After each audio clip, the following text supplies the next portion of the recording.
All right. Hello, ladies and gentlemen. How you doing out there? Thinker St. James here, along with my good friend, the Ohio player Chase Parton. And the time has come. This is MMA on Film. And today I am very pleased to be presenting to you, along with Chase, our review of 2024's Roadhouse. Chase, how are you?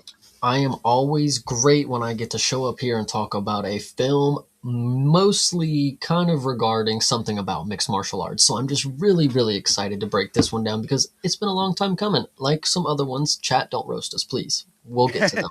Absolutely. Yeah, more to come, of course, the year after. But if you have ones that you would like for the show, always leave your recommendations in the comments below. But today is Roadhouse. And like you said, Chase, MMA adjacent for this one, perhaps. You know, we'll get into all of the details of it as we always do, but not necessarily MMA in the strictest sense. We'll talk it all through. We definitely will. No, I'm very, very excited. And, I'm just very happy to do this once again, guys. MMA on Film. If you guys love it, please let us know. Give us the support. I know you guys always love to, but like and subscribe. Absolutely. Well, that all being said, then I guess we could start this thing off just by giving a brief overview. Roadhouse is a 2024 action film directed by Doug Liman and written by Anthony Bagarazzi. Jeez, wow. Pardon me. Anthony Bagarazzi and Chuck Mondry. It stars Jake Gyllenhaal, Daniela Melchior, and Billy Magnuson, and is based on the 1989 film of the same name, which starred the late Patrick Swayze. That being said, Chase, what did you know about Roadhouse before watching this film? And also, was this your first time seeing it? I am very happy you phrased it in that way. What did I know about Roadhouse? Okay, so to start, I have seen the original. I never, what's funny is I have seen Roadhouse 2024. I had then went back and watched Roadhouse. I had seen it in my childhood before, but I can't tell you what happened in it. Then I went back and watched it, and then not really can tell you much that happened again. Whatever happened. The movie's not too memorable. But the other thing that I know about this movie, or the original, therefore, is It's Always Sunny in Philadelphia. Once again, I'm going to drop you a bar. Mac, he always says he is the cooler, like Swayze and Roadhouse. So, hey, all right. That's how it goes, man. That's all I'm saying.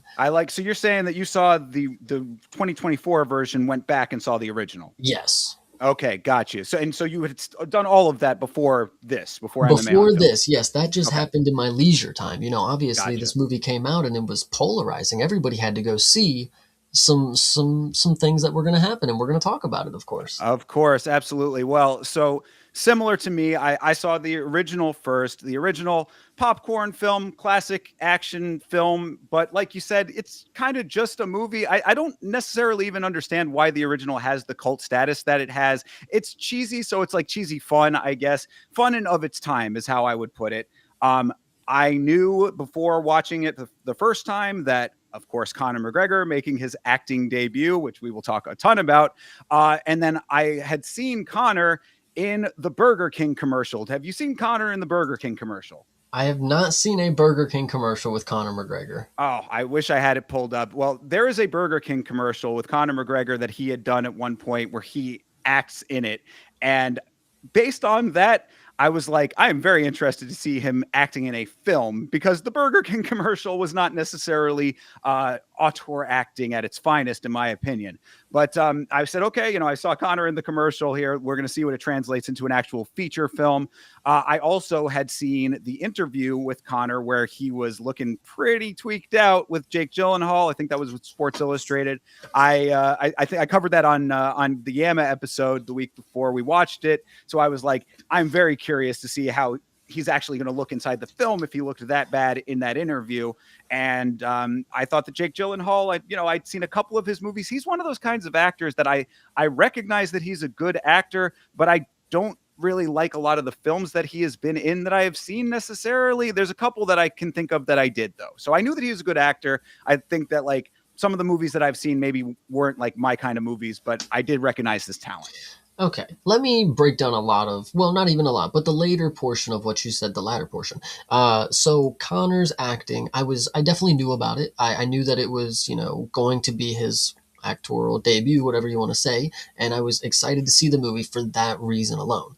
Now, I never saw no Burger King commercial, but I did see the interview where him and Jake Gyllenhaal were, dude, some of these interviews, I think Jake Gyllenhaal is either also just as crazy as some of these other people, or he's just that good of an actor. Maybe he's just playing the part with Conor off stage, like, I don't know. Because I have seen Jake Gyllenhaal in really good roles. Like, I've seen him be a very good actor. In this movie, I I didn't like the I don't know, the souped up athleticism for him. It didn't work for him because I've seen him play like this scrawny grunge role kind of deal, and him with Sure. a super muscular abdomen and not really big old arms. It was kind of just unsettling.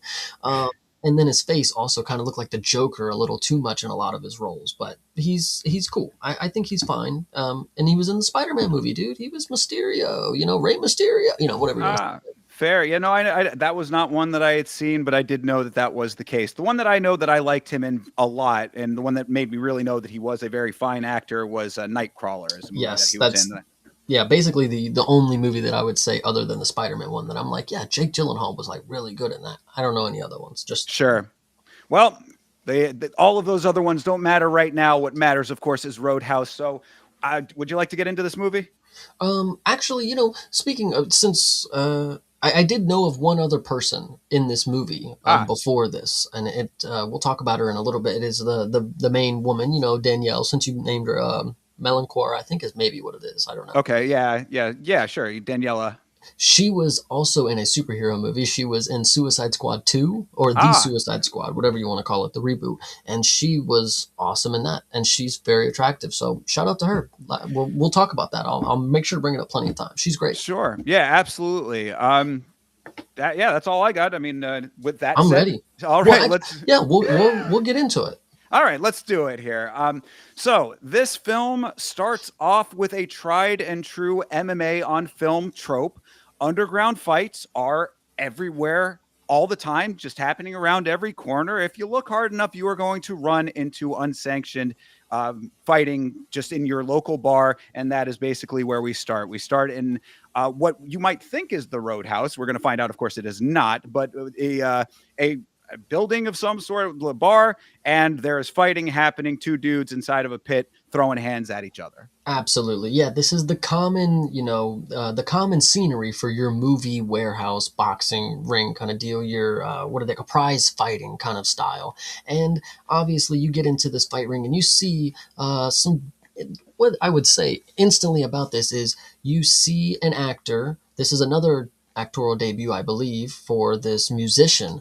Post Malone. I don't know if anybody else knows this guy. He was in this movie and he was punching another guy. And the point I want to make is the style of CGI that they use for the punches and the impact of them. It it worked in some regards. Like I think Post Malone in this first sequence actually looked not horrible for the way that they were filming it, and goes to the point that we talk about with other MMA films. Like, are they actually showcasing MMA, and are we able to see it? With we talked about with Bruised, there was a lot of sequences that they weren't able to show on the feet, but the grappling was really good. I thought the striking, all in all, even in this first sequence with Post Malone and the CGI was very well done. So I want to give him props right off the bat for it.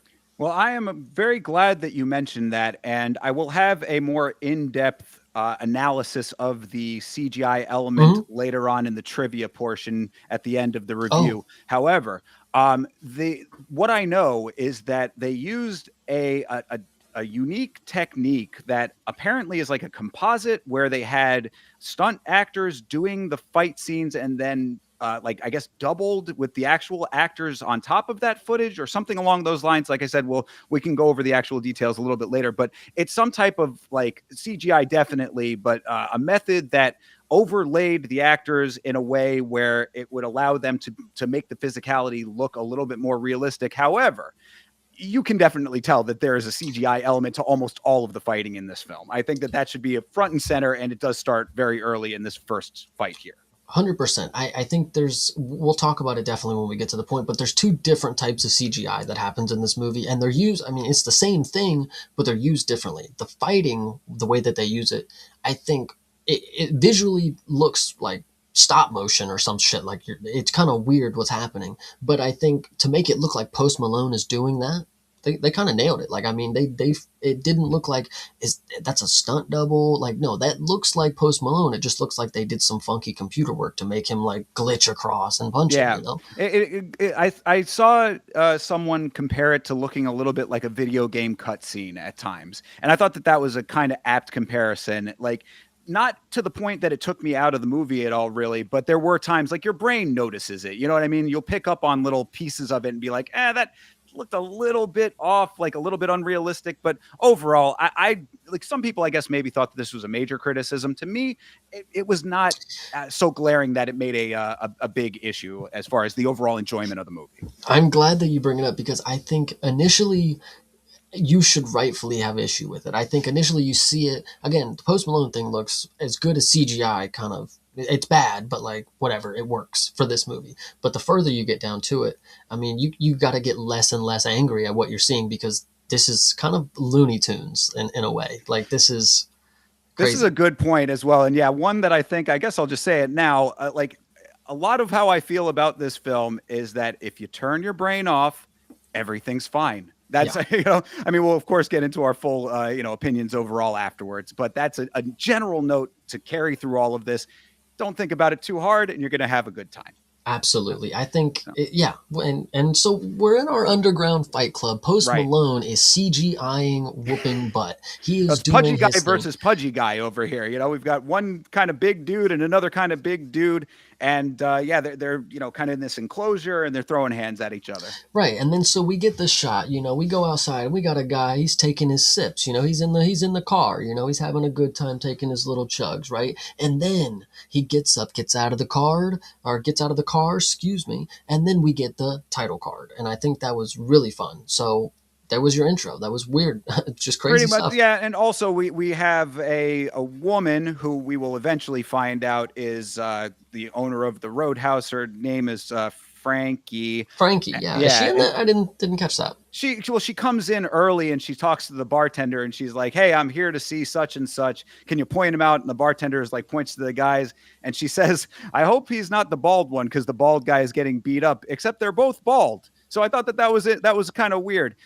Except Post Malone just has head to toe tattoos. So you could say, okay, the guy without the tattoos, maybe, I don't know. But she says, "I hope he's not the bald one." And Post Malone is getting the better of it, and it turns out Post Malone is the one that she is looking for. I did not remember that portion, but I will tell you what I will not forget is Sarah Toby giving a super sticker in the chat, $1.99. I appreciate you. A Yo, Shiba dog shaking his body from left to right, surrounded by red hearts, is what it says here. So love to hear hey, it. Love to hear it. Appreciate appreciate you. you. Thank you very much for that. Absolutely. So, yeah, so that she's looking for somebody. One of the fighters here. This guy is fighting, and Post Malone he's doing like a little shimmy because he's winning these fights. He is in here knuckling up and knocking people down, and he's got his little dance that he does, Mhm. and he's taking all comers over. Post Malone is very confident in his ability to beat up random truckers. Yeah, 100%. And then obviously we get a back shot of our guy, our guy that was drinking in the car. He was Right. having a good time getting up out of the car, put his hood up. He's walking into this club. He knows what the deal is. Everybody's making way. He's getting through. Whatever. And he goes right to the octagon, and he walks right up. And well, let me see what exactly happens here. Post Malone is still winning at this point, and he's obviously, let's see, not sure the camera work, but yeah, definitely CGI. That's where we get past that. Post Malone wins, hands raised, and then he says, "Who's next?" And Well, then and also the announcer. I love this announcer over the intercom because he goes, "That's 6 in a row for Post Malone." Basically, he's like, "Who wants to make it 7? It's just a bunch of money in a bucket, people." I was like, "That's just, I don't know why that line stuck out to me, but I really liked it." He's like, "Why not try?" Well, hoodie guy from the car is coming in, and he is going to test his luck here. yes, absolutely. He walks in it like you said, it's winner take all. That's a Yes. funny line. I did not catch this. You're really good with the dialogue. Of course, I normally tune it out because I'm trying to focus on what they're actually doing. And this hooded man walks in and denies hand wraps, guys. I don't know if you caught this madman. He said no. I'm not gonna wrap my hands. Why would I waste my time? I'm a fucking Chad.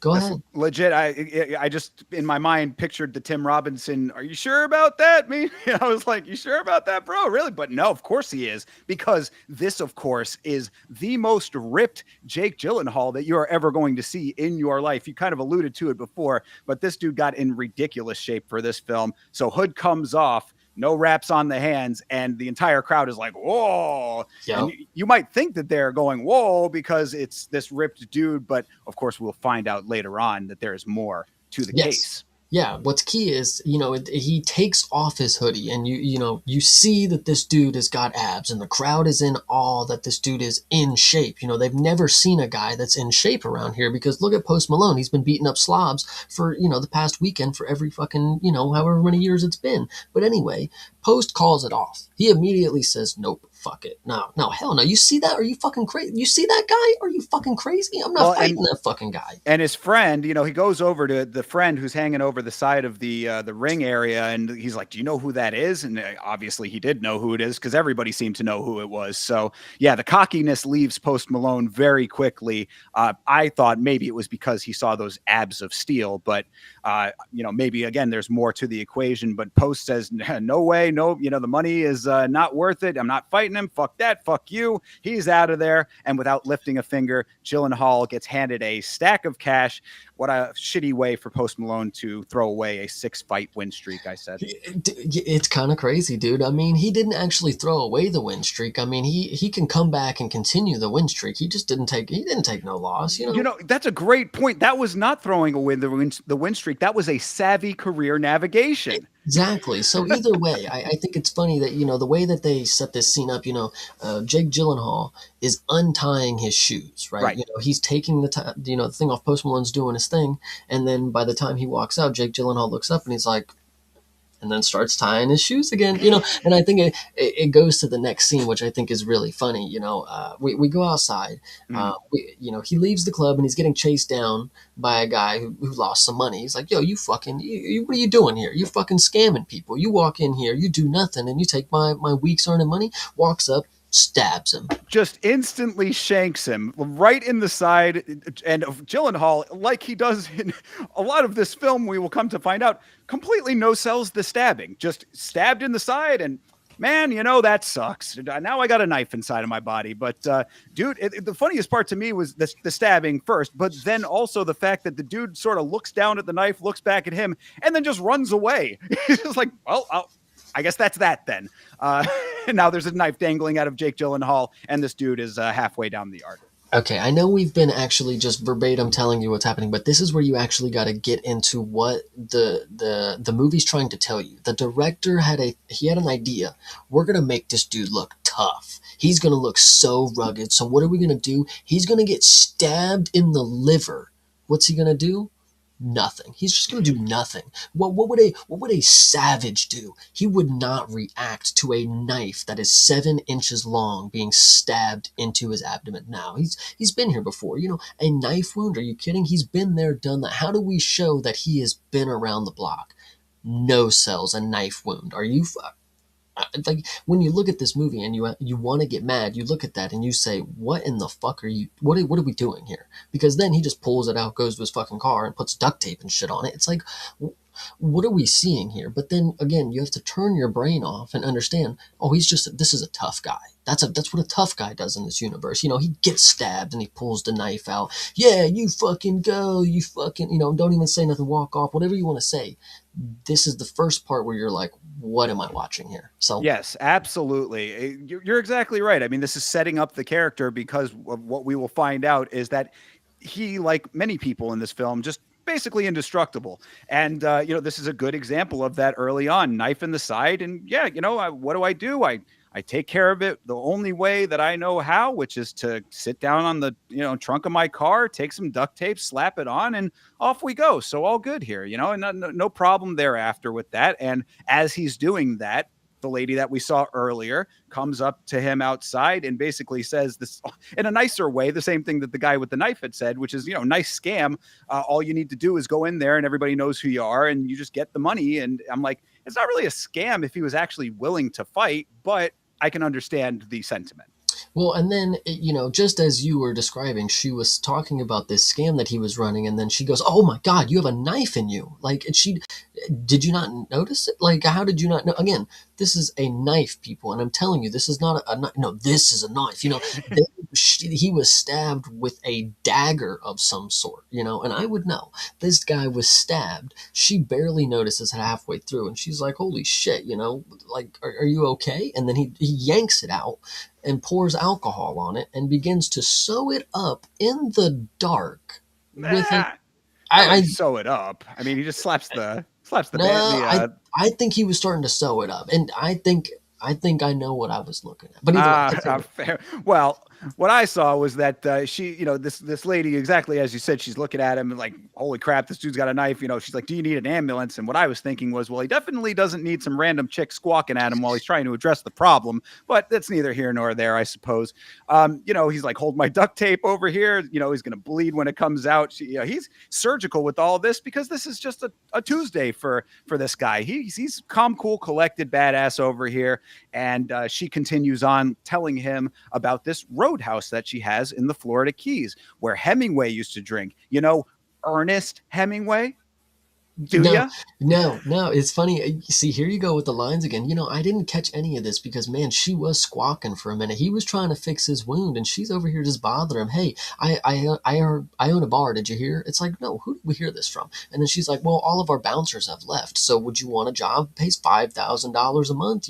Be an easy life for you. And judging by your car, you need it. Bitch, who do you think you are with this? I am very glad you said that because I said you walk up to this man who just got stabbed and you diss this man's car. You diss a man's car to his face like this. You are lucky that Jake Gyllenhaal is the type of man that he is because all he said was, I like my car, which is exactly what he should have said, whether he liked it or not, honestly. It makes you more furious when you think about that line because you find out soon this is not just his car. This is his home. He lives there, motherfucker. You call it a fucking piece of shit. Come on. That's For fucked real. up. It's true. Yeah. His home. He also says that he does not have a phone. So, I mean, obviously, this guy doesn't have much. So, yeah, you really are dissing everything that he's got over here. And so she ends up writing her number down. Think about it, $5,000 a week plus accommodations. Come down to the Keys. Help me out with this problem with all these rowdy guys that we have at my Roadhouse. And he's like, all right, whatever. He takes it. He puts it on the dashboard. And then we cut to him getting woken up by a cop at a gas station because he fell asleep in the parking lot. This nice guy, this very calm, cool, collected guy is obviously going through a little bit of a rough patch in his life. Yeah, no, absolutely. So he's sitting there at the gas station. He gets woken up, probably passed out because he's lost 2 liters of blood. I don't know how much blood you could lose from pulling the knife out, but it is certainly more than leaving it in. But you can't sleep in your car with a knife in you. I mean, that's just damn right uncomfortable. Have you tried sleeping in a car as it is? A knife in you make it with just so much fun. Anyway, so this is where our hero starts his car. I can't remember if he starts it immediately right here because he gets driving though. The car starts and he starts driving, right? And he's making his way, he's looking out the window and he sees some train tracks, right? And he gets to it. The train starts coming. So he stops the car and he's like, you know what, actually, let me pull it a little further. I'm going to stop like right on the tracks, because I'm just bored. Let me take the keys out, let me just hang out, close my eyes, let me just chill out on the train tracks because oh wait, actually no, I don't want to do that. Let me actually just put the, oh, now the car's not starting. What is happening? This movie, now the car doesn't work. This is one of those common themes where the car Sure. works 5 seconds ago and then now it just doesn't want to start, but then it magically starts after. And trust me, I've had cars with bad starters.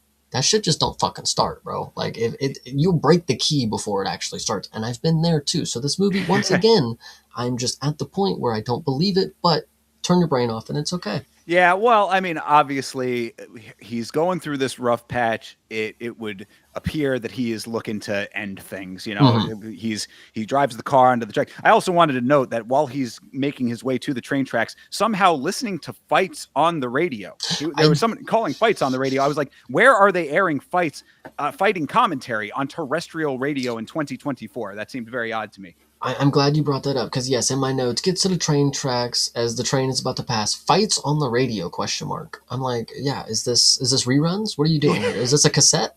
Yeah, really. That would be an insane level of commitment. That's that would be the pops from Warrior Well, with that's what Moby Dick. that's that's no. Actually, I wasn't gonna. That wasn't the. I was gonna make the connection. In the warrior sequence. When he's walking through the house and he's looking at the. Or Pops is watching the footage of one of them wrestling. Brendan wrestling or whatever. That's kind of what I was thinking. Like, are they trying to make it like he's listening to his old things here? Like, Interesting. Yeah, I didn't put that together, but I hard to say. You really couldn't hear too much of the detail of the fights, but you could but tell it was fight commentary. but based on what we learn in the movie, Hmm. and this is actually the same about if it was his fight versus any other fight, the movie wants you to believe that he doesn't want anything to do with that portion of his life. Why would he be listening to fights on the radio? It's a good point. Yes. Well, Hmm. there are plenty of questions that are raised throughout this film. That certainly is one of them early. Yeah. Isn't this one of the more interesting things about film? Is that if you would have just put like just music on the radio, just anything playing on the radio, that no questions would be asked. But when you start diving deep into the movie, it's like, oh, he's listening to fights on the radio. Why? How would he do? What is he? What is this even supposed to be? You're adding more layers to it if you just didn't fucking think he was some madman listening to fights on the radio. Yeah, yeah, true. I mean, you can make the connections based on a surface level, but I guess they're hoping that no one digs as deep as we go into these things, perhaps. Yeah, and that's the problem with this because as soon as you start talking about not digging deep, then the train hits him. He's in the car and the train hits him, Right. right? So yeah. So basically, he pulls the car onto the tracks. He knows the train is coming. He's getting ready to end things. He thinks better of it and decides to restart the car to move it off. And the car does, as you said, won't start. So he gets it almost off the track, and the train ends up hitting the back of the car. So he's okay, but still, the train has wrecked his car now. And that's again where you start questioning. You say that casually. He's okay. Mate, he just got hit by a train. He Oh, just got hit by a fucking train with a that knife wound. that is a perfect segue into the next thing that happens, though, because he gets hit by this train. He's bracing, okay, after all of that, and then the lady's number, the Frankie, the lady who gave him the number, is still sitting on the dash where he had left it. I said, did he glue it to the dashboard? Dude, Like, that thing would have been, I mean, like, knocked out of the car as probably would he have been, but no, he's okay. The car is now sawn in half, basically, and he sees the number and says, maybe I'll go down to the Keys and become a bouncer after all. well, when you go back to what she said, he was probably thinking long and hard. He just got his car and home ripped in half, right? Basically by a train. And he thought, he's like, damn, she offered me a job where I can get a new car and a new home in one fell swoop. Obviously I need it. Let me go to the Roadhouse now because I have neither of these now. I need something. Like I have to be able to go get a cup of coffee somewhere, like so he Well, and takes the advice finally. Yeah, and I also thought it was kind of a funny thing because we do jump immediately onto the shot of the Greyhound bus that he's going to be taken down there, and I was just like, I guess the cops and the train driver just said, "Damn, that's crazy," and everybody parted ways as friends. I mean, that whole scene, put that out of your mind. It happened. No deeper thought needed about that one either. And as we are watching the bus taking him down, we hear a radio overlay that's basically a station ID for the Florida Keys. But the funny thing to me was that that's all that it said. It was just like, hey, it's blah blah blah 89.9 for the Florida Keys and nothing else. So it's, I guess, okay, yeah, we're in the Broadcast Keys. over, dude. I mean, you guys got the facts, you know? All you needed was it's a station ID and an ID for us as well. Everybody knows what time that the news plays, and it plays one time. You get the weather, and you get it for the day, and then you come back tomorrow. So Yeah, it would have been nice if we had gotten the weather out of it, but we just got an ID that we are going to the Keys, as if you didn't know that that was the case. But yes, so we are driving on the bridge, and there is a tree growing out of the bridge. That was going to be a note that for a little bit later, but just keep that in mind. It's going to come up in a bit. Oh, that's actually kind of interesting because yes, we get establishing shots of the beach area. Jake gets off this bus and he puts his bags down.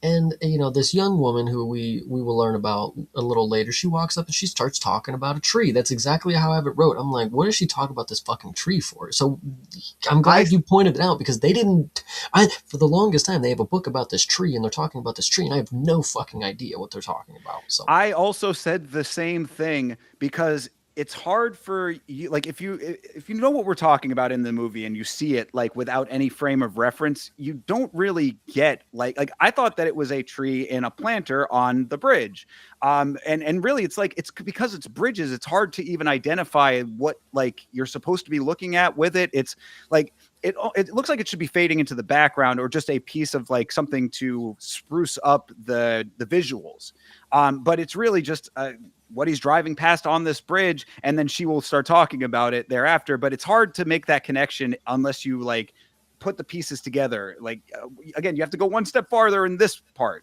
But either way, the roadhouse that the area that he pulls up to, the bus stop, this whole piece of land is like the tiniest little sliver of land. I was like, the Keys in general are kind of like a prime example of mankind inhabiting areas that should not be inhabited.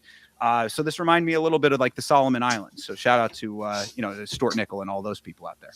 No, when I thought of the shots that we see of the land that they get to use for this movie, all that I thought was they spent most of their budget on Conor McGregor because they only used like 4 locations and like all of the establishing shots are the same. And you get a visual of him driving in on a highway, obviously, later out, and then in during the movie you get the visual of the roadhouse and like that's it. Like these are like the only locations. You make a really good point that I don't even think that I like cognitively like recognize that, but you're right. This film takes place basically over the course of like a couple of square miles essentially, and like very like 3 or 4 locations, very small movie in like the big picture of everything. Not a lot of variation in what you're going to be seeing, a couple of locations and then a lot of interactions with characters. Yeah, absolutely. So anyway, so she's talking about this tree, right? She gives him a book and she's Charlie, by the way. That's exactly how she introduces it. I love it. She's like, I'm Charlie, by the way. Awesome, love it. She's one of the owners, she's one of the co-owners of what we soon to be this bookstore, on the Keys. And she's fun. She's talking about this book like it's a western. She's talking to fucking, I don't know, Dalton is his name. We learn later, I think, very later, but this is Jake Gyllenhaal for the time being. She's just talking up a storm about these books for a minute. Just coming up to this random guy and introducing herself. Like, I mean, I was just like, it seems like everybody like, it seemed like an overly friendly sort of interaction just off rip. Like this dude got off the bus and now she's having this in-depth conversation with him. Well, she's about her business. I mean, she is trying to get people to go into the bookstore. I mean, he eventually did end up going to the bookstore. But my question is, how old is Charlie supposed to be? That is so funny that you ask, because she is either supposed to be like somewhere between, I would say, 12 and 17. See, that's the way her mannerisms, like the way she communicates with people, it's like she's supposed to be a lot younger than she is. But the way she the way she acts kind of deal, like it's more of like, oh, she's like a young lady kind of exactly deal. Yes, she's like in this weird middle position because she's a little bit too big to be a young kid, but she acts too young to be an adolescent / teen, you know what I mean, or like an older teen. And she unfortunately doesn't, look. She I don't know. She kind of looks young, but again, she's like kind of taller, and it's kind of I don't know. It's a That's what weird. I mean. Yeah, yeah. This you see this girl and you're like, she's almost ambiguously aged, I guess is what you would say. But yeah, she's been obviously very friendly because she comes up and introduces herself immediately to this guy that just randomly step off of the bus, and he tells her that he's in town to go work at this Roadhouse. They're having Mhm. some problems, and she gives him this book about Fred the tree. And I understand the difficulty in putting two and two together because you have to kind of do a little bit more analysis to make the connection. But Fred the tree is that tree that is on the bridge from earlier that we drove past. Again, you have to know these things, I suppose. Yeah, I didn't know the name of the tree was Fred. Actually, I think I have it wrote down somewhere that his name is Fred. But either way, he's telling her that he's going to go work at the Roadhouse, and that's where she says it's like a western. Yes, Right. and because he's telling her all the things that he's about to have to do. I got to go solve their problems. Blah blah blah blah blah. And then she gives a look when, or sorry, gives a look when she tells the man he's work. Oh yeah, because we don't know his name yet. That he's working at the Roadhouse, and no name. And she says the name is the Roadhouse. LOL. Like that's the name. It's the This is a Roadhouse. recurring joke in this film. Some of the humor in this film is not bad. Some of it falls a little bit flat at times. But yes, there is a recurring joke that the Roadhouse is called the Road House. And her father, who we find out is the bookstore owner guy, he also comes out and introduces himself. I'm like, why is everyone in this town introducing themselves to this guy? As he just got off the bus, and then he has that little interaction. Pause for laughter, I suppose. Yeah, and then I think she says welcome to Glass Key. I think that's how she ends it there. Have a Correct. good time. Here you Yes. are. And So Glass Key, of course, is not a real place. This is a fictional key in the Florida Keys. The Key is a real place, Glass Key not. Just FYI. yeah, so he begins to walk, and he's on his way to the Roadhouse. It's a beautiful beachfront bar. It is a nice little place. Again, the same establishing shot that the movie ends with. It begins with of the Roadhouse. So you only get again this one visual of the Roadhouse. You don't really get many other views from. I think you get the parking lot view. I think is another option there, but Right. other than that, you're not getting many variety here. So Jake walks in, and he gets a long establishing shot. He's looking around. He's getting the atmosphere, getting the environment. What's going And on here? it is very beautiful. I will say that. I mean, a lot, the area, even if it is a kind of a tiny location film, you do get a lot of nice outdoor elements of what you are thinking is the South Florida in there, the Keys. That area is very picturesque, and so Yes. are the filming locations. So he walks in, and he says he sits down and he says, "I'll take a coffee." And the waitress, I don't ever think we know her name, but we probably do, and, Yeah. and we'll get to it later. But she says we don't have that, and he's like, "Well, what are you drinking?" And she's like, "Well, I'm drinking coffee." He's like, "Can I get one of those?" And It's a Cuban coffee, though. It's very oh, different. that's Very right. different. Gotcha. Yes, she has to actually do a fucking job to make it. So yeah, Yeah. I get it. In the Roadhouse, as that interaction, can I get a coffee? No, we don't have that. What are you drinking? Coffee. I was like, bitch, give me a fucking coffee. But the problem again is like, what is the director trying to show you? Okay, he's like trying to show you that they're rugged, like they're tough. He's kind of show you like, the Roadhouse. This is the atmosphere. You don't get what you want around here. But he also has it set by the most friendly character in the fucking film. Like, why was she being a dick? Yeah, no, Like, I don't even it was just a weird interaction. Like, I don't know if it was to make her seem tough. I think it was just another comedic moment of like a little bit of levity of like miscommunication. But like, I don't know. I said, yeah, I have in the notes. Perhaps you have problems at this Roadhouse because your wait staff is comprised of dumbasses. yeah, But I don't know. I mean, that's again, it's just I think it's a little bit of levity between these two characters early. Misunderstanding. She gives him the coffee eventually. yeah. So he's looking around and he's having a good time, sipping his coffee from a teacup. By the way, this is a very common thing. It was I don't know if it was a teacup, but it is one of those fancy little. He has a fucking cup.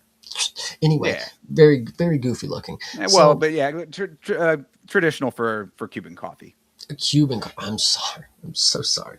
Either way, so Jake looks around and he meets a young bartender. This guy knows who he is. He walks up and he's like, "Dude, Like, you're awesome. I know who you are, man. You're the fucking guy, you know, blah blah blah blah blah.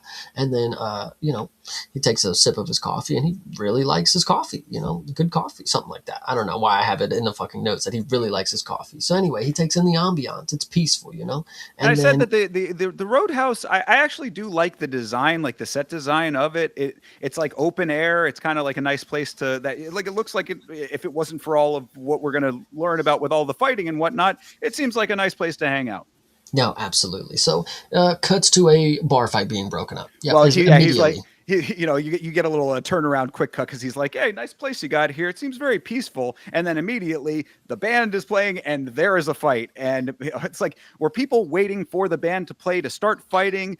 They're not really like playing fight music, but they're, you know, the band is behind chicken wire. So you know that there is fighting regularly at this bar because they're, you know, they got like a cage in front of them. And we see like beer bottles being randomly thrown. So you have to be pretty tough to be in a band and play at this place, in addition to just being a patron.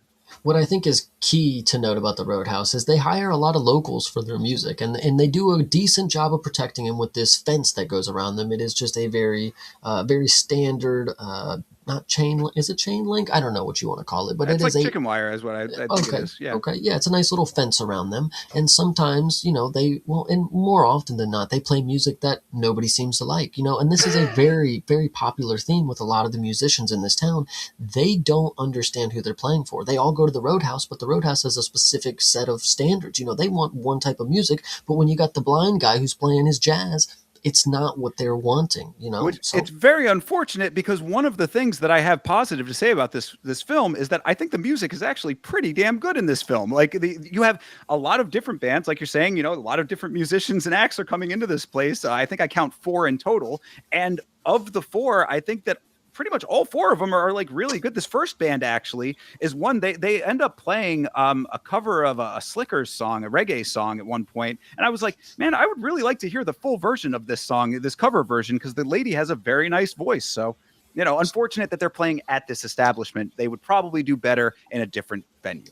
yeah, so unfortunately, you know, as this bar fight is being broken up, you know, the band is even jumping in this fight. Like they don't even give a shit in this place. You know, if you're coming to mess up the music, as long as the main guy can keep going, the drummer's gonna fuck you up. So you better just watch out. So anyway, the band jumps in. You know, Jake sits patiently. He's enjoying the music. Honestly, I would too. You know, what are you supposed to do? You can't solve everybody's problems. You know, even if you are the cooler. You gotta keep cool, and then you gotta cool that situation. But we don't get there until it gets there. So next part, biker gang shows up. We got a gang rolling up deep. They show up with their bikies, as they call them down under. Yes, indeed. Yes, the bikies are in full effect. It's dark now, and we see the biker gang roll up. So all of that violence that we just saw was pre-biker gang violence. So now you know that things are about to get a little bit crazier than before.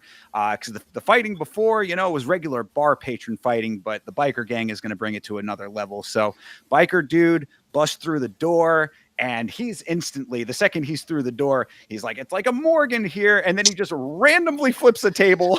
And I'm like, okay, things are starting to get a little bit out of hand just the second that this dude walked into the establishment. Yeah, I do have that line here that it's like a Morgan here, but I think it's more funny to note that he did just flip a fucking table right away. Like did he, and that's a common theme is whoever is seated closest to the door at the Roadhouse, you are going to get your meal disrupted. Don't fucking think for once because there's 2 deranged lunatics. We're talking about the first one. There's 2 deranged lunatics who take their anger out on the first and second table sitting next to the door. It's Yes, crazy. these are So very true facts. And I, you know, I was really, this is just an unnecessarily rude biker, is what I said in the notes, you know?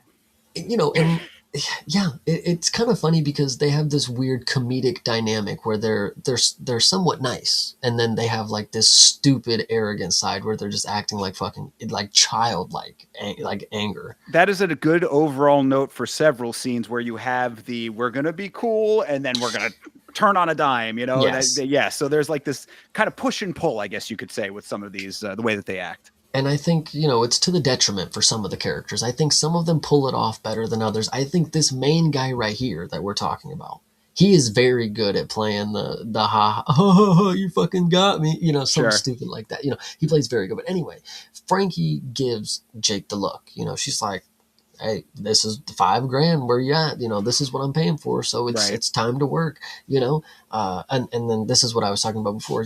Jake walks up and he's, hey guys, let's calm down. And he's like, well, who the fuck are you, Mr. Smiley? Just such an asshole thing to say. Just like he's really good at what he does, by the way. Yeah. And Jake's like, let's go talk outside. Let's just go talk outside. And they're like, no, we're not gonna go. And then so Jake politely, very politely interjects, hey, those your guys' bikes outside? And I don't know if you want to Well, I was just going to introduce this say, guy. well, yeah, no, I was just before that. He was like, can we talk outside? And he's like, I've got business to attend to, which is breaking pool cues. I got very important things to do. And he just starts breaking pool cues over his knee. I was like, yeah, I guess he's got a man of priorities. But no, of course, like you said, the bike, takes precedence. But yeah, so he asks if those are their bikes outside, and then you get the lovable comedic relief biker guy who's like, oh yeah, mine is the last one on the right. Yeah, he's like, it's the red one on the last red one on Yeah, the right there. yeah.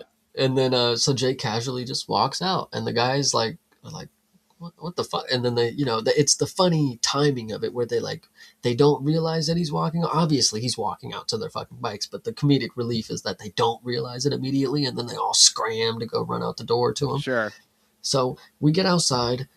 He asks them to leave again, and they say, no, dude, we're not fucking leaving. We're gonna go in there and we're gonna fuck that bar up. And that girl who the girl who owns it? We're gonna fuck her up too. We're gonna beat her. We're gonna beat everybody in this place because this is what we fucking do. They didn't say it, but that's their plan. What do you think they do here? Yeah, it's the implication, is that, hey, you're asking us to leave. We don't want to leave, but it's like, obviously, there's a new sheriff in town right now, Mr. Gyllenhaal here. So he asks very nicely and calmly for them to leave. And then when they say no, he says, do you have good insurance? You got dental insurance? You good? Like, how far is the nearest hospital? He is being very considerate regarding the ass beating he's about to lay down on all of these bikers that we're going to find out here. Yeah, and then so you get another one from our guy where he's, I'm not gonna fucking need it, or some shit like that from our main villain here. And then he asks, is there a hospital nearby? And then you get our funny little comedic relief guy once again. He's like, oh yeah, I think there's probably one about 25 minutes away, and depending on traffic. Yeah, depending on traffic. There you go. And then Jake's like, you don't have to do this, Dell. Something like that. Maybe it wasn't Jake who said that. Somebody said. Oh yeah, yeah. No, he's like, we know him by Dell at this point. The main biker guy. Yeah, that's okay. his name. He asks him his name and he says it's Dell. He's like, Dell, you don't have to do this. You're going to lose in front of all your friends. And then he's like, oh, they're not here just to watch. And then now it's going to be like a 1 versus 5 fight. And he's like, that doesn't seem very fair. But, obviously he is well equipped to handle it because Jake Dalton over here is about to start whipping everyone's ass kung fu movie style.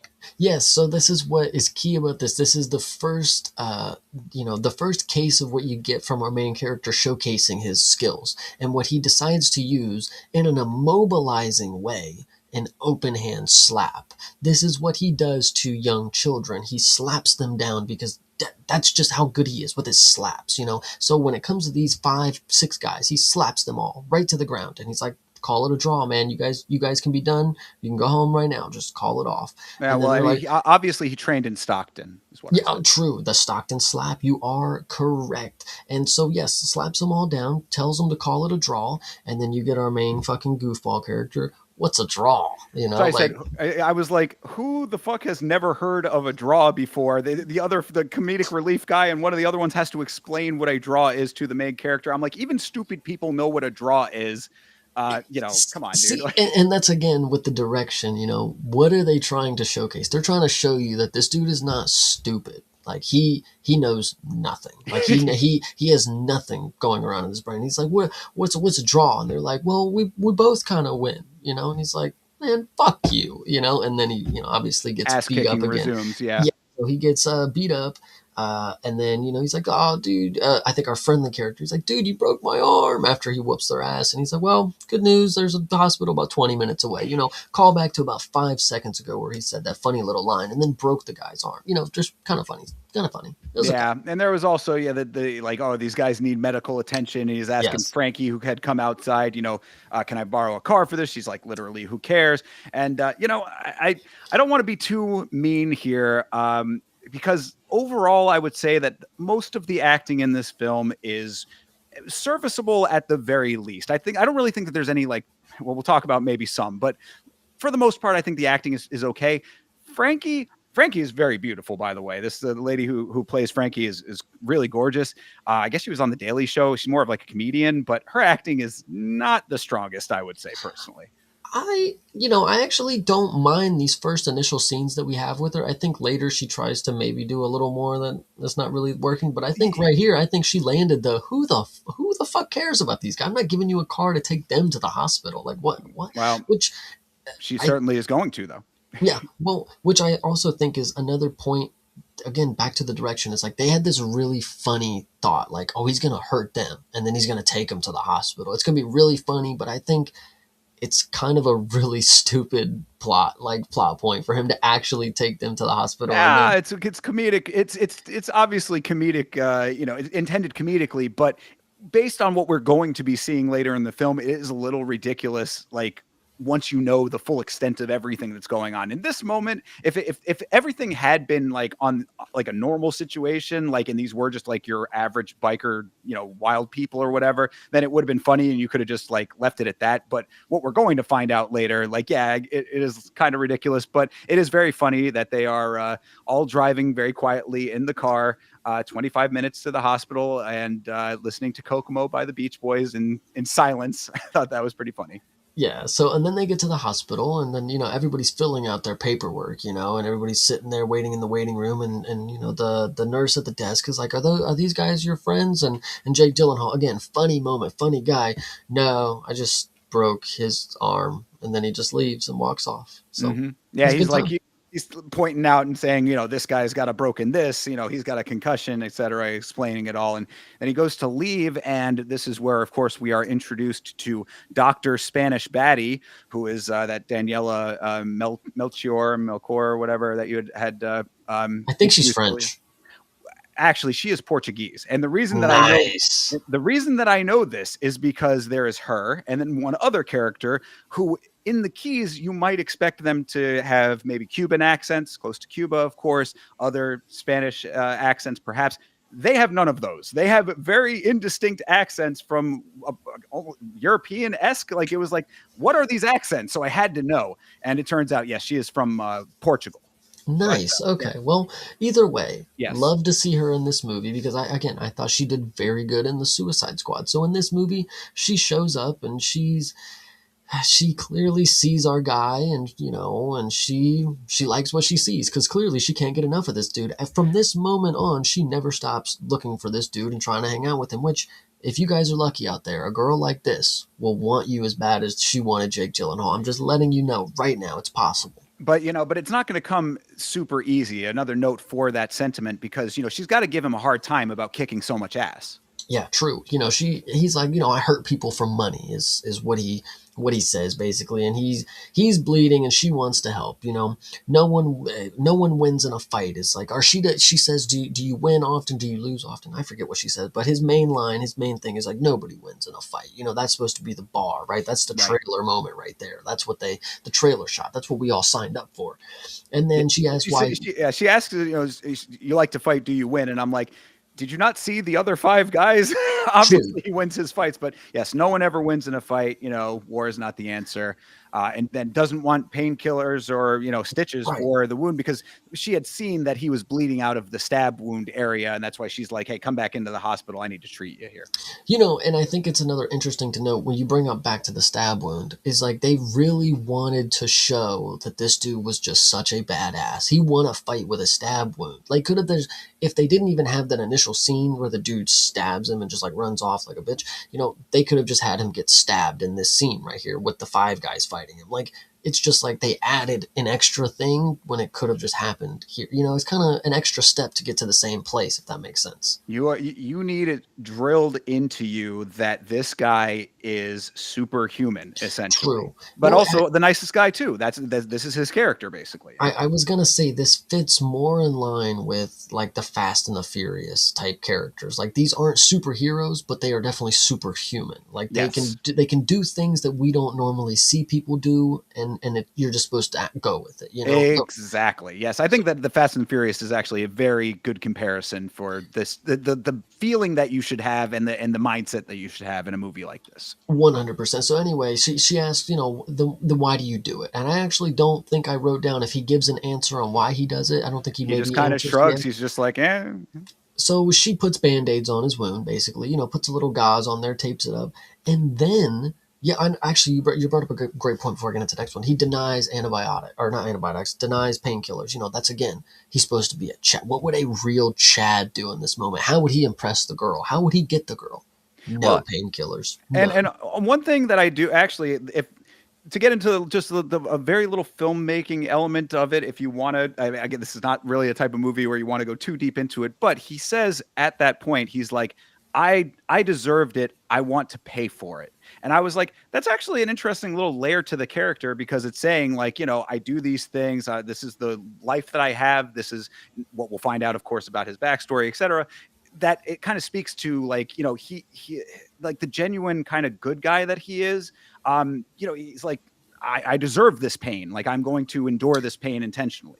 Yeah, I mean, if you look at it from the perspective like, oh, he was hoping he got stabbed so he can just bleed out and die. Like, I mean, you know, he was just sitting on the train tracks one scene later waiting for the train to hit him. I mean, sure, but like, I don't think it reads that way when you watch it in the order that the film has put it in. You know, you watch it and you're like, holy shit, he got stabbed and had no pain. And then you watch it and he's like, oh, he's depressed. He got hit by a train. And now he's with the girl and he's like, no painkillers. I'm okay. I deserve this pain, you know, and like, sure. I mean, but like you're just hammering home how tough this guy is. Like Oh, that's for what you're sure. Yeah. trying to showcase to the audience. You know, for the people that are supposed to relate to this guy, they're supposed to feel like, man, if I go to the hospital, I don't need antibiotics. Fuck, I'm okay. Like, you know, Serves a dual purpose, perhaps. I agree. It's a movie, you know, obviously. But anyway, she gives him antibiotics. And what I would like to say is I don't normally know too much, but I don't think you just give people pills and they walk out. I think there's a whole process that Like a has to be done there. prescription thing. Yeah, you Yes, know, you know, you and go to a pharmacy, those kind of. No, correct. she Yeah, hands him a bottle and says, "Take the full cycle and get the hell out of here." correct. Yeah. So as a nurse, she's doing a lot of things that are not very good for her to keep her job. I would say this is some shady stuff going on, and she was about to just hop him full of fucking painkillers too. Is the crazy part. He didn't even get checked in. He just walked away from the woman at the check-in desk. So she's doing a lot of stuff off the books. I'm just saying, I don't think that's how hospitals work, but I have never been to the Keys. The rules are different in the Keys, was what I was just about to say. Yes. So anyway, we cut to these stupid people in a car. I don't know. This next scene, we got these two knuckleheads just in a car. I forget what these people are off the back of my head, but they are stupid people. I can tell you Well, that. so it's dudes in a car, and one of the dudes is whittling. If you are, Yes. if you don't know what whittling is, it is taking a knife and trimming down a rough twig or stick. And they're scoping out our guy Dalton here, and I said, "Who the hell whittles inside of a car? There's going to be splinters everywhere." So yes, Chase, they are rather stupid, I would say. No, they are 100% stupid because the next line is like, dude, what are you whittling? And if the bar that he drops isn't one in the million, he says, a smaller stick? Like, Yeah, are you fucking stupid? Like, what are you talking about? Like, ugh. yep, indeed. Yeah, it's what are you whittling? A stick? What's it going to be? A smaller stick. It's like, Like, yeah, funny line, but again, just the pulling splinters out of your upholstery just seems rather ill thought out. and you know, once again, we get back to what is the director trying to show you? No, they're not stupid. They are like beyond nothing turning, no gears in the brain turning. Like, so the spectrum is you are either superhuman and nice, or you are villain and dumb as rock. Like I, I that's I guess you have to sell the concept that like based on what we're going to be getting into with the rest of all that happens that they're just that dumb that all of the king's horses and all the king's men cannot take out this one guy in this one roadhouse. True. You are not. You're cooking. Yeah. You are not wrong. I like it. So anyway, they're looking for Jake, which I keep listing him as Jake up until this point because again, I still don't think we know his name. Do we not? Like, did they talk? Did they Well, exchange the kid, names? the kid, the young bartender guy, not bartender, but the guy that will eventually He be the said it other. at that point. Well, he said it at the beginning. He's like Dalton, I'm a big fan. That was, Okay, yeah, that but we guy don't had know said if it. that's his first or last name yet. He said Which his first and last name. okay, It's, okay, it's okay. Elwood Dalton. Yes, by the way, that is a interesting thing to note. Elwood Dalton. We'll talk about that later. But either way, so we're back to the Roadhouse. And he's talking to Frankie and he's getting his check. He gets his money. It's actually not a White check, it's envelope, actually yeah. white envelope full of cash, no checks around here. All under the table because where is he gonna get there's no bank in the Keys that's not ran by Dell and his fucking crew. So you can't do shit around here. True. So get the money in cash, call it a day. She's talking a storm. Frankie has a fucking deal about talking. She's a chatterbox. I mean, if you have learned one thing from Jake so far from meeting him in this movie, he no long talk. He's ready to just get up and go. But she has a way to just talk and talk and talk. So she's talking a while. She's got dreams for the Roadhouse, and Jake's got a question. Why is it called the fucking Roadhouse? Like, what's the deal with the Roadhouse? Is it the Roadhouse? Is it the house? Roadhouse? What is it? And she lets him in on the secret. Her dad named it. It's the Roadhouse. Uncle, but yes, yeah, it's the uncle was the owner of the Roadhouse. Is it one words? It's two words. I'm like, this scene, it's like a getting to know you kind of scene with a little bit of exposition, and then finding out that he's eventually going to be on this houseboat, which by amazing coincidence, Frankie also owns and was also named by her uncle. So the Roadhouse is the Roadhouse. The boat is the boat.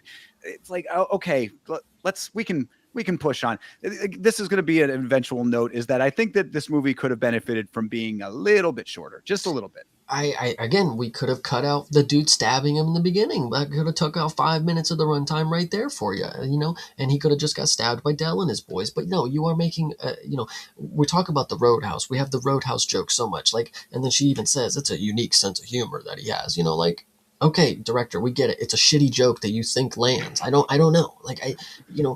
If you think it lands that bad, just go tell it to your fucking friends. Because we don't want to hear it. Make something else about it, or just cut all this shit out of it. We don't need to hear Frankie say, I got a houseboat for sale. It barely floats, and it was mine, but you got to watch out for the croc. Oh, by the way, my uncle named the boat, and then it's the boat. It's just sure, it's funny if you're sitting there I don't know, with brain on zero. Again, yes. Again, back to just the original note. Watch the film one time and turn your brain off, and this will all go by. What I will say is that none of these things, of course, we're lingering on them because we're doing the review, but it doesn't stay so long that it overplays the hand, but it is a little bit unnecessary, especially if you've watched it now as many times as we have. Yeah, no, definitely. Once I got back to it and I remembered all of these, because again, it's been a while since I watched the original, or not the original, but the original sitting of me watching the 2024 one. It's been a while, and then when I came back to it, I'm like, oh man, that joke. It didn't age well. I didn't remember it, and I come back to it. I'm like, man, that shit still kind of sucks. Anyway, yeah. So and then you get an opening shot of the boat, which is named The Boat. Yep. Ha ha ha ha. It was a good one, guys. Did we all laugh when we saw it? I mean, it looked really really funny. And Dalton's moving stuff, and then he takes a seat, and then a guy's on a dock. Is there anything else you want to say before we talk about the guy on the dock? No, well, I mean, literally what I just said, I have in the notes just to say the nice thing about this movie is that scenes move pretty quickly. So if the scene is bad or boring, you never have to be in it for too long. But yes, then we do get to the dock owner, and he warns about the crocodile, which Frankie had also said something about in the previous scene. And indeed, Florida has both alligators and crocodiles in the South. This movie does setups and payoffs in rapid succession at times. That's a general note here because, like I said, crocodile from Frankie, crocodile from the dock owner. Yeah, true. He sits there, he's on the dock, and he tells him to watch out for that damn croc, and then and Dalton's like, man, everybody's talking about these crocodiles and shit. Anyway. Yeah, similar also to the hospital is 25 minutes away, and then we get another payoff for that immediately after as well. It's like a very quick setup and payoff system that this movie runs through. Yeah, and then so Dalton stares off at the water, and then we get a flashback that begins. And this is, I mean, it's a flashback. It's not very too much of a crazy thing. Dalton's walking out. He's walking out inside the UFC to, I don't know if you caught this, the music, right? And I know you might be a big music guy, but the song that was playing for his walkout was a rip off of Master of Puppets by Metallica. Yeah, that's funny because there's going to be another ripoff of a Metallica song later in the film. Nice. But Okay. yes, so yeah, this is our first introduction to anything MMA, UFC related here. So yeah, he's in the marina, he's looking over it, and then we get this match cut of his back. We see his back in the marina, and we get a match cut, and it's him doing a UFC walkout. Buff is in the film, and he is announcing this. This is the UFC middleweight title that he is going to be fighting for here. And Dalton looks to be. I thought that he looked to be a little bit undersized for middleweight, but it turns out that Jake Gyllenhaal is 6 foot tall. So maybe it just was the way that I don't know, maybe the way that it looked on film or whatever. But that was, I would have kind of put him more as a welterweight, but he is announced as the challenger, and then he gets woken up from a slumber and he's back on the houseboat. So it's not really a very long scene. You get to hear Buff announce him as the challenger, and then we're back to reality. Yeah, 100%. So he gets woken up by the bartender from earlier who did not want to give him a Cuban coffee. She wakes him up. She stumbles onto the boat. She is taking charge. She's ready to get Dalton up and at it. She's got him breakfast. She's got him coffee. There's no doorbell on a boat. Ha ha ha ha. There's That the funny line. I did kind of like that one. The delivery was pretty funny. She's like, she's like, Dalton, there's no doorbell, probably because it's a boat. I was like, okay. I got a slight little laugh at it. Again, some of the humor lands a little bit better than others, but overall, most of the humor is a little cheesy in this film, but it's fine, whatever.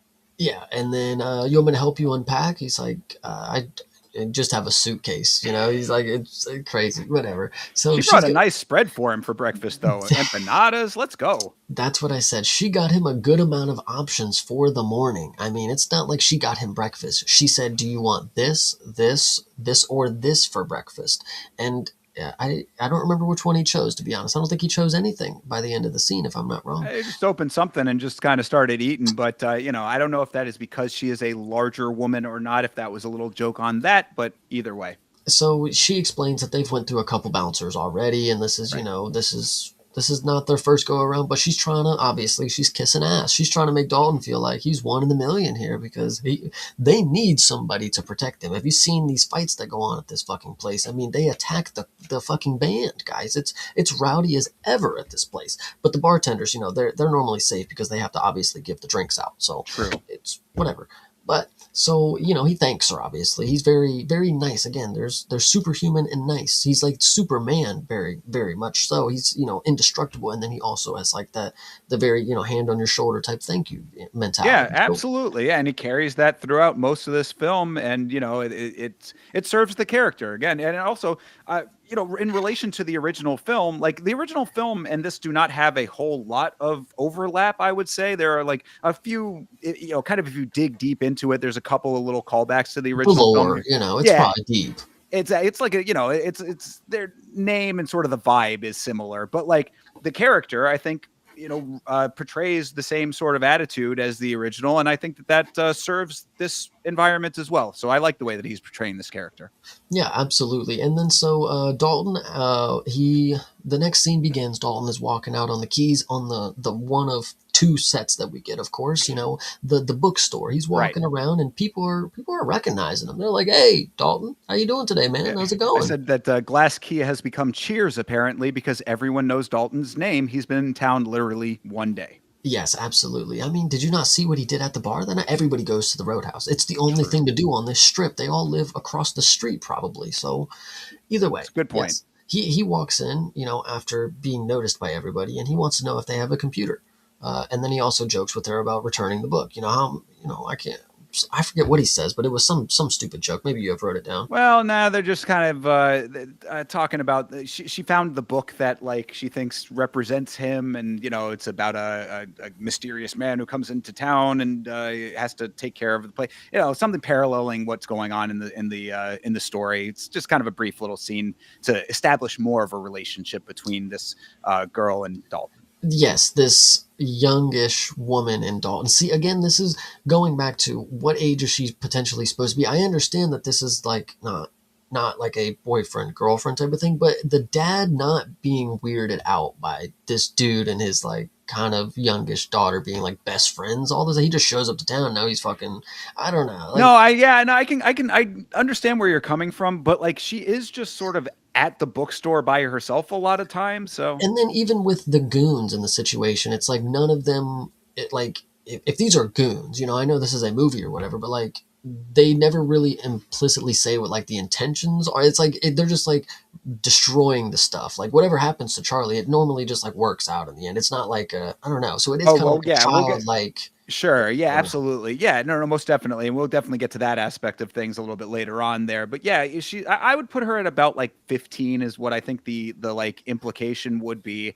And it's an innocent relationship with Dalton and, in this film world and everything. And it just kind of stays there, which is fine. Yeah. But so, yeah, so he's there, using the computer and they talk for that little bit. And then some of those biker guys are out at the liquor store, which is like next door to the bookstore, and they're just causing random mischief. It would seem like I guess they stole something out of the store or something like that. And she grabs a bat, tells them to leave, and one of them is one that Dalton had beat up the night before, and he kind of like gives this little like nod and look to Dalton, like, "Hey, I acknowledge that. I'm gonna head out or whatever." And this is where we find out that this young girl's mother had passed away. Before that portion, I wanted to ask if you noticed the guy that got beat up by Dalton the first time in the group. Did you not notice how big of a man he was trying to get on that little bike? He is a very yes, he's a larger guy, very stocky, big belly, and the bike was rather small for a big build like that. Yeah, it was definitely unfortunate for him as an actor. They were like, that's what you got to get on, dude. At the end of the shot, you're going to get on that bike. And they probably had to cut a little short because he had to like, like do like, anyway. So True. yes, That's acting. yeah, for sure. So her dad is off at a second job, right? And the bookstore was her mom's, and she's the one who passed away. And shit happens here. It's just always a beautiful day, as it seems, or something. She drops a bar right there. It was kind of fire. They Yeah. saved the best lines for the best characters, of course. True. Yeah, no, and all of that was fine. You just have a nice little scene there. The guys end up leaving, and that's pretty much where that ends. I mean, just another little piece of exposition about this character, the kid and the dad having the second job and everything. So obviously they're not made of money. Now, the next scene that's about to begin, I would say it's fine for the time being, but once we get a little later in the film, and I'll definitely bring it up, this movie has an interesting way of throwing main-ish characters at you well during the movie. So this is the first main-ish character that we're going to meet. He's getting a shave on a boat right here. This is clearly, we're getting rich guy vibes. He's on a yacht. He's demanding that his face gets shaved by the young Hispanic man that is working on the boat. And, the bad guy doesn't want to wait for calmer water. He tells the goon, dude, he calls the goons pussies. You guys are fucking weak. Shave my face right now on the boat. And he wants to talk to Dell, but Dell's still in the hospital. So whatever the deal is, get to shaving, and then he starts shaving, and then he cuts him, and then you motherfucker. Now I'm mad. Now I'm mad again, and then he gets cut again by the dude. You know what? Ask the funny goon to tell him about the bouncer. Yeah, so I forget what was happening. But anyway, this whole scene is just about him shaving. It was really stupid for a little bit of it, and then he cuts him like twice. He gets mad. I don't really like that whole first portion of it because they're not really saying much that I care about, unless you have more to say. Well, no, okay. So just directly after the previous scene with the daughter, there is a small scene that got skipped over where Dalton does go back to the Roadhouse and ask Frankie like why everybody seems to know his name or whatever, and Frankie says that word gets around fast on the island. So just again, more world building with that. But that's you're definitely right. I did mistakenly skip over that small little portion there, but yeah, there wasn't really too much. So yeah, exactly. Not a huge thing, but I only wanted to get that out of the way because the scene that you just outlined is so fucking uncomfortable to me. Every time that I remembered it from the first watching and like having to rewatch it, I got really like antsy watching it because yes, this is it's trying to establish, I guess, that this character that is this kind of boss character that's supposed to be, we're going to find out is like the main baddie, but then there's like a second layer to it that we'll get to. And then there's a third layer to it, really. But absolutely, yeah, it's layers on layers. But yes, this main bad guy is getting shaved. He's sitting in the center of the back of the boat, and there's waves crashing on either side of him. The guy has a straight razor trying to do this shave.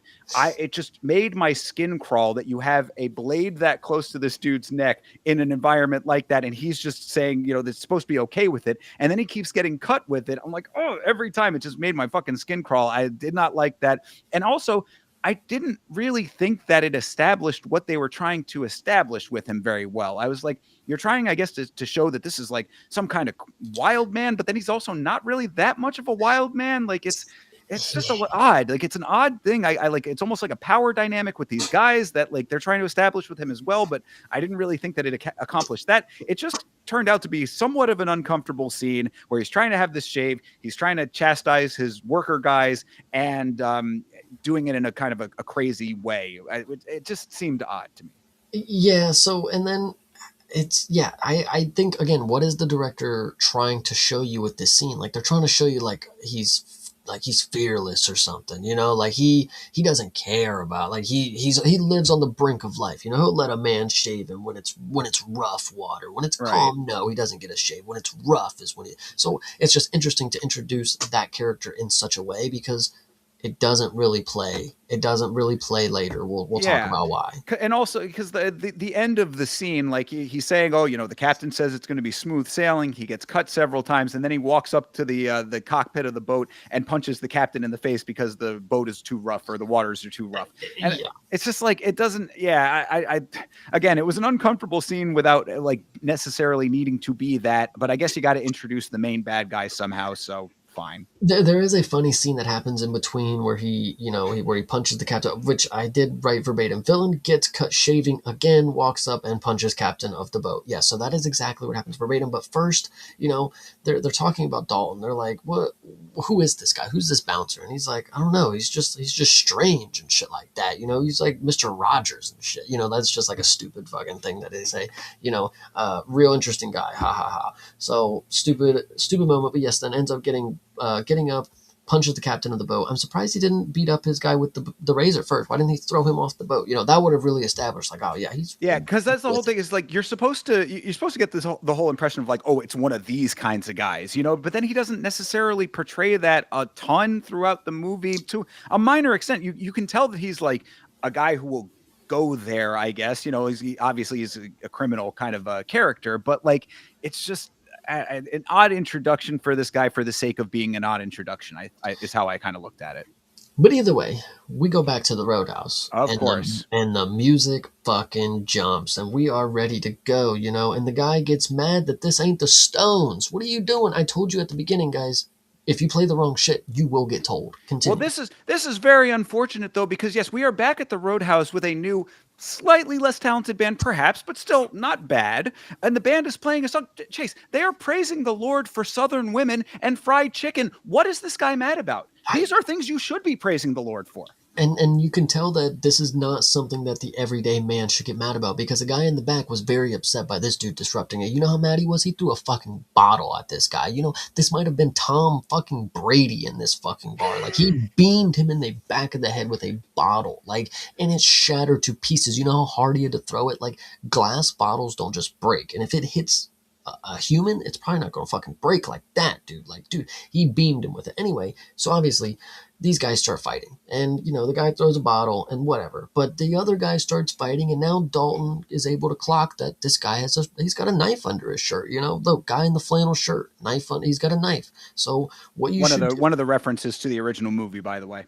Oh, is that it's another Sunny reference of him doing an ocular pat down. He was able to assess the situation and clock that he had a knife under it. Anyway, well, see, they're also referencing the original movie, so there you go. Yes. So either way, yes, the guys start fighting, and Dalton, he clocks the knife, and he tells the young bouncer, he stops him that he was gonna walk over there and he was gonna go break it up, and he's like, hey, that guy's got a knife. What you're gonna do is you're gonna take a big step back and you're just gonna punch him straight in the face. Now, in any other real world scenario, do not try this at home. You will get stabbed. You will bleed to death. You will get stabbed multiple times. Dude, if you think in prison they can just step back and they are safe, no, you will get stabbed so many fucking times. Normally you're stepping backwards into the knife. That's the problem. Just don't try this at home. You are going to die. Now I this did. kid, on the other hand, go ahead. Yeah, no, I just like that. You're right. When he pulls out the knife, you just step back and pop him in the face. I said, it's just that easy, Chase. Look It's at these. just that easy. You just evade knife and spam X and just like it's crazy. And so what this kid does is just that. He walks in there with no fucking fear. To a man with a knife, right? He pulls it out. He takes a step back. And now when I say a step back, I don't mean he jumps backwards. No, he takes maybe a step where he evades his belly, where this dude is just right out of reach. And then punches him right in the face, right in the kisser, and that's it. That's how you Yeah. defend a knife. That is how So you kill somebody with a punch versus a knife. I was gonna say, surprisingly, this actually works out 100%. How nice that that is the case. And then Dalton, of course, comes in to assist, breaks the dude's wrist. And then bar helper Billy, I guess, is this kid, that guy that you were talking about, the young guy. He tosses him, and then it's on to the next fight at the pool table, and all people do in this bar is fucking fight. Yeah, absolutely. And then so we got our bartender. That I forget her. Do we know her name? What is her name? Oh, God, I think her name is Laura. I I thought think. that's what I think I said later, but I thought that was the main girl's name. I thought that was the nurse. No, nurse is L.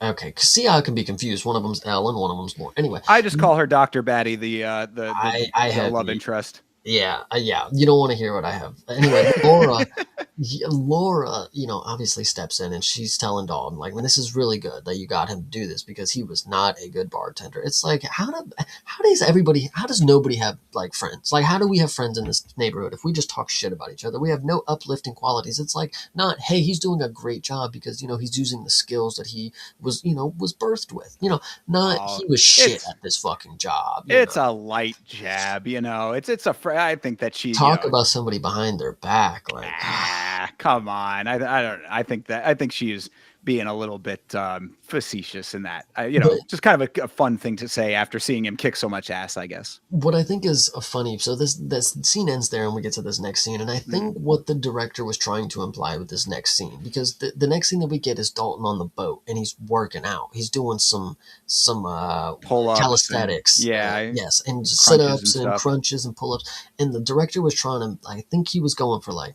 He saw a taste of action. Now he's ready. He's like getting locked back into it. I don't know because he hasn't been working out. You would have seen him working out on the side of the road before if he was like the main workout kind of guy. Now he gets a boat and he's cool enough to work out like without weights. Like he's probably been doing that the entire time. But I think it's interesting to note that I think now that he's like back in the game, he's like, I gotta get in shape because I'm like now I'm the bouncer here. I don't know. Well, I mean, I think that it's to get some screen time for Gyllenhaal's ridiculous abs and body in this film, and then True. B, you got to justify that somehow, so you got to show him working out sometime. True.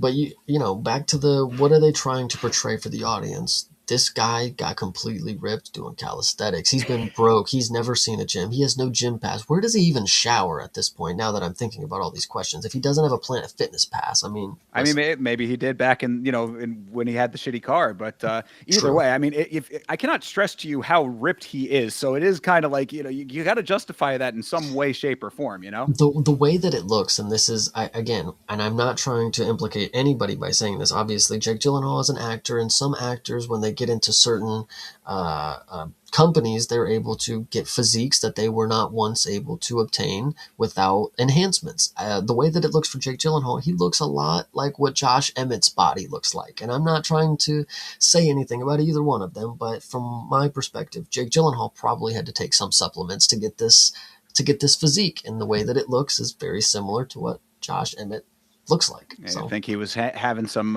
recreational time with Antonio Tricoli, huh?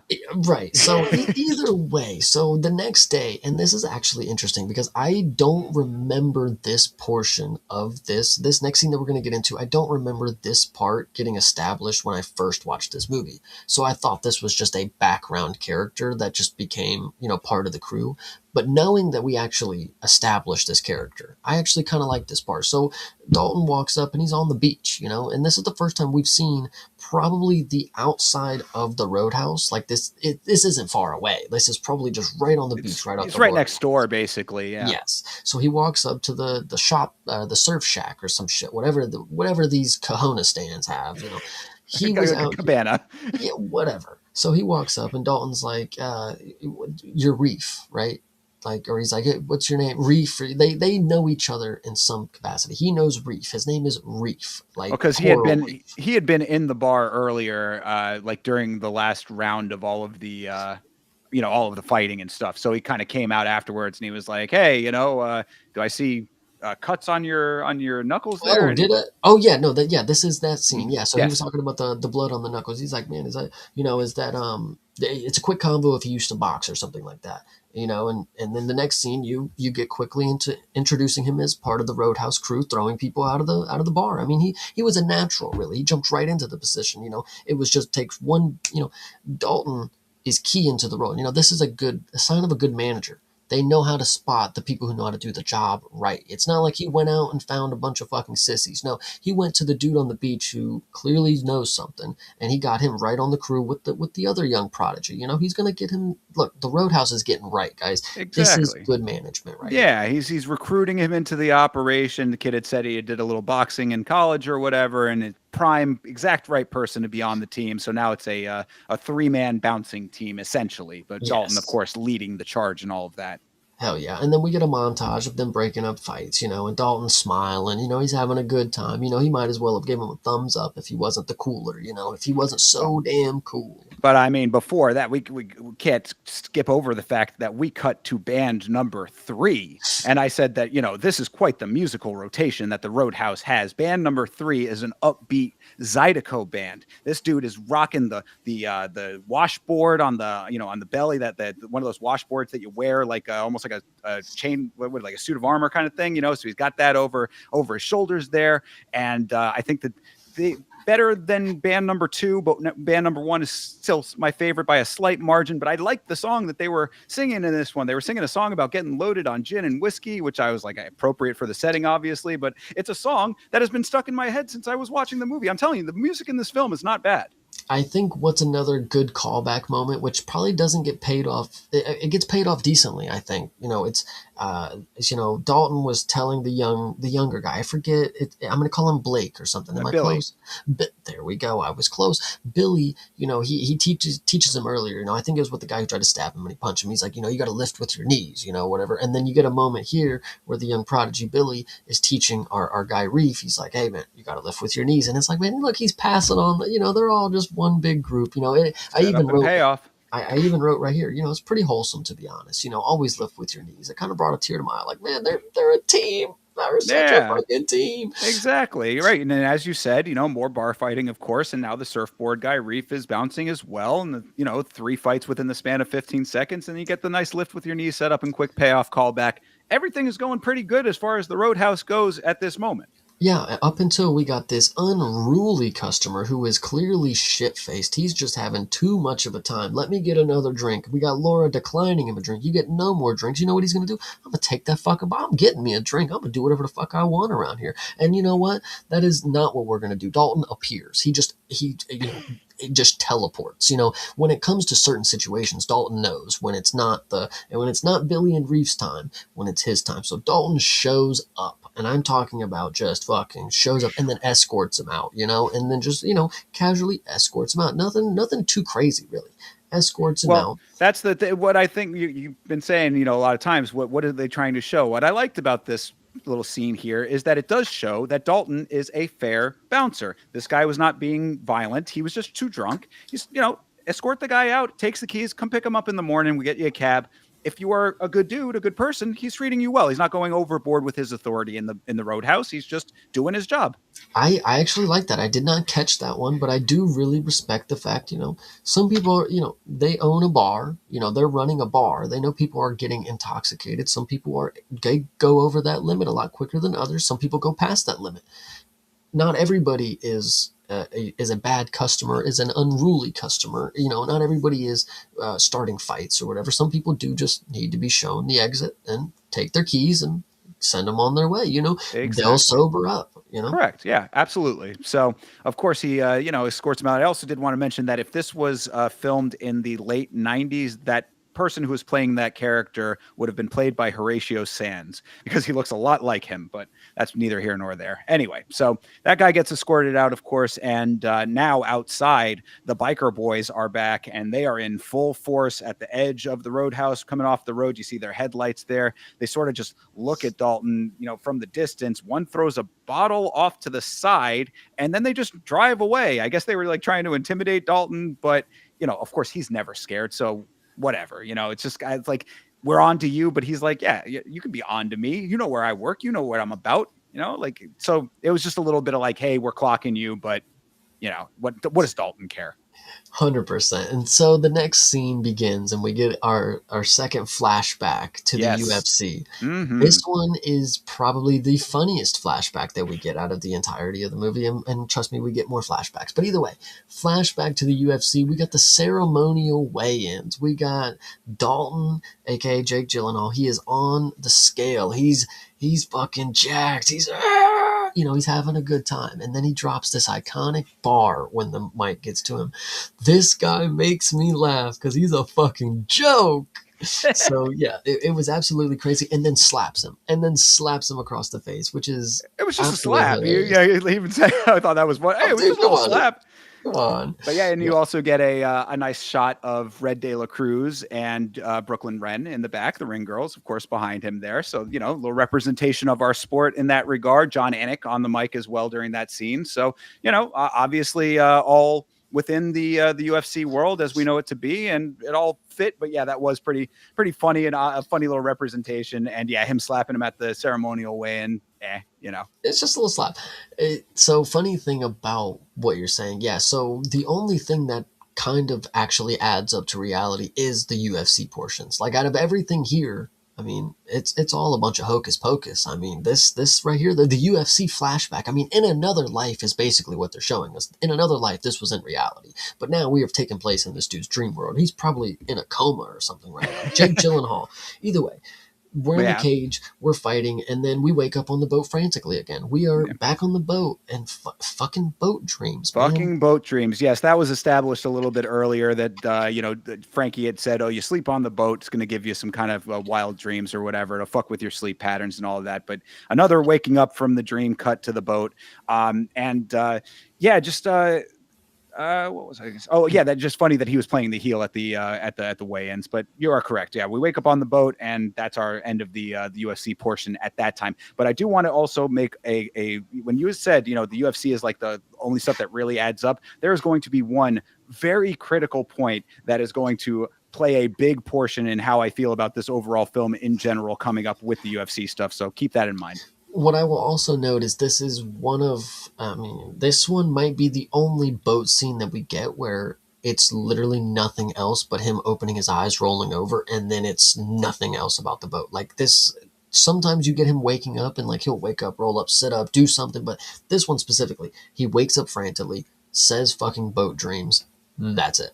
So. Yeah, and then cut to some dudes on jet skis terrorizing a paddleboarder in the bay. Everyone in the Florida Keys is apparently an asshole, which tracks because everyone in the state of Florida is an asshole. So. Except everybody who knows Dalton because they're so nice to him. Hey, Dalton, how you doing today? Hope you had a really nice breakfast. He has brought niceness to the Florida Keys and by extension to the state of Florida, Chase. Yeah, so anyway, we're at the next day. Yes. And Dalton is enjoying breakfast, and then he sees our hot girl, our resident hot girl. She is, having a good time, whatever she's doing. I don't remember at this moment, but she walks up to him.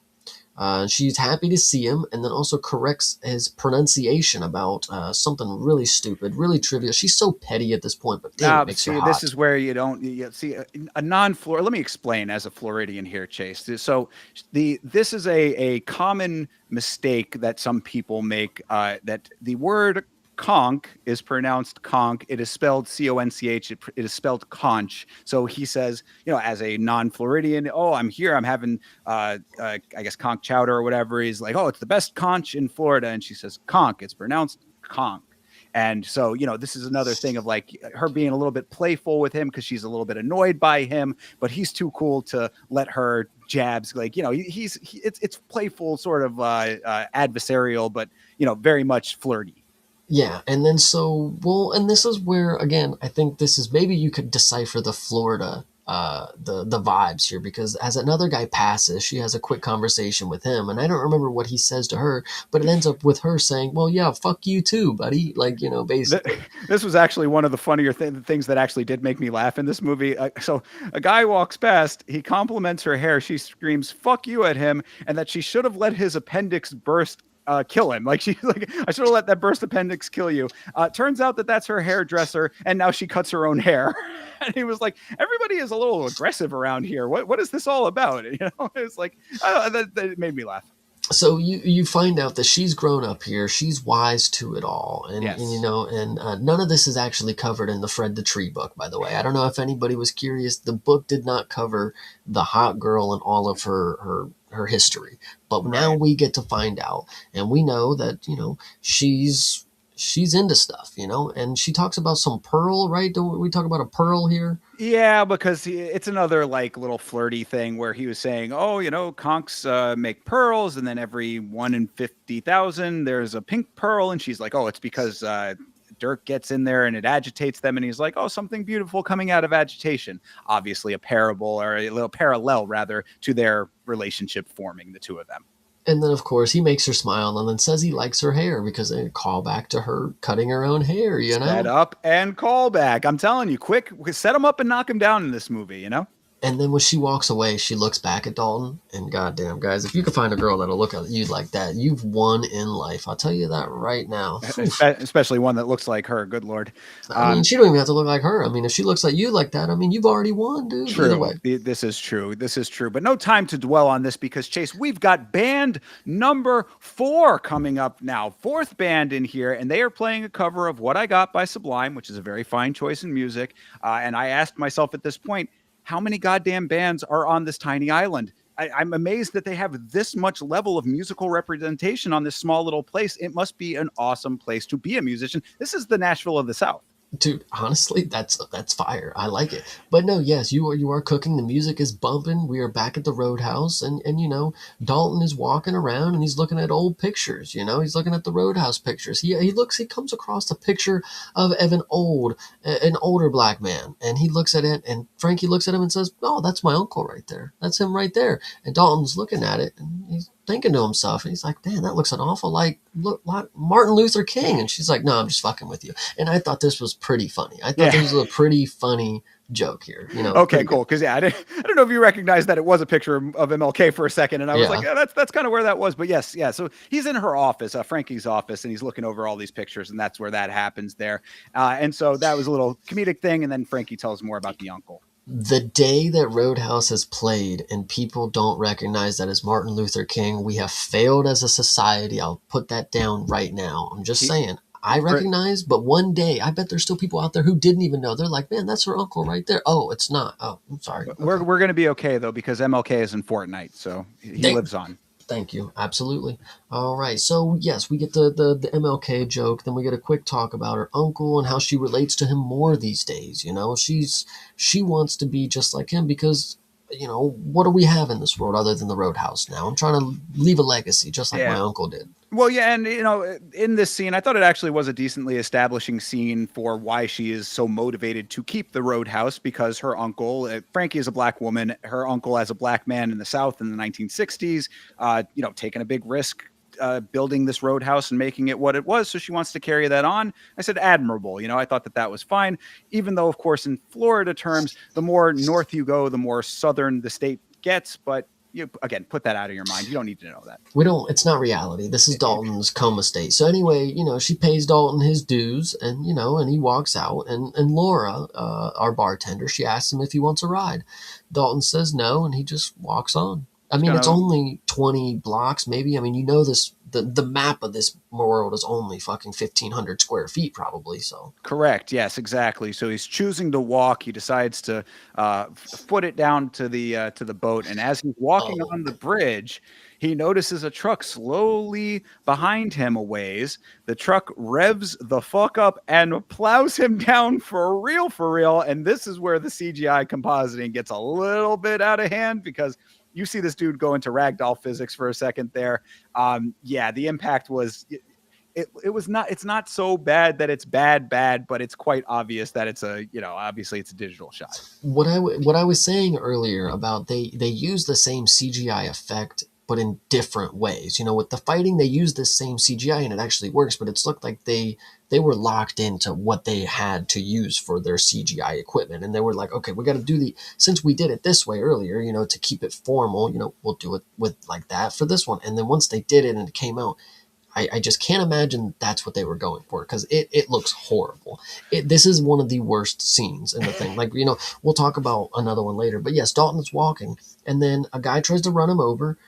Misses, by the way. He misses the first time and then backs Well, up he into kind him. of clips him, I think. I thought he actually got him a little bit, but yeah, the truck hits him the first time, but doesn't finish the job. Is at least how I read it. Maybe it was a miss, but either way, it doesn't finish the job. So, in the most accurate backing up ever pulled off at 100 miles per hour, this truck floors it in reverse, and at Dalton, he basically goes from a ways away and comes swerving back around. Dalton ends up in the bed of the truck, and the truck goes through the bridge's guardrail and then is teetering on the edge of the bridge. Yeah, so what Thinker just said about him being in the bed of the truck is, again, one of the two moments where you'll find that in situations where Dalton finds himself airborne, he lands perfectly in the back or inside of whatever vehicle has done the smashing of his vehicle. He even, later on we'll talk about it, he even jumps sometimes, and it'll just plop him to the next point in the story. So again, we're not in reality, so it doesn't even matter. So yes, the guy backs up into him through the cement guardrails. I don't even know if you could get a car to go fast enough backwards to destroy two fucking cement blocks and then continue falling into the water.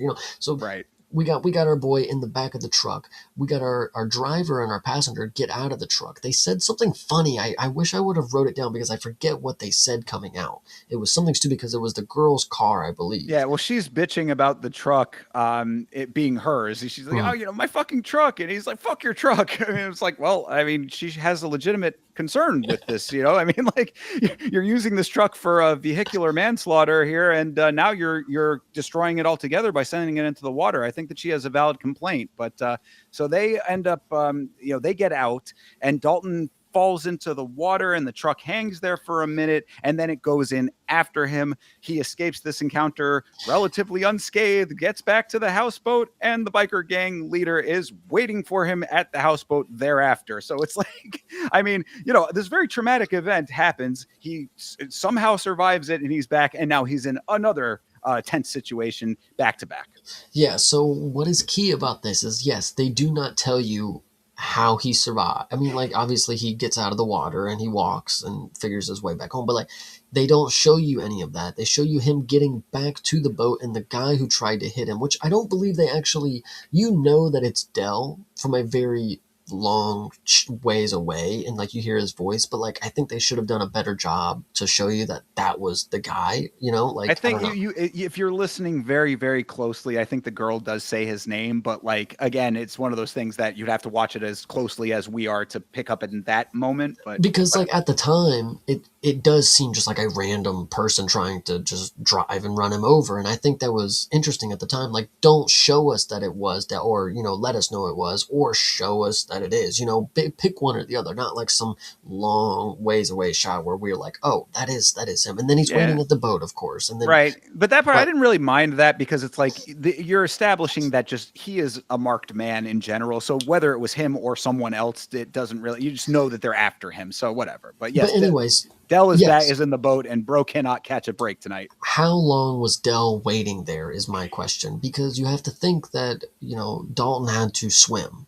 He had to walk. I mean, obviously Dell had to walk too. So maybe they just both got there right about the same time, now that I think about it. If they both walked to the same place, how did he know that he was staying at the boat? Frankie must have snitched, I think, is also a key thing here. How did he know that he was at the uncle's boat? Well, I guess that they'd been watching him. So, I guess that was kind of what was established with the guys outside the hospital, is that he's just being watched. So, Okay, that kind of tracks, I guess. But you are right, though, because it's like, yeah, Dell is now without a car, but also the houseboat is within walking distance to the Roadhouse. So I guess, both of them. We established there's only 4 blocks to this place. Very true. Very true. It's the dock, the Roadhouse, the hospital, and then some other shit. You know, like they're Yeah, all in yeah, like the succession. right, the bad guy hangout place, and Yes. yeah, that's about Yeah, it. yeah. So anyway, so yes, so we get sorry, let me get back to my notes here. So yeah, so we make it back to the boat.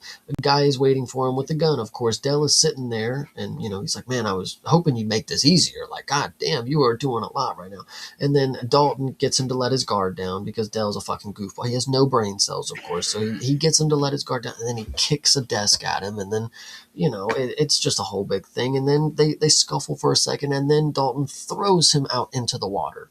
So Yeah. Well, in that moment, it was a kind of a funny little line that, again, somewhat unnecessary, I think, because he's like, "Why are you coming after me? I'm just some guy." And then Dell is like, "Oh man, it's not you, it's the Roadhouse," and that's where like he yeah, starts actually fighting. But I was like, yeah, yeah. I mean, we kind of are going to find that out. It was an odd thing to have like that little throwaway at that moment exactly, but I guess it does set Dell up to know that like, or excuse me, set Dalton up to know that like the Roadhouse is the thing that they're after, I guess. So they wanted to throw it in at that moment. Whatever. Any which way, Dalton overpowers him, throws him out of the window of the boat, and then takes the gun. And now Dell has a much bigger problem on his hands coming up no, as he's in the water. dude, it's the line before this is so funny. So he throws him out of the water, and then Dell looks up and he's like, "What? You gonna fucking kill me now?" And then Dalton throws the gun in the water, and he's like, "Well, that was fucking stupid. I'm just gonna climb up there again." And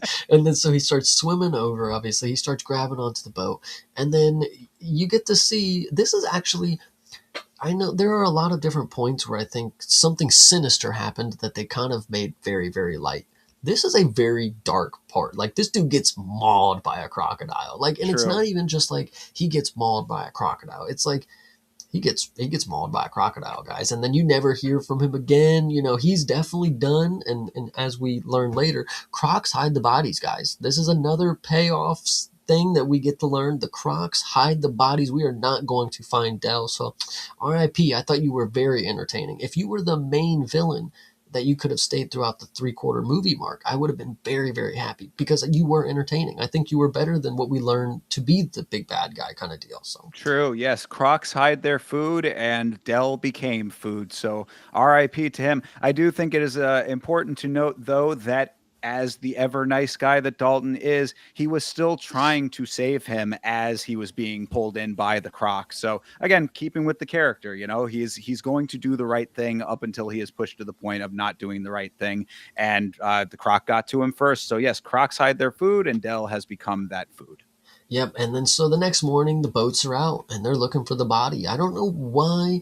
Did this is an interesting one. So they did Dalton like call the police like, "Hey, this guy is dead. Like he's Probably, missing." yeah. Like I don't know what the scenario would be because they question him. We figure that later. He's part of an investigation kind of deal. So it is interesting how that the next morning that these guys are all looking for this dead body, but Dalton's seemingly just walking about. He's not in like cuffs or anything. He's not in police custody. He knows a guy is dead from a crocodile, but he don't know nothing else. Yeah, and Interesting enough. well, I would assume that it had to have been Dalton because the cops wouldn't have known otherwise. We said like the Crocs hide their food has been a recurring little message that they've given to us. So if he had said nothing, then theoretically no one would have known about it.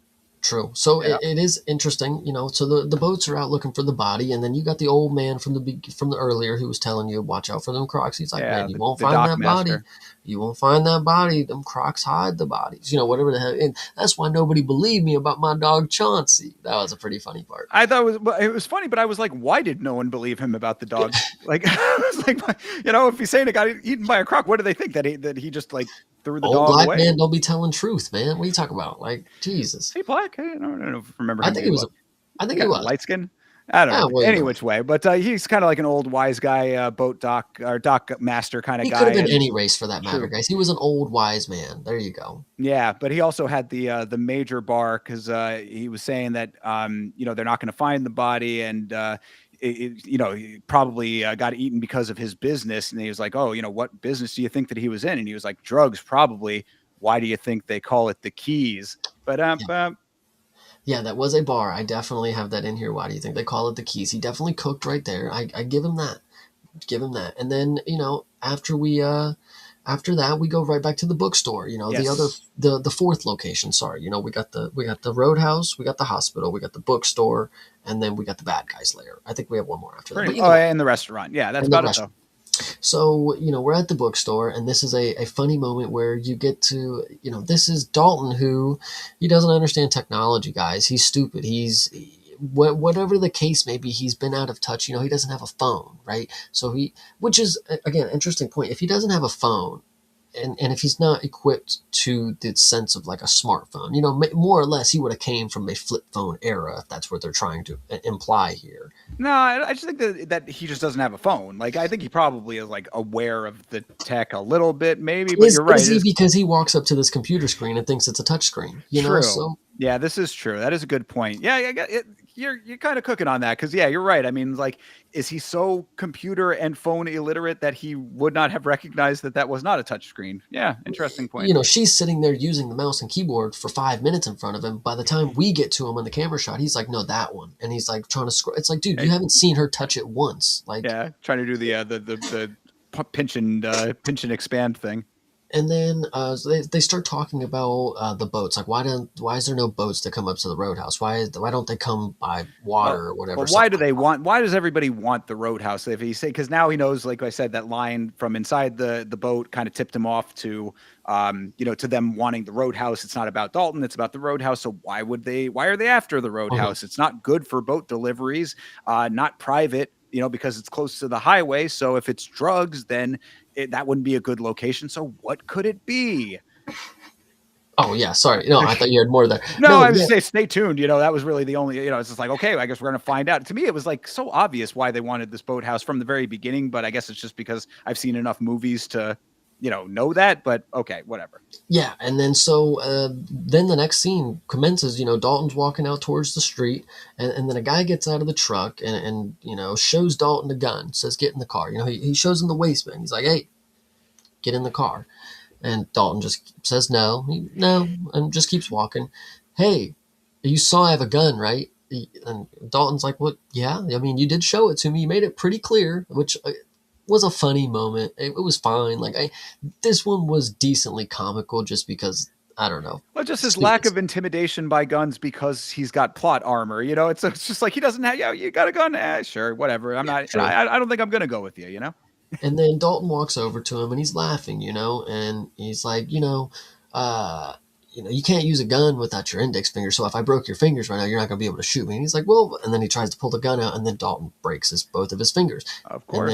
And then he's laying on the ground, and he's crying and stuff. And Dalton unloads the gun and walks off, and then guy gets out of the car. Another guy gets out of the car, excuse me. And then Dalton asks him, hey, do you have a gun too? And the guy's like, no, I actually left mine in the car back there, which, okay, stupid, whatever. I think he didn't want to get his fingers broken was the implication. Yeah. I think so too, but again, it's like, what is the director trying to show you here? Like, these are the worst goons ever. I mean, I get it. They are goons. They're supposed to be plausibly beatable by the hero, but like, did you then need to make him superhuman? Like, if these guys are so dumb, if basic knowledge can beat them, if you can fry their brain with a math equation, like, why do you need to deflect bullets or take stab wounds? It's like, why didn't he do what he told Billy and step away from the knife at the beginning and punch the guy? And see, these are the questions. You don't think too hard. You start thinking too hard, and you're going to have a lot of them. And trust, I have more that I will be revealing throughout all of this as we get farther in too. But yes, so that's that pretty much. The guy says, "All right," he's like, "Yeah, take the guy. There's a hospital up the road, 25 minutes away." And he'll get the help he needs. He says, "Tell your boss I'm at the Roadhouse every night." Right. And fair, that's kind of a bar. You know where I work. You know where I'm at. You've already tried to destroy the place, and I've already stopped you. Tell him I'm here again. And then I haven't left yet. That's actually pretty good, because for what the sentiment is, they're trying to run him out of town, and he's letting him know I'm clearly not going anywhere. I will be there tomorrow and the next night and the next night. And Absolutely. then, of course, and there is a hospital about 25 minutes away. Yeah. Right. it's a funny, again, I think the director thought that was so fucking good. This is such a funny callback, you know, like, man, that line about the hospital 25, like, he genuinely thought he fucking cooked so hard. And it's funny, but like, it's not necessarily anything that I'm going to remember past the conversation that we have right now. That's what, yeah, I would say like some of the humor lands, some of it does not, but it's keeping the atmosphere of the film light because it is just a fluffy film, so it's fine in the big picture, whatever. So this next scene that we get to is one that I think is a little unnecessary, but we cut back to the Roadhouse and Dalton is waiting for Frankie in her office and he scares her and he was like, that was my intention. She's like, oh, you scared the hell out of me. And he's like, that was kind of my intention. I was like, why? I don't really know what the point of that one was, but so they're in her office and she's saying, "Oh, you know, Dell, the biker guy, was an asshole. So I'm kind of glad that I'm not glad that he's dead, but you know, it's okay that he's dead, whatever." And Lost no Dalton, love over it is how she said it. right, yeah, exactly. And then you know, Dalton is still trying to unravel the mystery of why they're targeting the Roadhouse specifically, and then immediately in the scene thereafter, we're going to get to basically find out exactly why. Well, I think it's funny because all of the sudden, Frankie, because she's able to shut her mouth, and that's how you know. Like when this moment happens, you know, Dalton's asking her about the Roadhouse. Dalton's confused why the Roadhouse is the target. Frankie literally says, "I don't know." And then like you know, the one time she won't spill the fucking beans, of course, you know, so you should be able to tell something is up. True. And you know, when she was talking about Dell, she's like, you know, I heard about Dell, you know, it's no love lost over it, you know, but she understood like she shouldn't be happy about it, you know, Right. like it's unfortunate, you know, Yeah. but she didn't like that fucking guy either way. You know, she didn't lose sleep over it. And then Dalton, you know, he's like, well, I did, you know, I kind of lost a little sleep over it, kind of deal, which, you know, I actually kind of like that point of it. You know, you don't have to just move on for, like, obviously somebody just died, but again, when we get towards the portion later in the movie, we'll talk about why this kind of doesn't even fucking matter. But you know, Yeah, and I mean, and also I think it still keeps a little element of humanity about him that, you know, it's not like he's out here trying to kill anybody. So if something like that happens, he's still for gonna be now. yeah, well, right, exactly, until things change. But you know, that yeah, he's not it will affect him a little bit because he is you know, a good guy at the end of the day. And then so next day we're on the water again. We're back at the yacht, I believe, and we got our bad guy. He's asking if he says like the bouncer broke your fingers, like that's what happened. And when he took your gun, like what? And, you know, it's kind of a funny little scenario that you're supposed to be looking at here, but you know nobody's amused. Why? My notes here got a little scrambled. I don't. And Well, then the dad calls. Excuse me. Go ahead. Well, yeah. So no, I was just gonna say that you call it the boat. This boss dude's crazy ass yacht is Yacht. what we are on. The yacht. Yeah, I mean, this is a mega yacht. This thing is a very large yacht. And yeah, he's getting the lowdown on the broken fingers, and then we find out why they want the Roadhouse. Like I said, set up and pay off very quickly here. Of course, it is because of land development that, like I said, was something that to me seemed kind of obvious from the beginning, but that maybe is just because of, you know, exposure to this many type of films like this. But yeah, he's got a nice scale model on the yacht of the what he would like the development to look like and everything. And I said, this is like the boss guy is trying to manifest destiny, the Roadhouse over here. But you know, yes, dad calls, and then we get a generic call from generic Florida Correctional Institution. Don't get the name of it, but you know, he instead of taking the call, decides to throw his phone into the ocean. Yeah, I definitely I saw him throw the phone in the ocean and I thought to myself, I actually wrote this down. This is me when I think about phone plans. Like phone bills itself just makes me want to throw it in the fucking ocean. Oh, dude, yes, I said the same thing. I said, how often I wish I could just do that instead of answering my phone in general. Uh, Absolutely. and Yeah, then he and tells then the guy to go and find his phone. yeah, go get it. Yep, go get it. Yeah, That's a pretty funny that's one. impractical lulls on that one. Yeah, and then that scene just ends. And this is what you've all been waiting for, of course. And because this movie has no actual way to set up what you're about to see, this is the best that they have. So what I'm going to describe to you is how the next scene starts off. Okay. Conor McGregor just appears. He's just on the screen in this next scene. There's no climactic setup or anything. He is here. He gives a menacing look and he begins to start walking down this street and he is butt naked. Mm. Well, yeah, no, I mean, you're missing the setup was that he jumps naked out of a window He does do that. You're right. and he's looking back because there is a lady and a man up in the window and they are arguing and yelling and whatnot, and it is presumably the husband and wife, the wife that Connor was most likely just intimate with, and now he has jumped out of this window, as you said, completely naked. He says arrivederci as they are speaking Spanish, which of course is a funny little juxtaposition, and walks down the street again butt ass naked.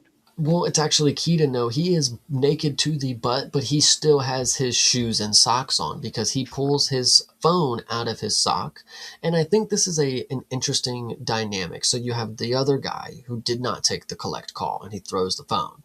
Conor takes the collect call, and it's the interesting dynamic, the differences between them. Conor is the type of guy who takes this call, and then obviously the character is set up beyond that. The other guy is the one who was, they set him up as like this fearless leader. He would be the guy to take the call, kind of deal, but he obviously is not that and did not take it. Right. But yeah, I also said that, when it comes to Connor's naked ass, I'd say that this is more than I ever needed to see of Connor, but knowing the kettlebell photos we saw of Connor last year, this is tame in comparison. We have definitely seen 360 degrees of this man.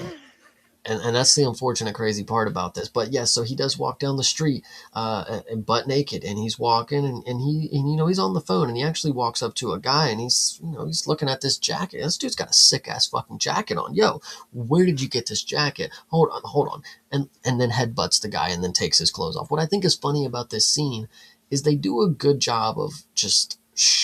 They don't show you anything of what happens, but you are able to quickly assume that this character would be able to pull something off like this. Yeah, he's larger than life. Obviously, Connor himself, of course, is larger than life, so the character is as well. And what it is well, first of all, like you had said, he does have the phone in the sock in the shoe. There, I said that is literally the only comfortable place he could have had the phone under the circumstances.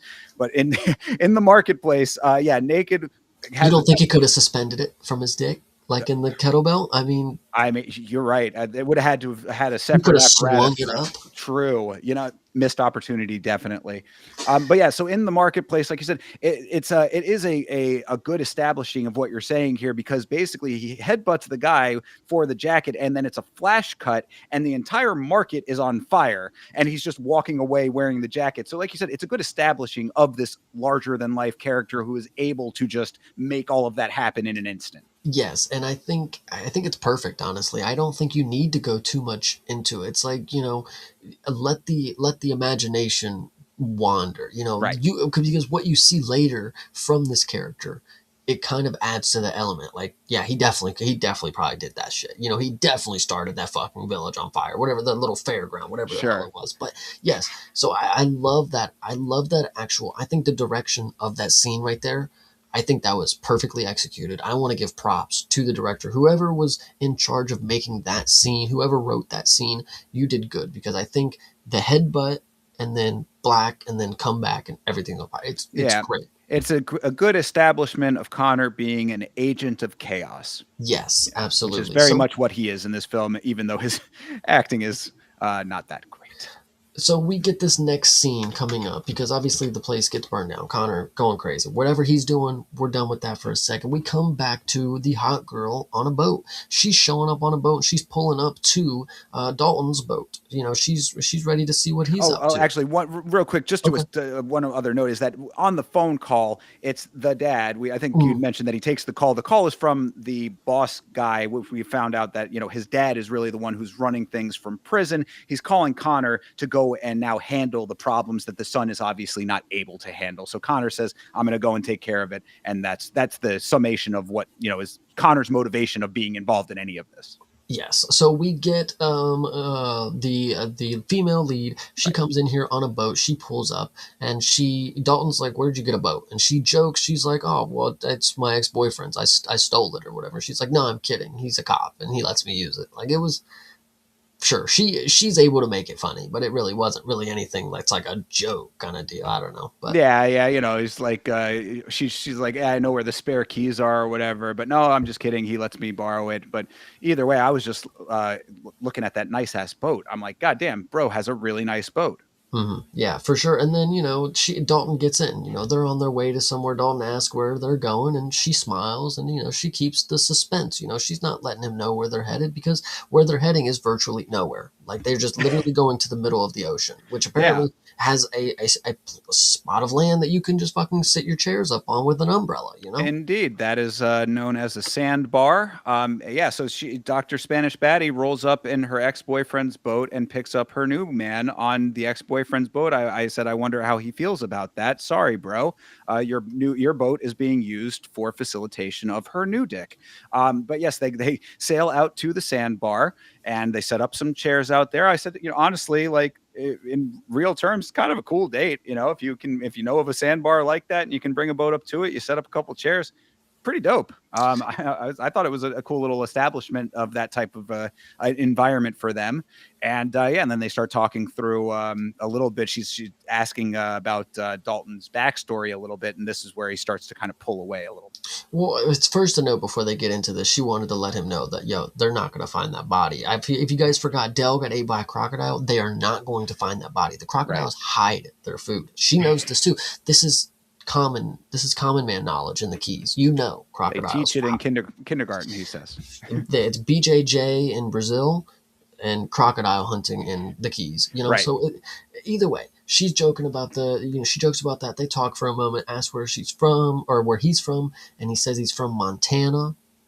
Who cares? You could have named something more boring. I don't know, but like you could have said something any place ever. It kind of seemed like in this moment I was like, did he lie? Is he actually from Montana? Do we know where he's from, or is he actually from Montana? This felt like a weird, like, was he not being truthful? Because like the way that they framed it and the way that he said it, I was maybe he was just hesitant on saying it. I don't know. Well, I think that they're trying to set up that she's starting to want to get closer to him, and now he's caught off guard by any of these types of questions. So it's just sort of like, I'm from Montana. Like, what are you getting at? Is I guess what he was kind of like implying with that, and then she keeps going down that line of questioning, and she's like, I'm asking simple questions, and he's like, whoa, wait you said you're a nice person. You don't want to know me.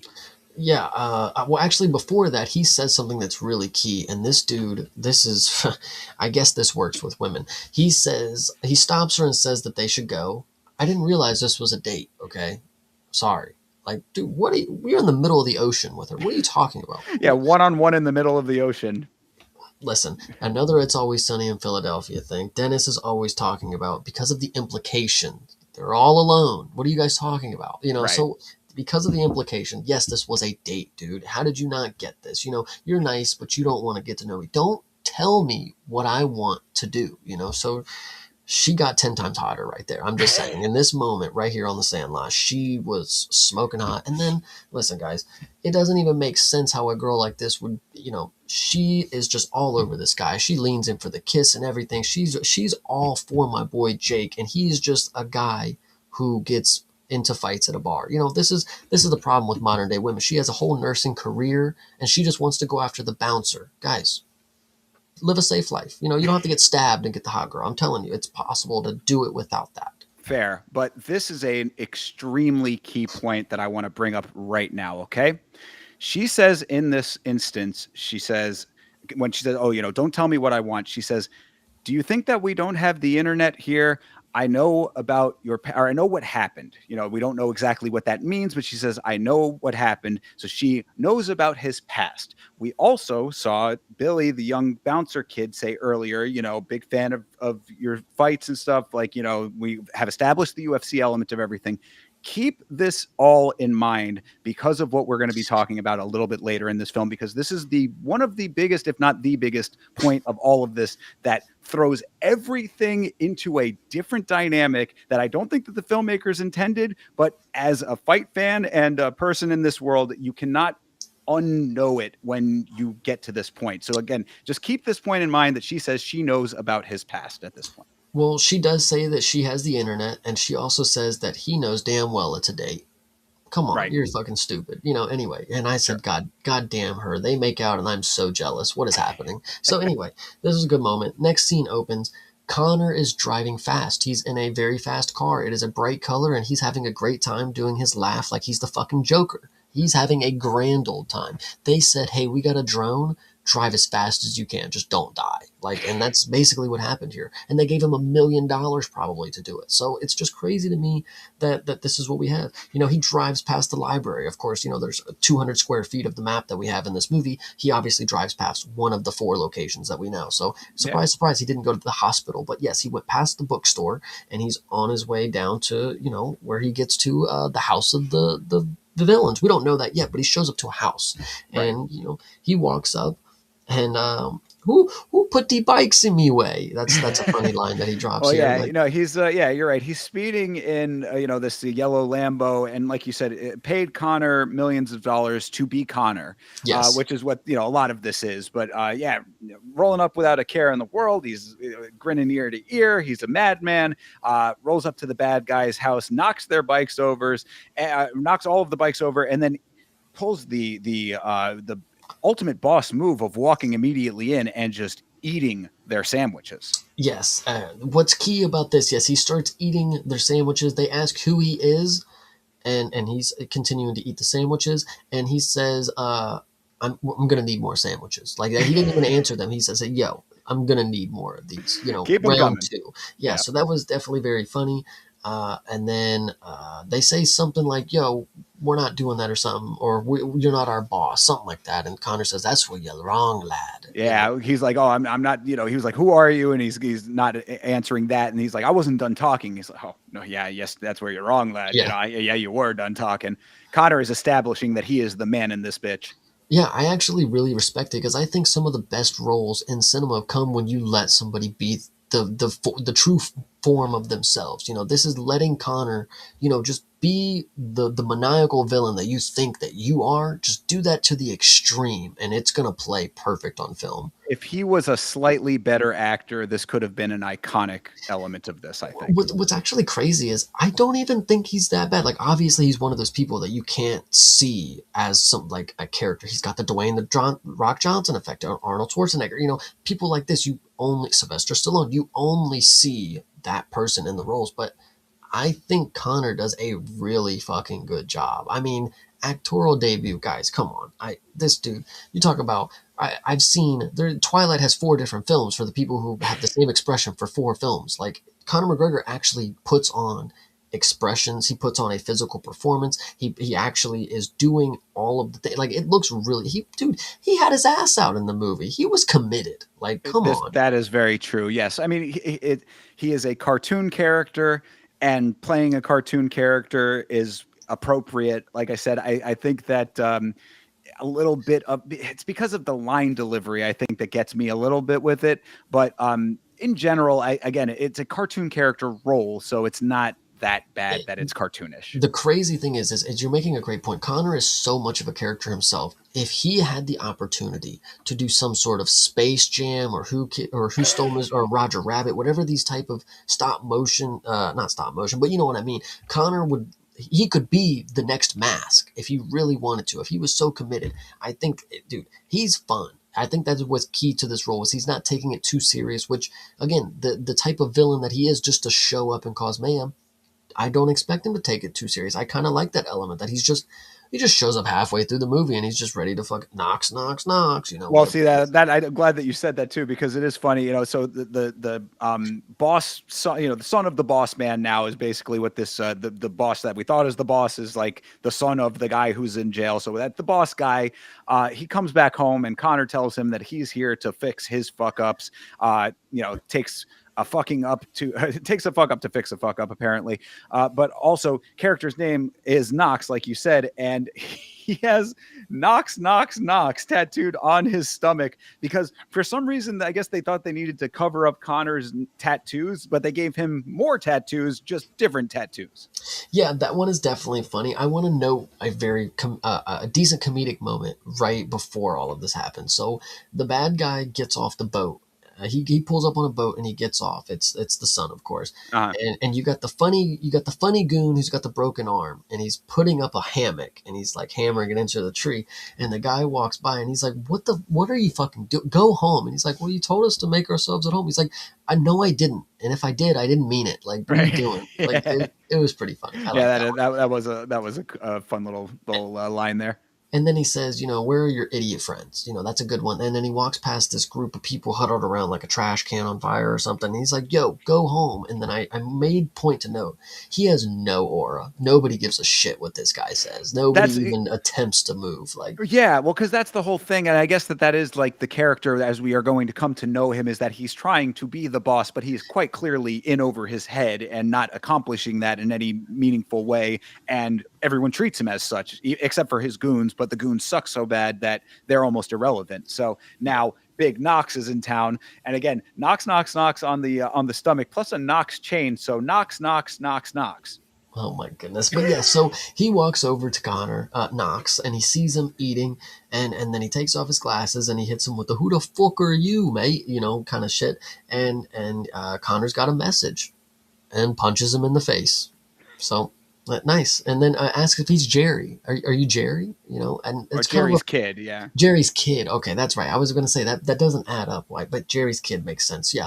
Father sent Connor, and he's got spies everywhere. From prison, he's got spies everywhere. You think you're safe? No.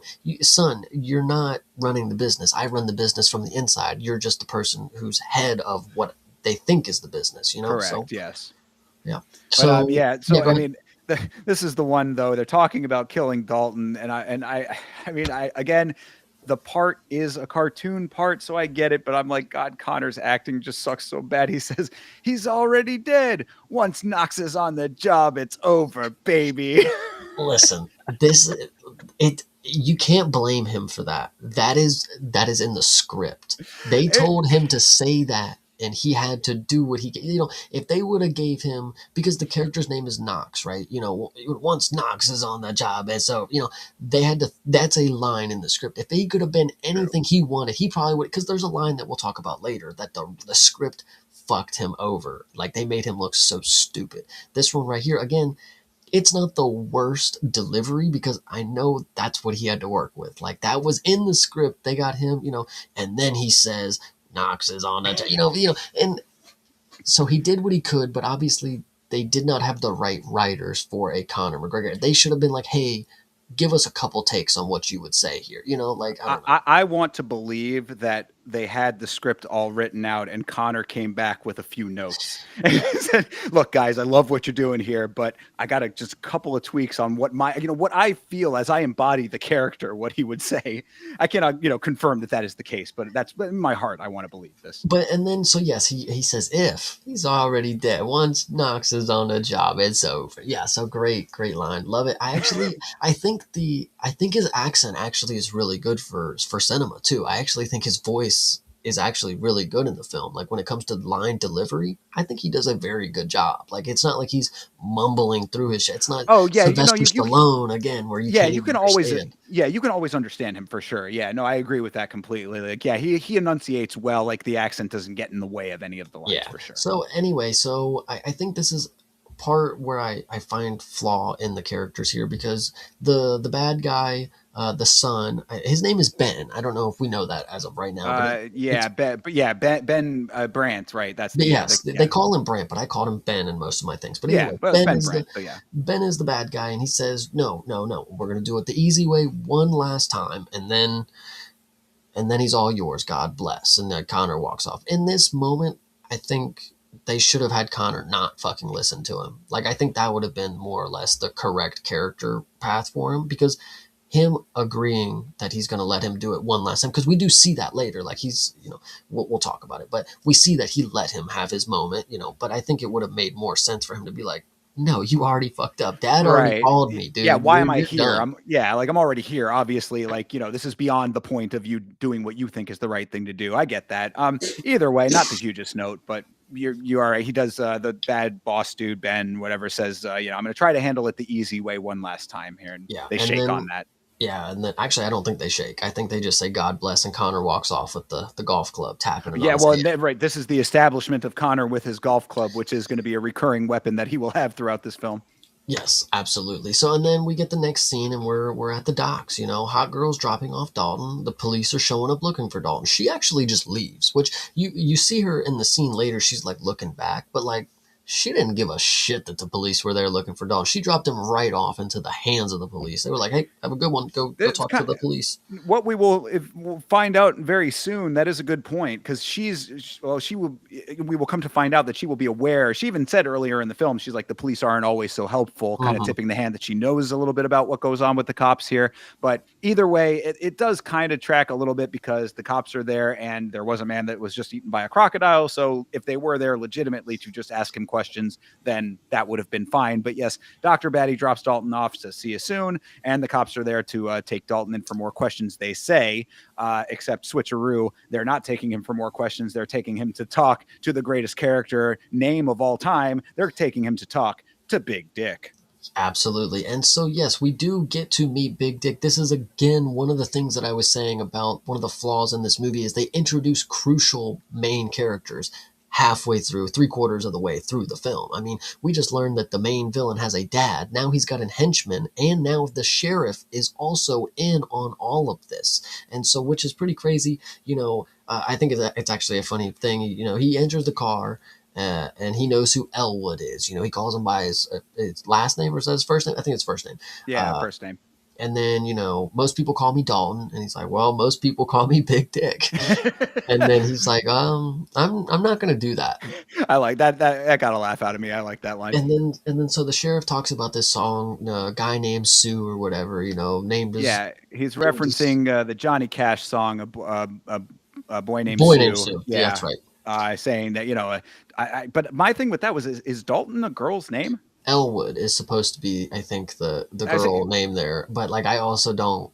yeah, I've neither of never them met are. a I've never met a girl named Elwood, I'll tell you that. That's what I'm But saying. I've never met a girl named Elwood or Dalton, so I was like, why, where is that coming from? And then I also said, why does Big Dick have an indistinguishable Eastern European accent? Because at the time I did not know that he was Portuguese, or Portuguese. I didn't realize that he was Portuguese also, but I knew that it was not Cuban or any other accent that was of the region. So where is this guy supposed to be from? see, and I think that's also to a good point. I think again when it goes to the back to the script, they had it in the script. The sheriff is going to have this great line about a guy named Sue or a boy named Sue or whatever it was, and it's like, Mm, did they not understand that his name is not like Sydney or something? Like we've seen names that are very unisex kind of deal, but right. Elwood isn't even a first name as it is. There's like two people on the planet, and they were made after this movie came out. Like Yeah, Elwood Blues from the Blues Brothers is the only other one that comes to mind. But so yeah, either way, this is all happening inside of a squad car as well, because those cops roll up to like a boat yard, and Big Dick gets into the front of the cop car, and he's talking to him while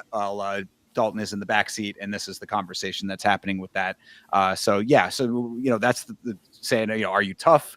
And he's kind of like trying to ask him, like what his plans are here, or whatever. He's trying to get him to leave town, is what we're going to find out. But Big Dick is the sheriff, and he says that he'd like Dalton to leave Glass Key, and he can arrest him and have him shanked in the yard if that's what it's going to come to. Dalton seems to have a sly quip for everything. So Big Dick has the cops pull him out of the car, and they kick him a few times, and he's about to shoot Dalton, but then Spanish Batty rolls up and she slaps Big Dick. yeah, she does not slap a Big Dick. By the way, I want to Right. make this clear. She slaps the sheriff who is nicknamed Big Dick. She slaps him Correct. right across the face, and she takes Dalton, and then they get in the car and leave. And I don't think she actually says too much at this point. I have it in the notes here, but I don't think we learn. Maybe she Well, she said does that. next. Yeah. So Okay. that all happens because the guy is basically saying, I want you to leave. We can do it the easy way or the hard way, kind of thing, is what you're getting across. But Dalton just always pushing it. He's never not scared of anything ever. So it's like these cops. You'd think that this might be the one time that he might actually be a little intimidated, but he's got the gun pointed at him. Batty slaps the sheriff, Big Dick. She takes him in the car, and then as they're driving back into town, she gives a solid exposition dump here. Actually, this is where we find out that she is the daughter of Big Dick. Big Dick is the sheriff who used to work for the Boss Junior's boss dad, the guy who's in jail. Boss dad put a lot of money into Glass Key. He owned a fleet of charter boats that did tours and also ran drugs. So the sheriff is in bed with the family, and she says Dalton's got to leave town. Did I miss anything? No, I think you actually did. It's funny enough. I said she knows a lot of information. I said something like her father was friends with the mob and the mob got caught. So now her father works for the son in prison. And then short enough, think or go for it. That's actually notes right there. Bingo. There you go. So that's pretty much what it is. Like I said, exposition dump here. We now find out that the cops are all corrupt, essentially. This guy who's in prison is running things. He used to be a big player, put a lot of money into the area, and the son is trying to do that. We already knew about the land development stuff. She's thinking that him leaving town is probably for the best based on all of the dynamics. Yep, that's exactly how I ended it. She says that he has to leave. I mean, listen. I know all about this place, and I know it don't get much better. So you're gonna have to just leave, Dalton. I hate to break it to you. Yeah, and indeed, things are starting to bubble up in a big way at this point because two goons in the next scene are going to rough up the bookstore. And I said, "Oh no, could Fred the Tree be next?" That's what I had in the notes. Honestly, if they figure out that Fred the Tree is that thing that you were talking about at the beginning of the movie, we're in trouble because nobody else knows. But if they figure out, we're screwed. This is a good point. These guys are dumb enough to have heard the Fred the Tree reference and go and rough up the tree. Dude, literally. So either way, goons, yes, they're walking about the town. They walk and they're headed towards the bookstore. And Charlie's dad is sitting there and he's telling her like, "Come on, we gotta go. Like, come out the back. Like, we're leaving." And then this is one of those ambiguous scenes. Like, what actually happens here? So Charlie grabs the bat and she's presumably ready to defend the store. Why is the father some pussy or something? Like, why is he letting the 12-year-old and or 16-year-old be the one to Well, I mean, I think that it's supposed to be that she's too young to know better, but he's the wiser one saying, "We need to get the hell out of here." But maybe don't leave the bat within range of her to grab it and go attack people with it if you don't want her to do. Make a good point with that. Yeah, I'll give you that. But either way, so yes, they, I think, and yeah, the scene ends. Yeah, so Charlie You grabs don't the know. bat Yeah, and the scene ends right there. Womp womp is actually like you said.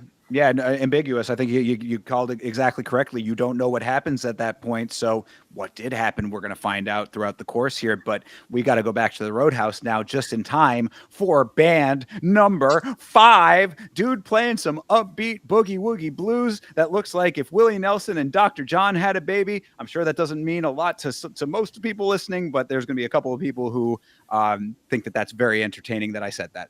No. But yeah, so we got another band playing upbeat song. Dalton checks in at the bar and he tells Laura, the heavyset bartender, that he had a mix up with the sheriff, and look who's there but crazy dipshit son boss guy. And he is actually at the bar now to have a conversation with Dalton about what's going on, essentially, but not even really. It's going to be an interesting thing that he wants to talk to him about. Yeah, this is an interesting conversation, of course. And what I would actually like to note before this conversation happens is that Laura notices that Dalton's never late to work.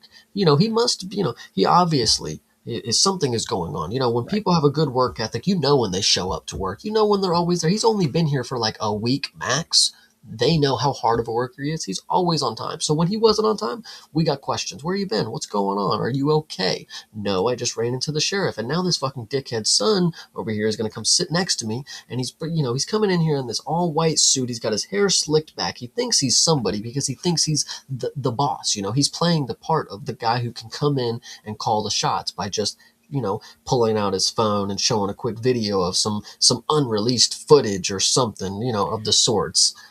Well, what he says on that is that he realizes that Dalton can't be threatened and that he can't be bought, but he did want to show him something. and that is something that was apparently taken off of YouTube. It keeps getting pulled down, but he found it, pulls out his phone, and it's footage of Dalton in a UFC fight, presumably the one that he's been flashing back to in his dreams. He, in this footage, hits a rather impressive flying knee, hammer fists his opponent, and through implication of what this boss son guy is telling, saying to him, apparently Dalton killed this guy, a guy who was also a friend of Dalton's.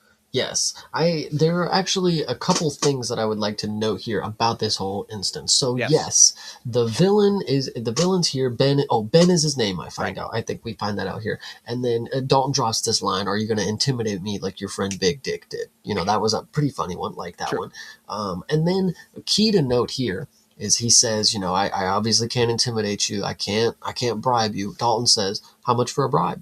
And then the dude jokes it off. It's like, well, listen, buddy, you could have just solved problems right here. You know, if you would have at least entertained the idea. It's like common thing for the dude to just not do what you're not going to take a bribe, and then he just doesn't actually do anything with the bribe. I know it's a movie and it's just a funny little thing, but like, you didn't actually attempt to bribe him. I never saw you once offer him money. You joked about it, but you didn't say, "Here's 15 grand. You can go do whatever you want." Like, if we would have saw it and saw Dalton be like, "No, I'm okay." Like, okay, then yeah, we see that he can't be bribed, but he says, "How much?" And then he just jokes it off. Yeah, I don't know. you make a good point because this is their first meeting in the film. So, like, even he's hearing all about Dalton from all these other people, but there was never any indication from those guys, I guess, aside from the fact that he's a nice guy. But other than that, there is no indication that he is not viable. So Yeah, you're right. I mean, that I guess that's a good point. I didn't think about that. he could hand him a little key right here and be like, "Hey, I got you a new home right outside. It's a car in the parking lot all the way near those bikes." And then Dalton, you could just drive wherever you want. It's got a full tank of gas. There's a case of money in it. Whatever you want to say. These are things that could have been an option for the mob boss. But I guess again, we're supposed to think that he has no real leverage. He has no ability to actually coerce people into do the things that he wants. So his best opportunity is to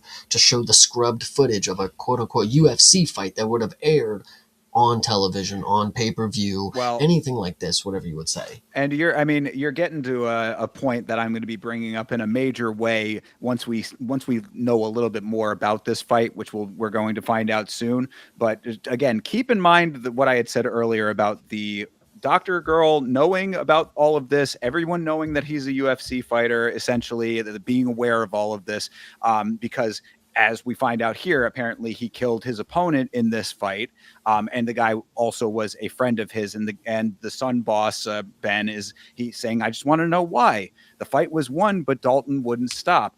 Dalton doesn't answer, and Ben just pays for his drink and leaves. Now, again, we don't necessarily know in this moment that that's exactly how it plays out, right? Like we're not actually seeing the phone footage by that point.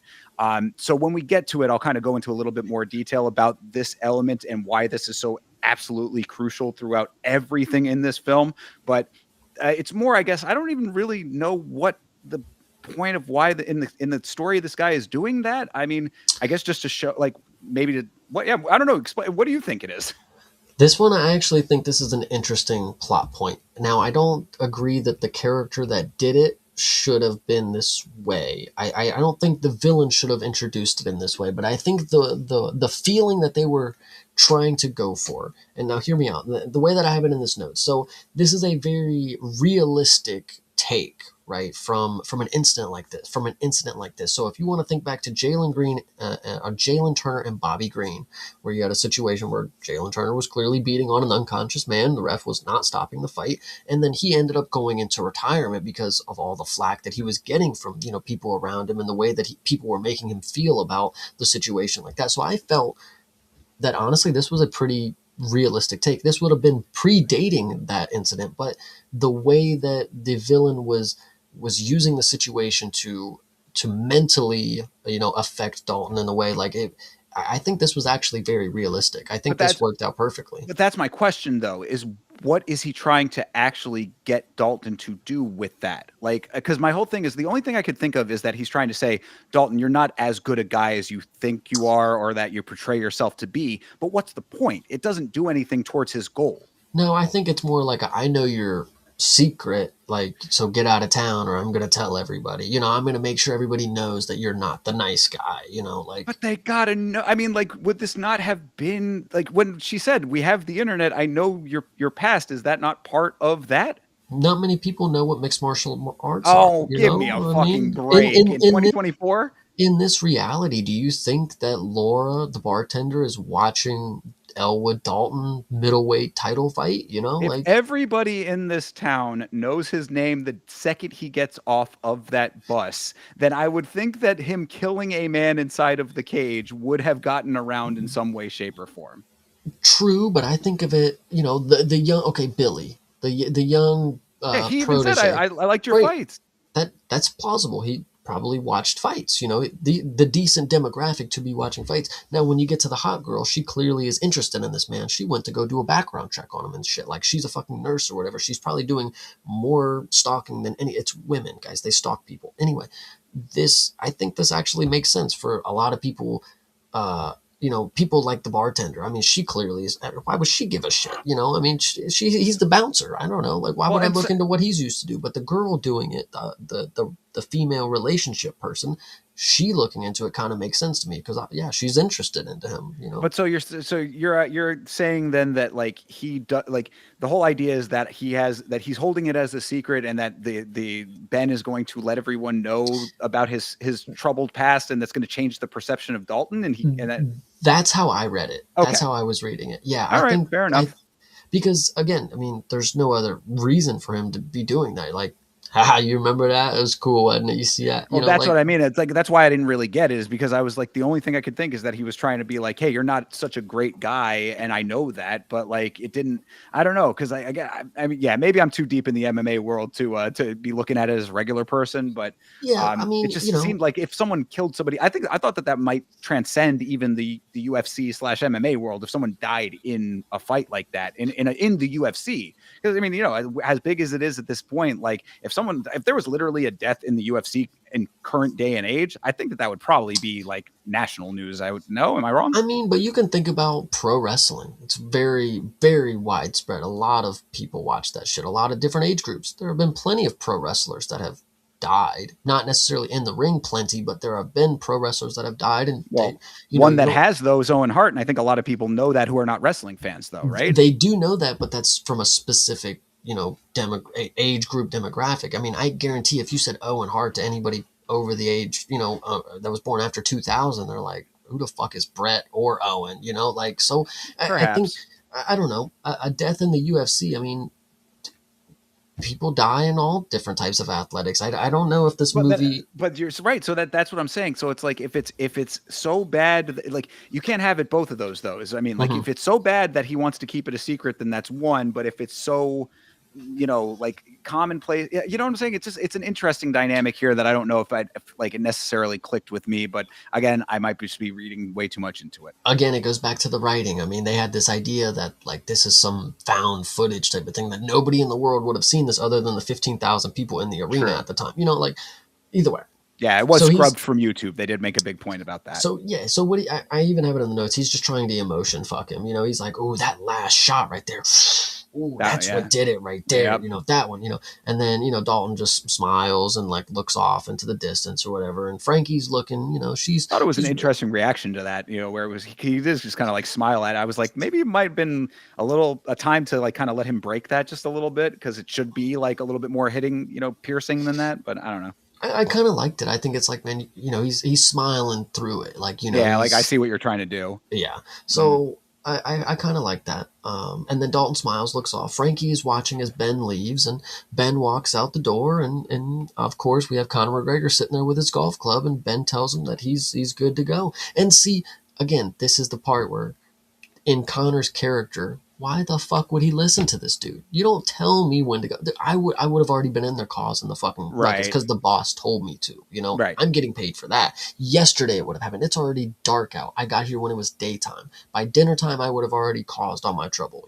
Of course, but if that had been the case, then it wouldn't have allowed for the previous scene. So, again, plot needs to happen. But yeah, Absolutely. so Sun Boss does go outside, and Connor is waiting there outside. He says, "Make it hurt as much as possible. Burn the place down." Owner Frankie follows Son Boss out dissing his suit, and Conor rounds up the biker goons, and it's time to tear shit up. I want you to remember what you just said. Frankie's out there insulting this man's suit. Yes.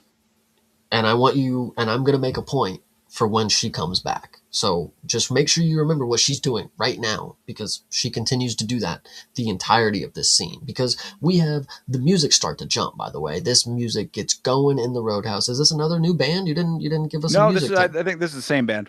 Damn it. Okay, same band. Conor Because it's walks the in same the night. door. It's we're in the True. same. Yeah. Well, damn, they run all night, don't they? The same band all night. Jesus. Anyway, so Conor walks in the door. Dalton's drinking his coffee, right? This is Conor's Roadhouse, and he walks in. Hey, fellas, looks like you're having a smashing night, And then here again, this is Conor reading a script. This is what he was told to do. This was in the script. And it says, and then he smashes the table as he says, it's a smashing night. This is not his fault, and he did as best as he could. This is a trailer shot. They obviously needed this clip right here to be in the trailer because it's so goofy. But go on. He also said, as he's walking in, he has his golf club, and he says, "It's been a while since I've been clubbing." It's like, oh my God, it is just cheeseball line after cheeseball line for Conor. You are correct, though. It is the script, but Conor is chewing the scenery in a very cartoonish way, as we expect. They wrote the script for random bad guy. It wasn't wrote for Conor. That's the thing that we got. And maybe it was. Maybe I'm wrong. Maybe they wrote this. Knox was made for Conor, and they had all these lines in mind for him to be able to drop them. But I just don't think so.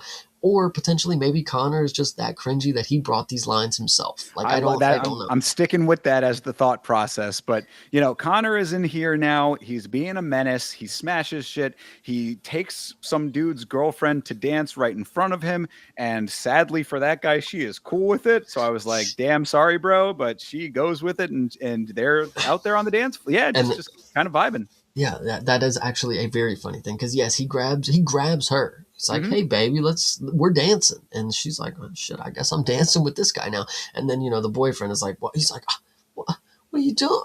Are you going? And, it's like, dude, it's Conor McGregor, whatever, whatever. She doesn't give a shit. She, Conor dancing scene, by the way, we get him dancing with the golf club. Yeah, absolutely. Yep. Yeah. Conor and saying that he loves the song. And then immediately, I guess, again, to show just what a crazy character he is, he immediately switches to hating the song, and he tears through the chicken wire in front of the band and starts fucking with the band. Cardinal sin. You fuck with the patrons, don't fuck with the band. This is not a good thing to do. So yeah, now things are getting out of hand. So the bouncer crew get involved, and Conor chucks them off. He just throws them all around, I'm pretty sure. Quick one. And 4 guys try to restrain him, and he bangs them all off. Yes. No, so yeah, that comes. So the bouncer crew get involved. Conor chucks them about, and then 3 guys grab Conor from behind, and then Reef steps in and he starts ripping him to the body real quick. Conor beats. I wrote this. I knew it was funny when I wrote it. Conor beats all the guys off.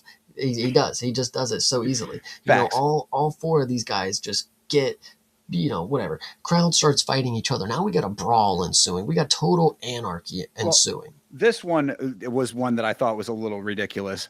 So somebody, Conor does all of the fighting to begin with, and then somebody in the bar just yells "bar fight," and everyone just starts fighting. And I said, that is not a thing. This is literally food fight in high school cafeteria if it was actual physical combat. Yeah, you're actually cooking. Yeah, I thought the exact same thing when you said bar fight. I thought food fight. Wow, that is what we used to think that happened. But either way. So yes, Conor beats all these guys off easy. Everybody's brawling. We even got a WWE move. So he he does like a power bomb, but he flips him over the top. Yeah, he jackknifes him backwards over his head, which I said another MMA/pro wrestling crossover that I personally did not need. Yeah. Well, we get a couple more of them, so we'll see if you like the other ones. But yes, we even got the WWE move. Dalton is still sitting there doing nothing. He's just still trying to drink his coffee. He sees what they're doing. He's not going to fall into the trap. But of course, Connor's in the middle of the room yelling, Dalton, Dalton. And, Yep. obviously Dalton, he gives a scoff. Like, that's what I wrote. He scoffs at it. He's like, huh, all right. And then he stands up, casually, and he starts walking over. And this is a funny scene. I thought this scene right here, the way that they envisioned it, I think played out perfectly. Dalton's going to walk, and there's going to be people fighting going around him, and he's not going to really pay much attention. There's going to be a dude walking by with a chair. Hey, Dalton, how you doing? Like stupid shit like that. I think worked out very, very well. He walks by the last people and like breaks them up really quick. He's handling shit, but he's also like he's focused on where he's going. But if you get in his way, he's on his way. Sure. So And also one thing I think is important to note at this juncture is that you have one actual MMA fighter in this film. You have a character who is playing an MMA fighter. No actual MMA real fighting elements aside from striking come into play really almost at all in this entire movie. So like when I was saying about the WWE or the pro wrestling MMA crossover type thing, it was really just memes because the fighting in this film is all just action movie fighting. There is not mhm. really like, so when we talk about this as like an MMA adjacent film, that is very much what I mean. You get the UFC representation in visual form, but the fighting style that you see is very much just your typical run of the mill action style choreography. I will agree with that, and I think what is best to be said though about that is when it comes to Conor McGregor being the only mixed martial artist in this, in the action scenes of this movie. Maybe we got some hidden gems around there, but Conor is the best on screen when it comes to the action moves, and I think that rightfully it should be the truth. I shouldn't be out here thinking like, wow, Jake Gyllenhaal really schooled Conor McGregor when it came to like the moves and like actually doing the stuff. No, Conor looks really fucking good in this movie. When it comes to the action, I think the CGI, it works best for Conor because it's not necessarily too much of the CGI. Like he can do all the shit. So Yeah, no, I agree. Actually, I think that Conor, as far as the fight choreography goes, was surprisingly astute at it. I thought he did a very good job with it. I think it's him and Surreal Gone for the action scenes, for them being able to just on command their first attempt at it, for them to just nail what it would, to look like an action star. Props to them. Well, I'll give and them that. and yeah, and that's funny that you mentioned KO because that in the big picture, I think this film does share a lot of elements with KO to me, like as far as like the overall feel of it. So we can talk about that a little bit later, but yeah, that is valid, I think. Yes. So, and then Dalton yells to Connor, and they have a quick conversation here about bringing his goons with him. Like, dude, I thought this was between us. Why do you have to bring your goons with him? And, Connor says, I was trying to be thoughtful. And then he drops a line about a pay per view or something. I was trying to sell out a pay per view. It's an outdated thing, anyways. It doesn't matter. This line is, you can just take it out the movie. Voice over with PLE.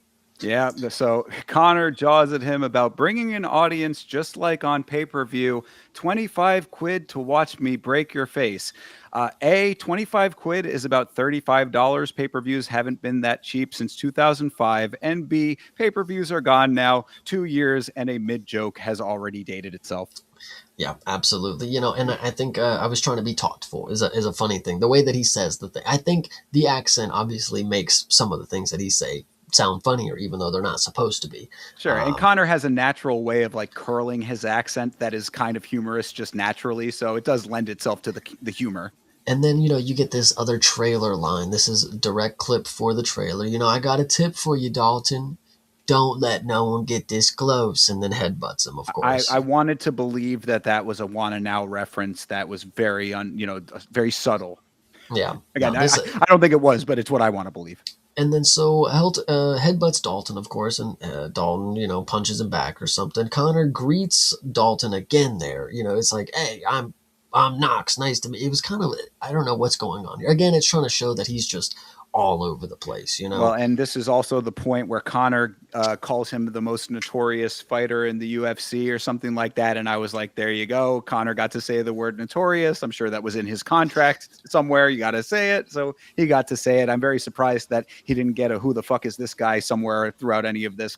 He actually could have had an opportunity when he first met the son. Mhm. to for that, but we didn't get that. But But got yes, notorious. Dalton punches him back, and Connor, he says something like, "Oh, there he is. That's the guy that I was Right. waiting for." And then he like puts his hand out to shake it, and then Dalton doesn't. So Connor kicks him in the chest or something like that. Yes. Does a Spartan kick, Correct.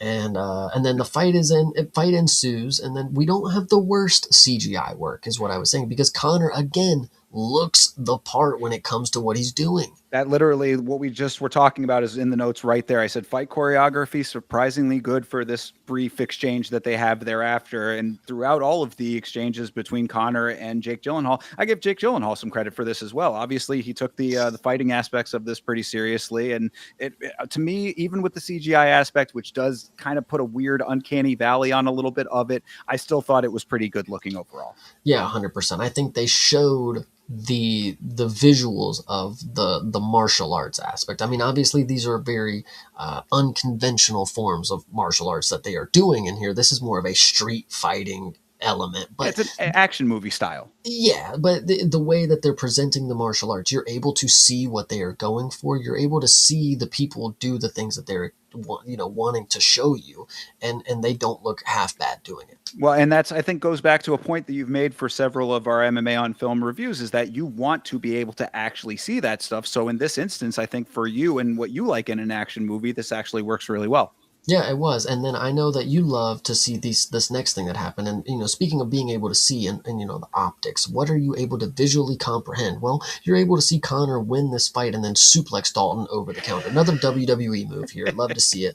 They go over the counter, they tumble back over into the crowd, and then Yeah, over the bar and then back over the bar the other way. yes, and then so you get this weird camera angle where you're watching the fight kind of happen from the ground because they're filming upwards where you see multiple people hanging from some structure on the ceiling. Okay, we got to talk about this one. Yes. So one thing before that, they're behind the bar. Connor punches the bottles. They come back to the other side. I said we're taking a tour of all of our favorite Roadhouse locations with this Yes. fight.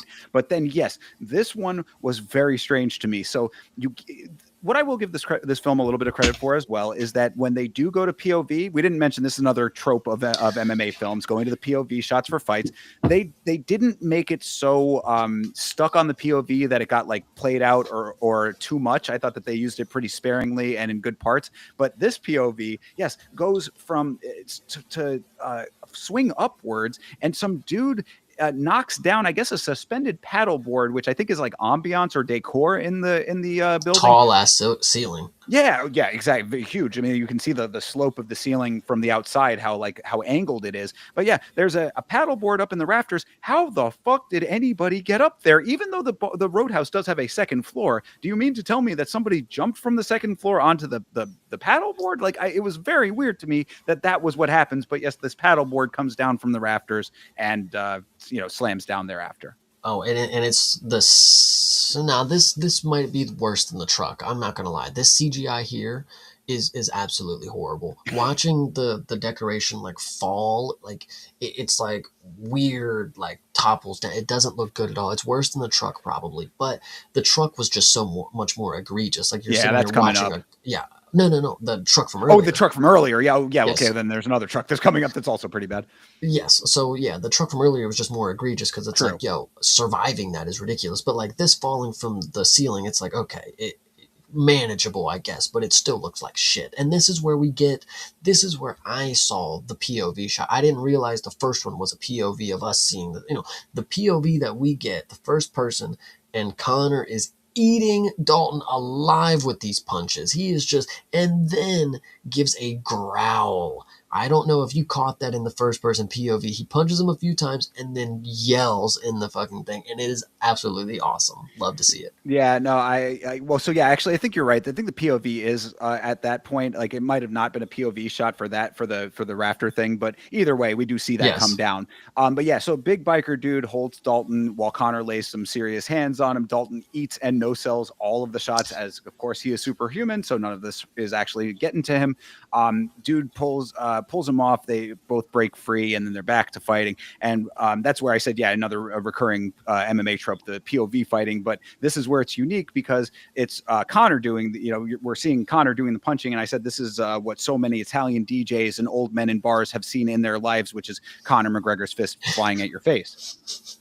Absolutely, and so obviously, Dalton breaks the hold from the guy that had him, and then Connor does a double leg. It's not really a takedown; it's more of a dump. I mean, he throws him very, very far. He picks him up by both of his legs and then throws him out the bar. Yeah, And it's like a tackle and toss. it was very, very impressive for a man of Connor's stature, of course, that we know. But yeah, so Connor kicks him one more time. He kicks him back down to the ground and stares at him, and he says, "Something's wrong with you."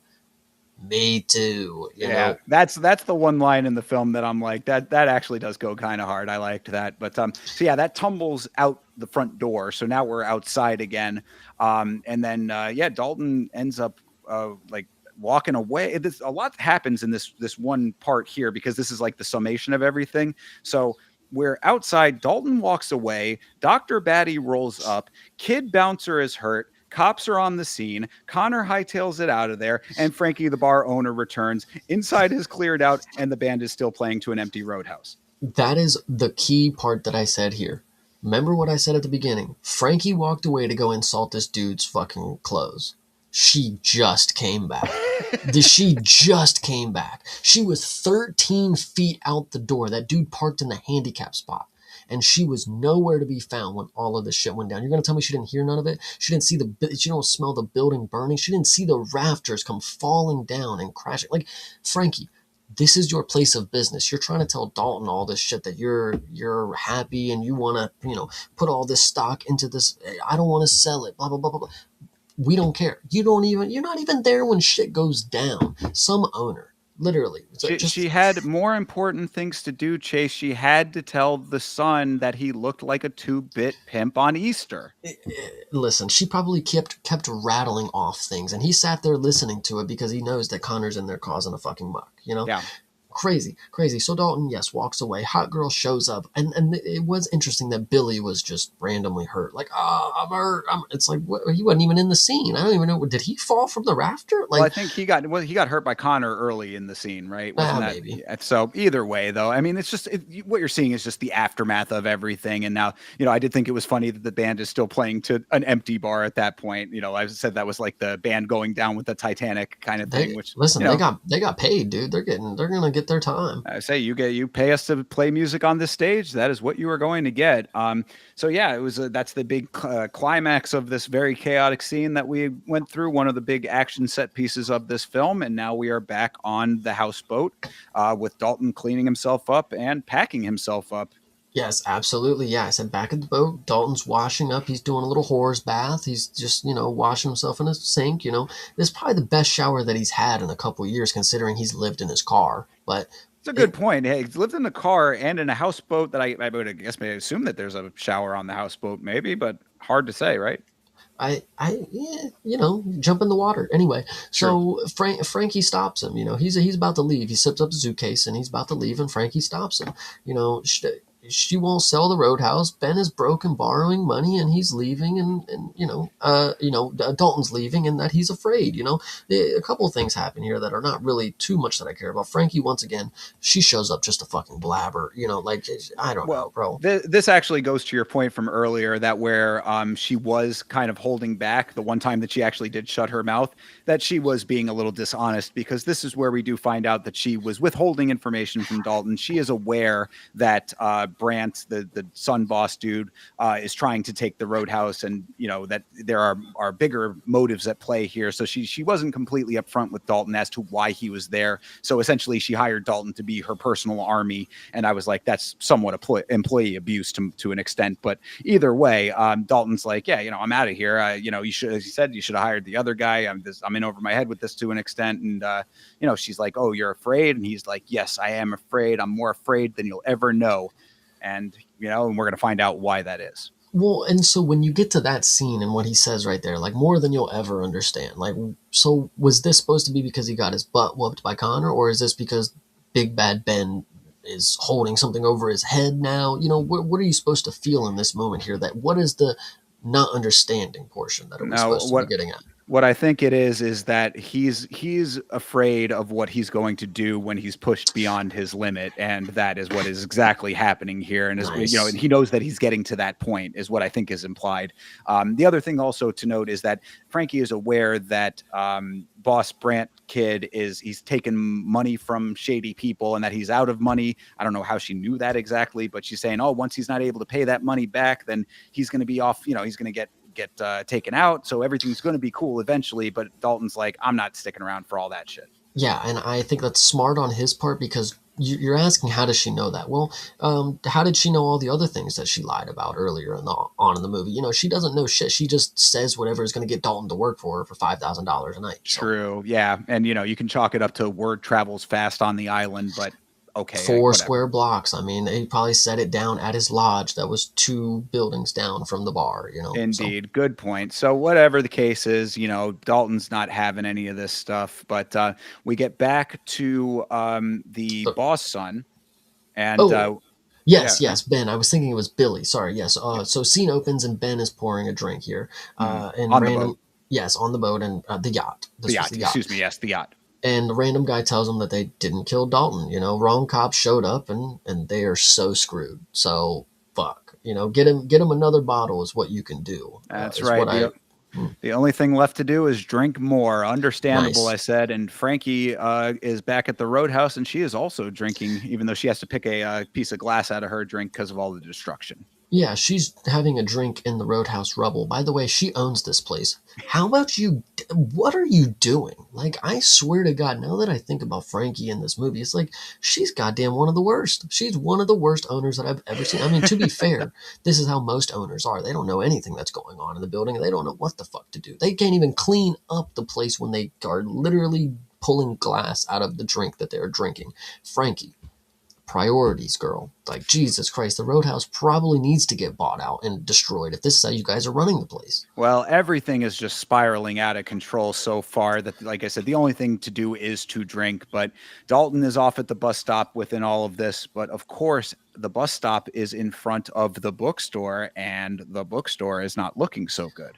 Correct. Yeah, it definitely looks a little charred. It's burned, not to the ground per se, but it is definitely fire has ensued inside of it. Burned And out.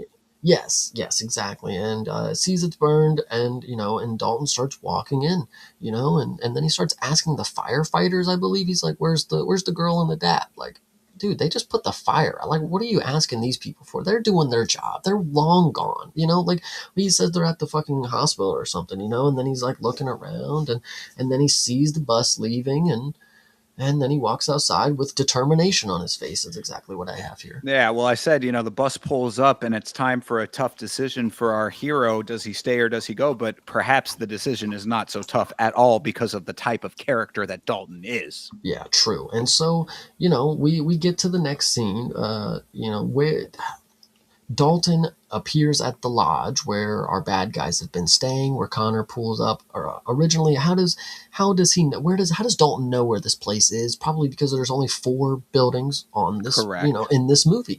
That is a very good question of how he learned to get here. I have no idea. Dalton walked over, by the way. Again, everything's within walking distance for a person who doesn't have a car. Just very happens to be that way. Yeah. So Dalton walks over and he's talking to the goon. They're both across the pool as of right now. Dalton's walking closer to him, and he's asking him, did you do that to the bookstore? Was that your idea? He's like, oh yeah, that was. I fucking did. I'll do that shit on my 3rd birthday of every month. I'll do that shit whenever. And so he walks over, and the guy pulls a knife, and Dalton does his thing. He steps back and punches the guy. And I think, again, it works very well. Why didn't you do this the first time you got stabbed? How about every time you're about to get stabbed? You had a bunch of different stab wounds at the beginning of the movie. Maybe this isn't 100% rate. Like, he tries sometimes and gets stabbed. The other times he just stands there and lets it happen. But now he's locked in, does not get stabbed, punches this dude in his neck bone. And Throat. He punches him directly in the throat, collapsing his trachea. He explains this to him as he is now falling into the pool and suffocating. He's saying, "Oh, I collapsed your trachea. Probably, I broke the bone in your throat, so you're not going to be able to breathe now." And Dalton's, he's kind of monologuing at this point as the guy falls into the pool, and he says, somebody had asked me earlier today if I was afraid, because the guy had said, "Oh, we scared you," and he's like, "Oh, someone asked me earlier today if I was afraid," and he says, "I am afraid. I'm afraid of myself when I'm pushed too far." Essentially, I've been pushed too far now. When that happens, you're getting a smashed windpipe and you're drowning in the pool, buddy. yeah, but see, I don't like this aspect of it because again, you're supposed to be building the superhuman guy up as the nicest guy imaginable, but now he's ready to just fucking kill anybody. Like, I mean, it's just kind of, I get what they're going for, but I don't like the sentiment of it. Like, Well, like I think that I he's think a that good guy just because they made him go to this point to kill, like, Well, that's the whole thing, though, is that I think that they actually did a decent job with that because he was about to leave. He even said that too. He was like, the thing is, I was about to leave. Like I was on my way out, but you fucked with the bookstore. Obviously, that gets into the relationship that he has with the kid, with the girl there. Charlie, the girl, and and that was just a step too far. It was you pushed him over the line, and this is what happens when you push this guy over the line, which we saw in his MMA fight as well. yeah. Which again, this only begs the question: what did his friend do?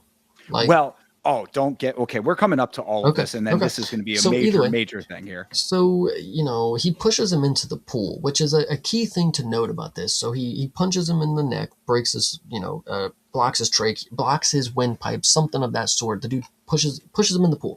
Now the dude is drowning and obviously suffocating, both in one. Then the next scene, we see Dalton carrying the guy and putting him in the back of a truck. Did he fish him out of the water? How did he get him out of the middle of the pool?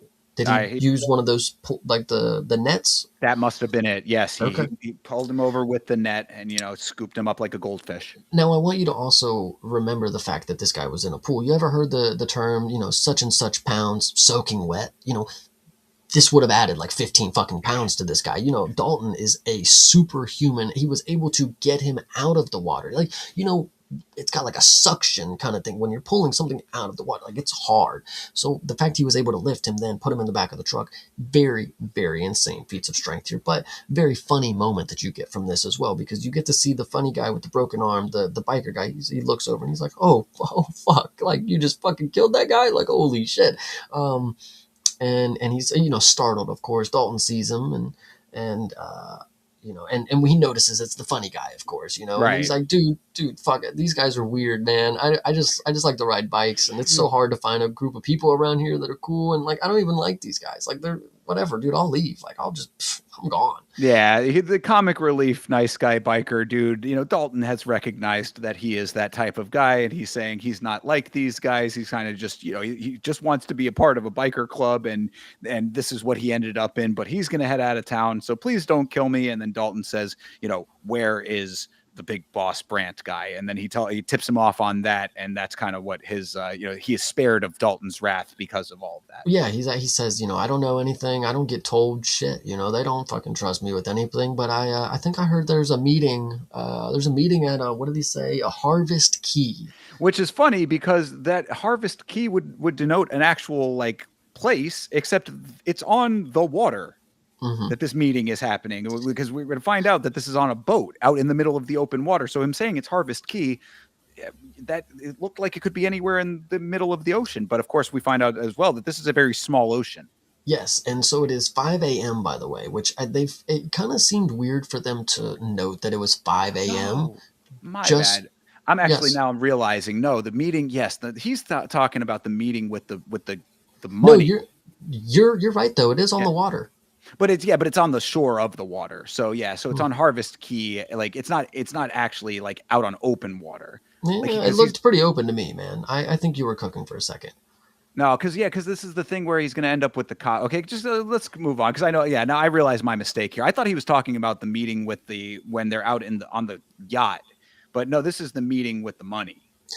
Yes, and so this is where you get 4D chess played by Dalton here in a second, because it's not Correct. like he's not necessarily just a guy who got pushed too far. He's not necessarily a guy who is able to do menacing things with his hands. He is also in some fashion Dexter from the TV series. If you guys didn't know, this guy buys bags of ice and you have no idea what he's doing with these. You're like, why would he need 6 bags of ice? He actually didn't even buy them. He just walks away with them, by the way.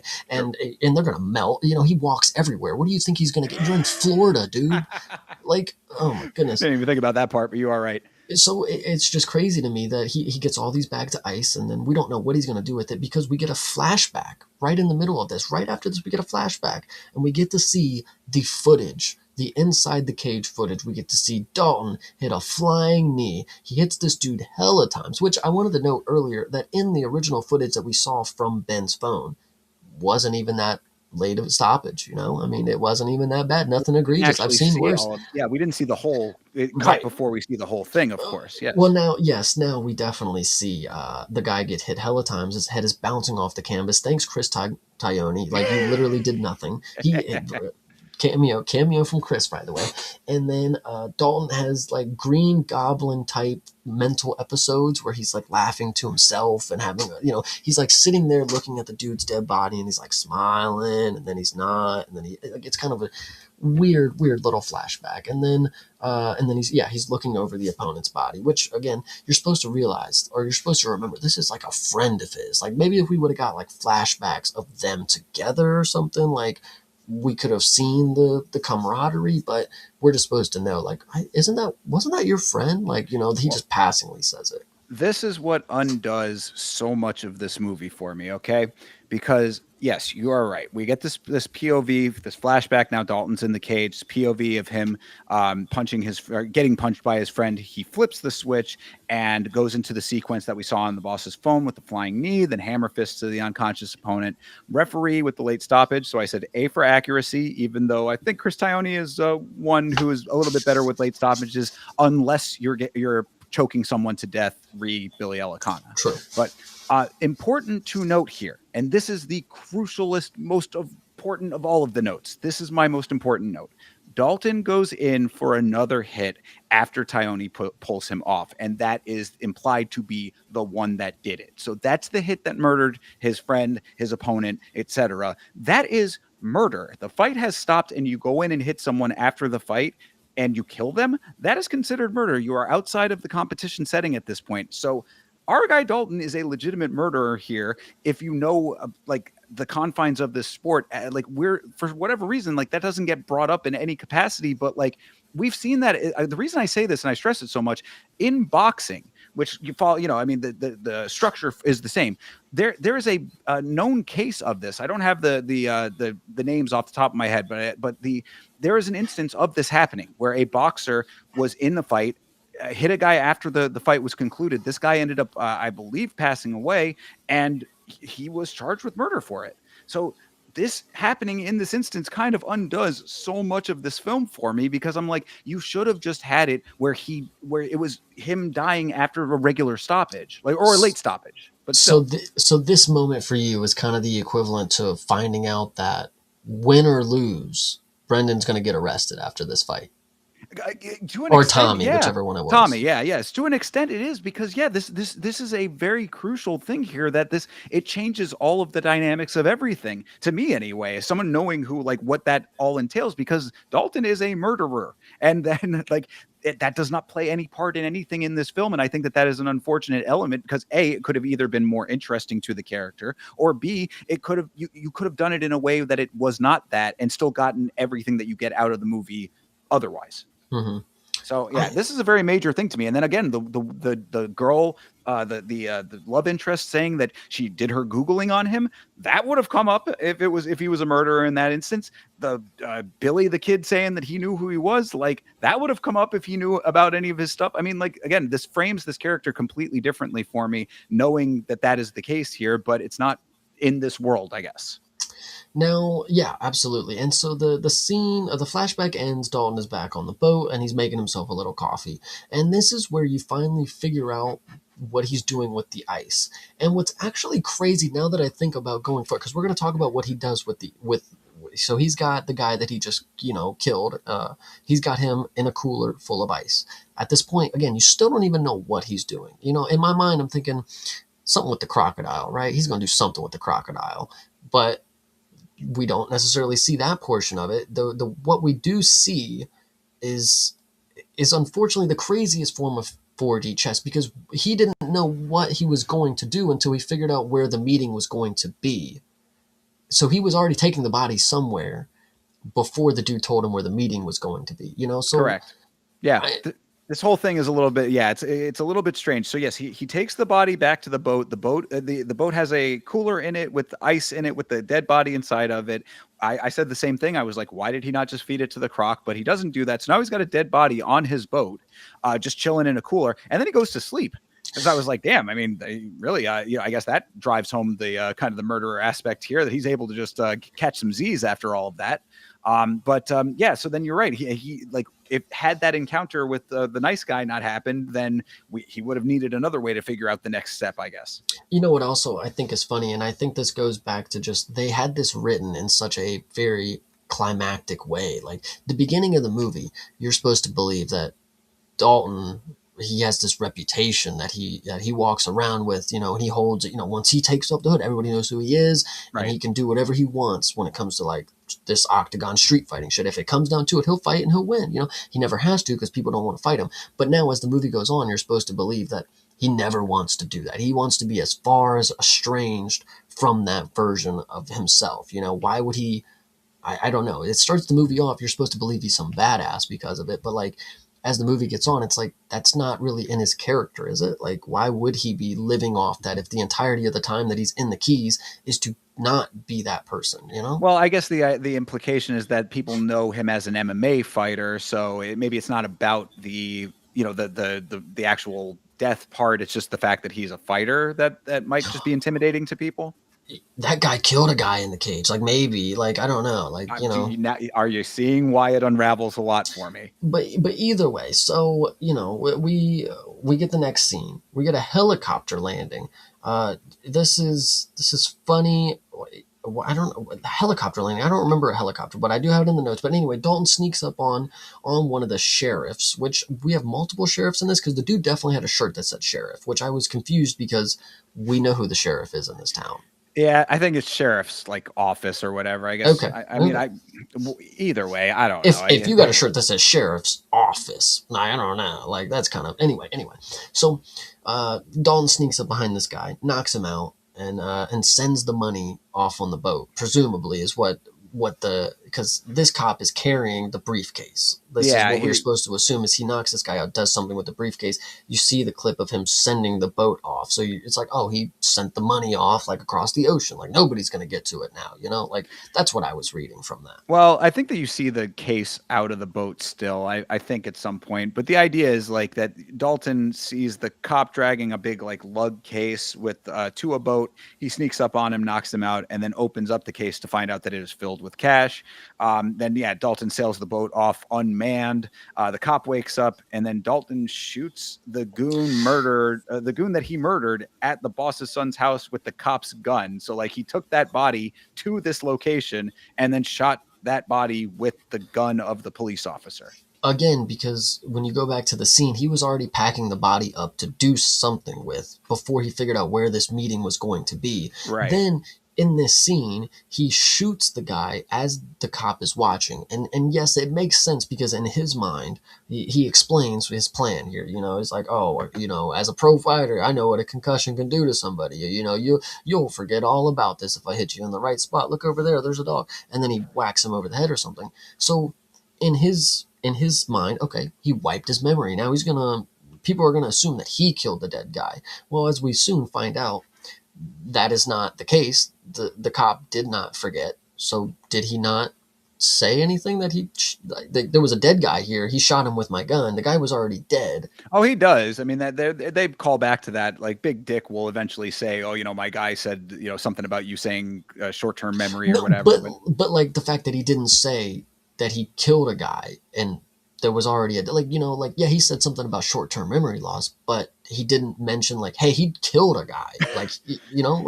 Yeah, but he's one of the goons, so he's expendable. Either way, so Dalton leaves an Plot needs to anonymous. happen, is what I guess is what they. Dalton leaves an anonymous tip on a payphone, and they're Right. like, "Oh, do you want to leave a name and a number?" And then he just hangs up or whatever. So anyway, Yeah. He's saying also that he did this to throw the cops off the trail to confuse them a little bit or whatever. Like it's a little convoluted at this point. But again, plot needs to happen. the next day the sheriff shows up, and they've taken the hot girl, and they want their money back. So Dalton, cough it up. Where is it at? Well, And he's also making a bomb on the boat as the sheriff approaches, and then he just sort of casually puts it into a bag while the sheriff walks up. So it's like, yeah, I'm just making this bomb in broad daylight and just kind of hiding it away. I did not mention that at this point, but I remember noting like, oh yeah, he did have the dynamite or whatever he was Right. doing. Anyway, so the Where to get deputy, that? yeah, just I don't know the keys, man. They've taken the hot girl and they want their money back. So Dalton, figure it out. Where is it at? And the deputy, he talks about his deputy didn't forget. He said you were saying something about a concussion. Well, Right. and then Dalton's like, oh shit, like that was a pretty funny reaction from him, like thinking like that didn't really work, did it? It's Always Sunny in Philadelphia has a great thing about that as well. They try to give somebody a concussion with a bottle. Anyway, memory loss, love it. Sure. Yeah. No actual memory loss, but Spanish baddie doctor is been kidnapped, and the son wants the money back that now Dalton has stolen. So yeah. Now. And yeah, and the sheriff, if he doesn't get the money back, he's going to get blamed for it. So figure it out, Dalton, because we're all getting fucked if you don't figure it out. So anyway, money by noon or the girl is dead. Please help. And Dalton says, well, I don't have the money, so it's going to take some time, which again, makes, when I'm looking at this part, I'm thinking like, he sent it off in the boat is what I was reading from this. Like, because I thought that would have been a pretty interesting plot development. It's like, okay, now it's in the middle of the ocean. Like, now we actually got to figure out what to do about that. But the fact that it's not, and he just sent the boat off randomly just to be an asshole, like, I don't know, like, whatever. True. Yeah. Yeah. Again, just to kind of confuse the cops, I guess. But again, we're getting into kind of convoluted territory with some of this stuff. But yeah, I also thought it was like, it's funny that he said, "Oh, I hit it, so it's going to take some time." It's like, well, why? Big Dick could have just been like, "Okay, well, let's go together to get it," like, you know what I mean, or whatever. But no, Big Dick is worried about his daughter, so okay, do whatever you got to do, I guess. Yeah, so we go to the docks, right? And this is the second set of docks. This is not the normal set of docks. I believe this is like a little further away because we have different crews. We have different looks of people anyway. So Dalton is here and he's commandeering a vessel from the hot girlfriend's ex-boyfriend's cop that she knows where the key is at sometimes. He's looking for the key. Where is it at? And he obviously shouts, he's like, hey, I know who you are. You're that bouncer asshole, huh? Like, yeah, I know who you are, because clearly everybody knows who Dalton is. I mean, word gets spread fast. Even Of the course. ex-boyfriend knows. Like, I mean, Yes. Jesus Christ. And I'm a cop, you idiot. That's a line right there. And then it's cool. I'll be back. Give me 2 hours. He's like, no, you stop right now. You're in trouble, he says from the dock, and they're having a full ass conversation as Dalton has driven this boat 200 yards away, which I thought was pretty Over funny. the fucking engine, by the way. Yeah, right, exactly. I mean, he's just yelling back and forth as he is sailing off into the distance, and it is both people can just hear. And he's like, I'll be right back. I promise. 2 hours. He's like, no, you stop it right now. All right, 2 hours. 2 hours tops. So it's fine. I mean, yeah, what's he supposed to do, I guess, at that point, right? And then right here, Dalton tucks the C4 he was wrapping before the sheriff came in. Yeah, so he Right. puts this on this boat with him. And Correct. it's kind of a funny nod. It's like, he's going to go fuck this dude's boat up. Like, that's pretty funny to think about. Like, damn, he ain't getting that boat back, man. True. Yeah. No. He's. Yeah. I mean, again, this is what I class is like he's been pushed to the Michael Douglas in Falling Down point. I don't know if you're familiar with the film Falling Down, but classic film if you've not seen it. And it's basically as a guy who's just been pushed past the brink, and now all hell is going to be breaking loose, and Dalton has gotten to that point.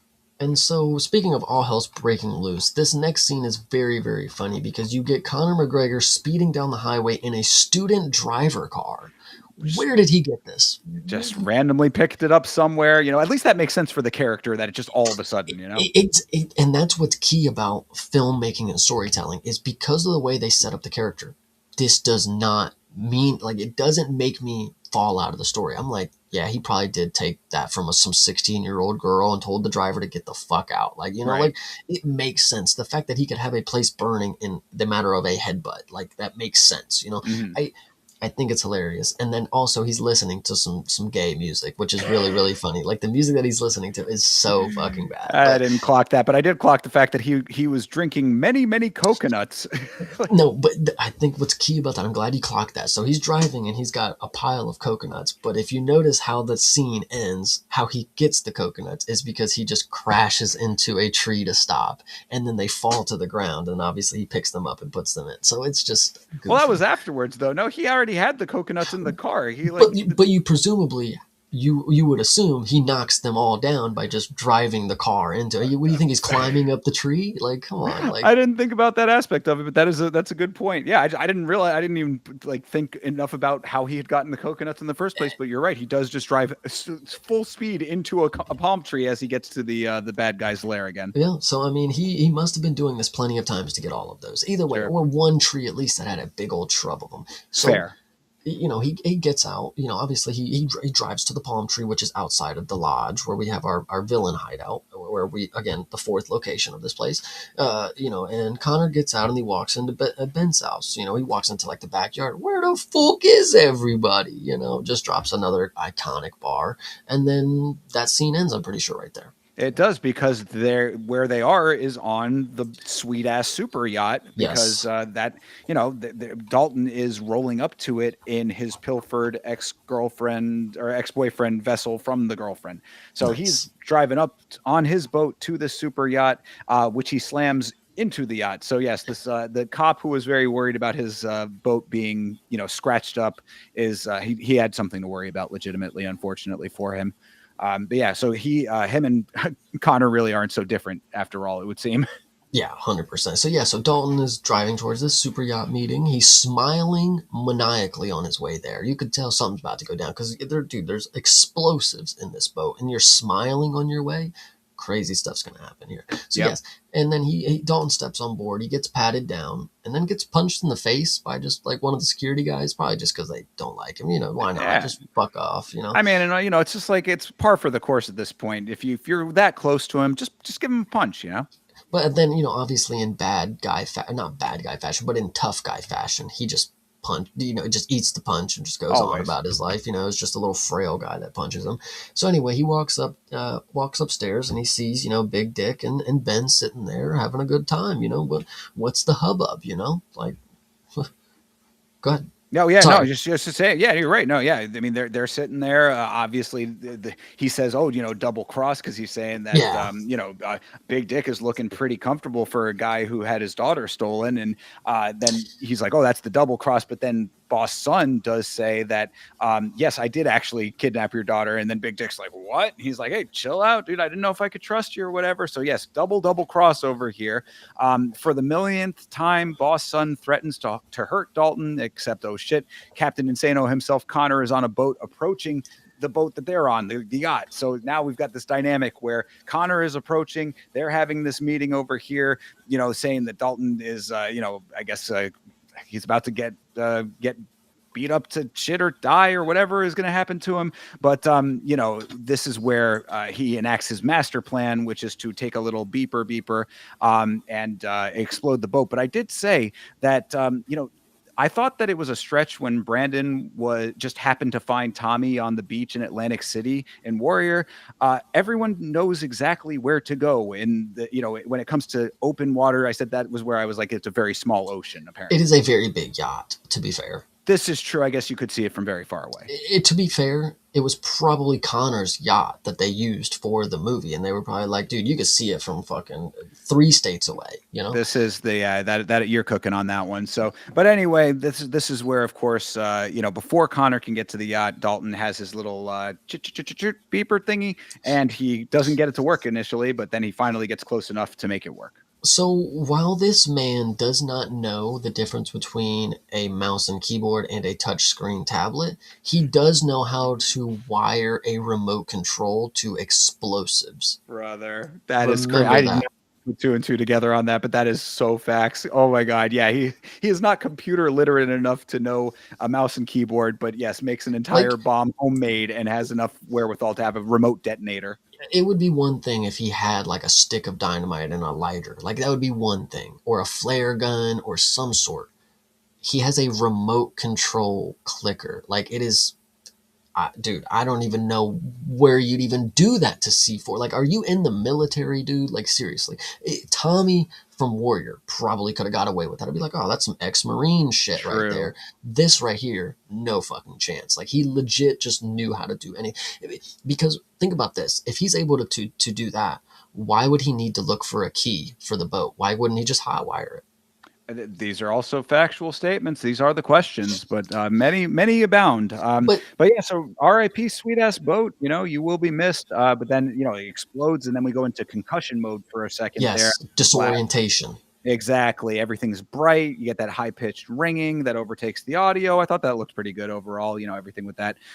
Dalton ends up in that whole, scuffle there. In the confusion of it, Dalton punches one dude with third-degree burns directly in the face. That was pretty funny. That was fucked up. I was actually, dude, listen, I was actually pretty mad about that. So Dalton punches two guys, one of which being some poor guy burning to death. Like, it was literally just like one of the boat guys. Like, it was the dude shaving him probably. Like, Could have been, yeah, because he starts off on the second deck. That's where he punches the first guy, goes down to where the boat had exploded closer to the water on the first deck, and then yeah, some dude, just some random dude who with for third-degree burns, like you said, could have been the shaving guy, but he just gets clocked in the face and off over the side he goes. yeah, it's pretty unfortunate. I feel bad about that one. Another guy, this is the funniest part. So the other guy that Dalton punches is across the room, right? So Dalton walks into the inside of the boat. The boat is now being submerged by water, so he's at least ankle high in water.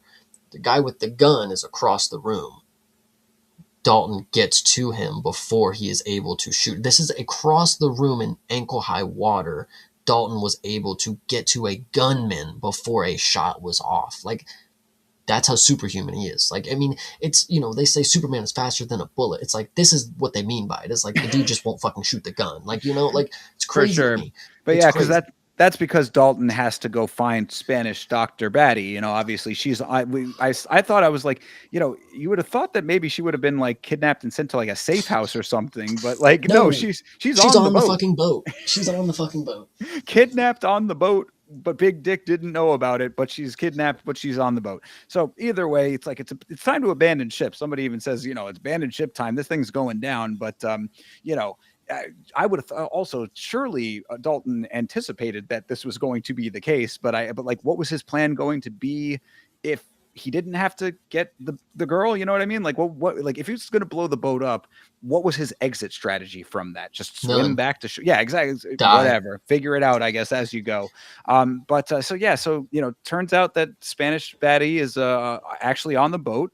And she's trying to break through a window with a fire extinguisher or something. I said that doesn't seem like the wisest thing to do on a sinking boat, but it is in fact the exact right idea because she escapes through the broken window and swims up to the surface. See, the reason that I also agree, I don't think, I mean, if there's no other options, of course. I mean, but like, she's watching Dalton open the door and she's like, what? Like, what? We gotta get out of here. It's like, dude, the door's right there. But she smashes it. And then in this instance, like, I don't know if glass rushing at you with the force of water behind it is the safest route anybody could take. I would be very worried in a real world situation Oh that yeah, you would survive this. Like, I, I seriously. I think that there's all kinds of like physics that do not line up with what happened in this Okay. scene. If I mean, like I'm not 100% sure. I'm not an expert in that regard, but it did not like pass the smell test to me that that's how you would escape this situation. And what's also key to note about this one is when you see her swim out the window, like from like the yacht or whatever, you can see the bottom of the, like, I don't know if it's because they filmed it in a pool or something, but like you could see the bottom of the fucking ocean. So Oh really? if the boat sank, you're not that far down. Like, I mean, you were only about 4 feet into the fucking water. Like, it's pretty Oh, crazy. okay. I thought you meant you could see the bottom of the tank that they were working I in, mean, but no. either way. I mean, it was a flat bottom. I mean, it was either the bottom of the tank that they were working in, or it was the ocean depth that was not very deep on this boat. I mean, Uh, the point that I'm making is if the boat would have sank, you could have just still I mean, the boat would have probably still been sticking out of the water this much. It's a fucking yacht, everybody. Like, Yeah, and where they were on the water, you would have thought it would have been like open water, that it would not have been so shallow. But either way, there's so sandbanks everywhere. you're right, exactly. The sandbar is apparently everywhere. Good point. So yeah, one of the goons is still trying to kill Dalton at this point. Like after they're above the surface, they both get to the surface, and I'm like, I never understand this in movies. I'm like, bro, you're gonna die in the middle of the ocean. Just give it a fucking rest with the going after the hero at this point. Like, don't you think maybe self preservation takes over? Yeah, I definitely don't like this scene too much because it's pretty goofy. So what happens? Okay, so Dalton fights a guy in the water, and then at the end of it, he sees Connor in his boat making a lap around, like a shark tracking his fucking movement. And so when Connor is like rushing the boat towards him, he grabs the guy that he's fighting with and holds him up to the boat, and it like from what you get from the movie is that it like knocks him so hard that he dies. Propellers are on the bottom of boats. I think it would have been a little more vicious. I'm just saying. True. I think like that's what they were going for in the sense. It's like, oh, he's gonna put him up so the propellers don't get, but like It's like a that's not human what they shield. sold. Yeah. Yeah, Like, it was like a human shield situation. I actually did think it looked kind of badass, like in the sequence that like you're right. Physically, again, I, physics I think go out the window at this point, but like the actual like action movie element I thought was kind of cool. Now, this is where it gets very, very Looney Tunes and goofy. So, Hot Girl gets into a small boat. Oh, well, it just so happens Ben is also on that boat, and you're not taking that boat anywhere. No, I mean, you're going to throw her down, and we're going to take this boat, and we're heading off. I So, said, what are the odds? Yeah, Yeah, Ben and Hot Girl are on the boat. The only boats out here, other than the one that Connor's on. Dalton is idle in the wreckage, and Connor is swooping back around. He's coming to hit him. He's coming to get his. right. And now this is where so Connor is coming full force at Dalton with a boat, a speeding boat, a Right. vessel of sorts. Yeah, and this is a small boat, so this is like a A speed boat. dinghy. Yeah, yeah, but like a fast moving one. So I mean, this is not like Yes. this is not a slow moving vessel of any sort. This is It's what moving. the Navy SEALs use. Like, Sure. this is crazy. So Yes. anyway, Dalton is head on for this boat that is speeding towards him. He's idle in water, no life jacket. Instincts are just flowing out the fucking wazoo because in a matter of seconds he does this maneuver. And while you can't really pinpoint what he does, you would just rightfully assume that he barrel rolls around the edge of the boat and grabs on to one of the little the handles, that you would pick the boat up and put it in the water. He grabs onto one of those and then flips around into the boat, which, once again, if you go back to the scene with the truck where he lands in the truck bed, everything happens to be that he lands perfectly in the back seat of whatever vessel is attacking him. As I say, and this is not even the last time that this is going to happen in this Correct. sequence, too. So yes, With this type of vessel either. right, exactly. So yeah, he somehow grabs onto the boat and ends up attached to Connor's trying to kick him off. He ends up in the boat anyway, and then of course you get this very very cheesy line that's coming up here where Connor says, "Looky here, our own little octagon," and Gyllenhaal looks him straight in the face and said, "Who taught you shapes?" hmm This this Yeah. is it's not horrible. I think it's also plausible. It's like, man, yeah, Connor, that Connor character probably doesn't know what an octagon is.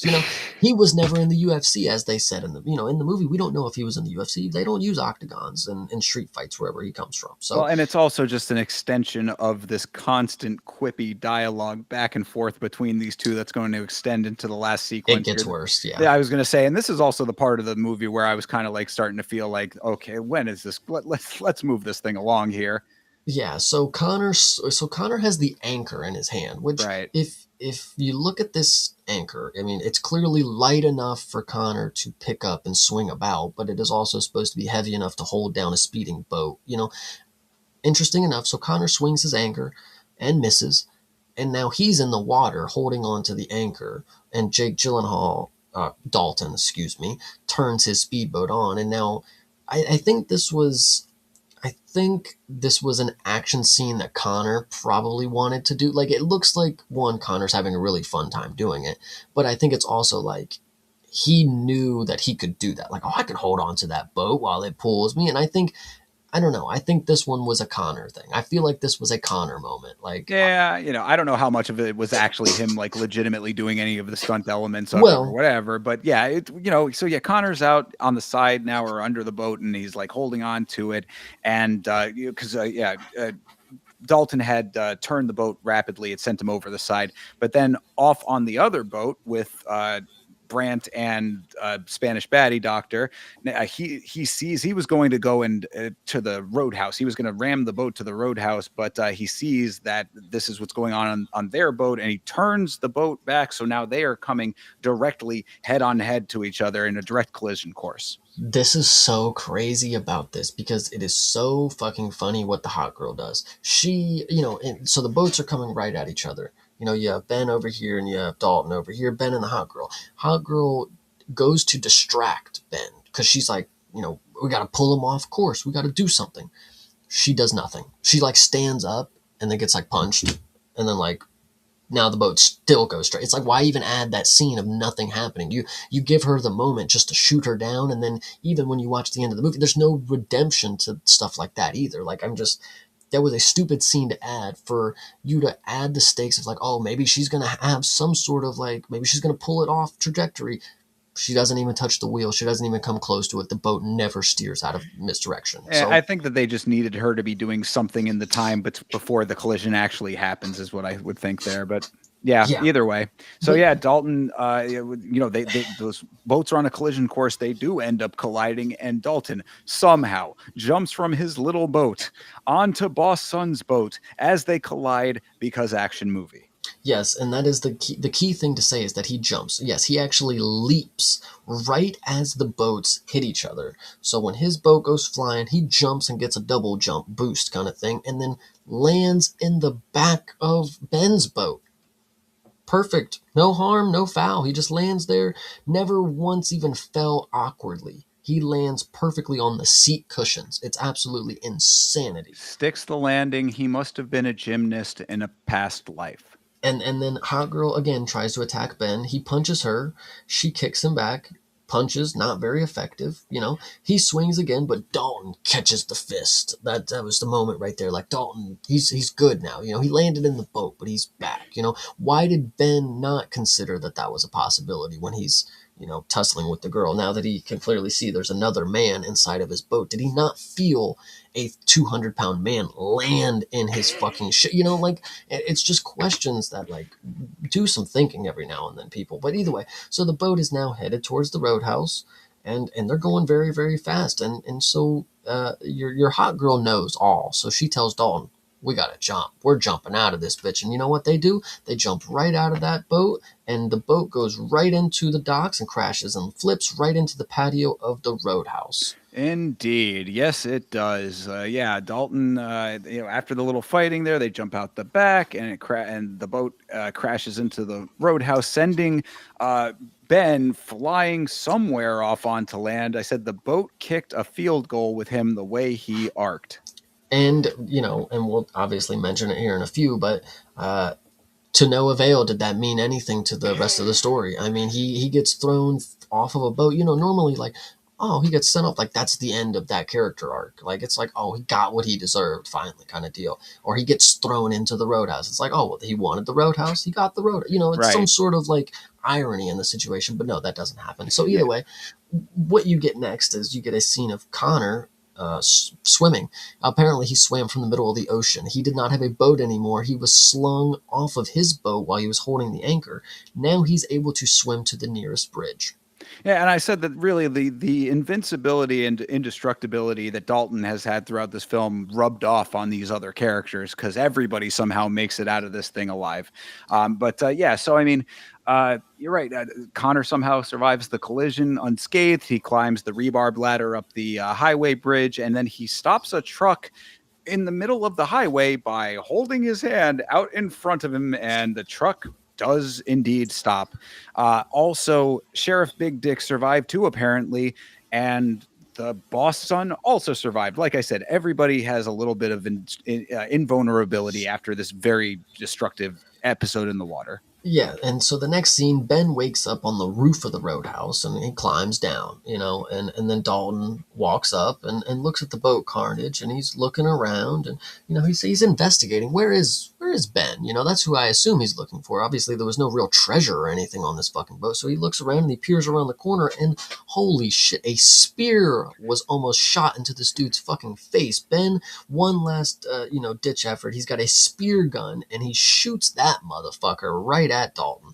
Thankfully, this dude's instincts are on fucking Spider-Man because I Sure. would have got shot with that thing. That thing was fast, brother. Oof. Indeed. Yeah. And then he gets upset. He says, "You shooting at me with a fishing spear?"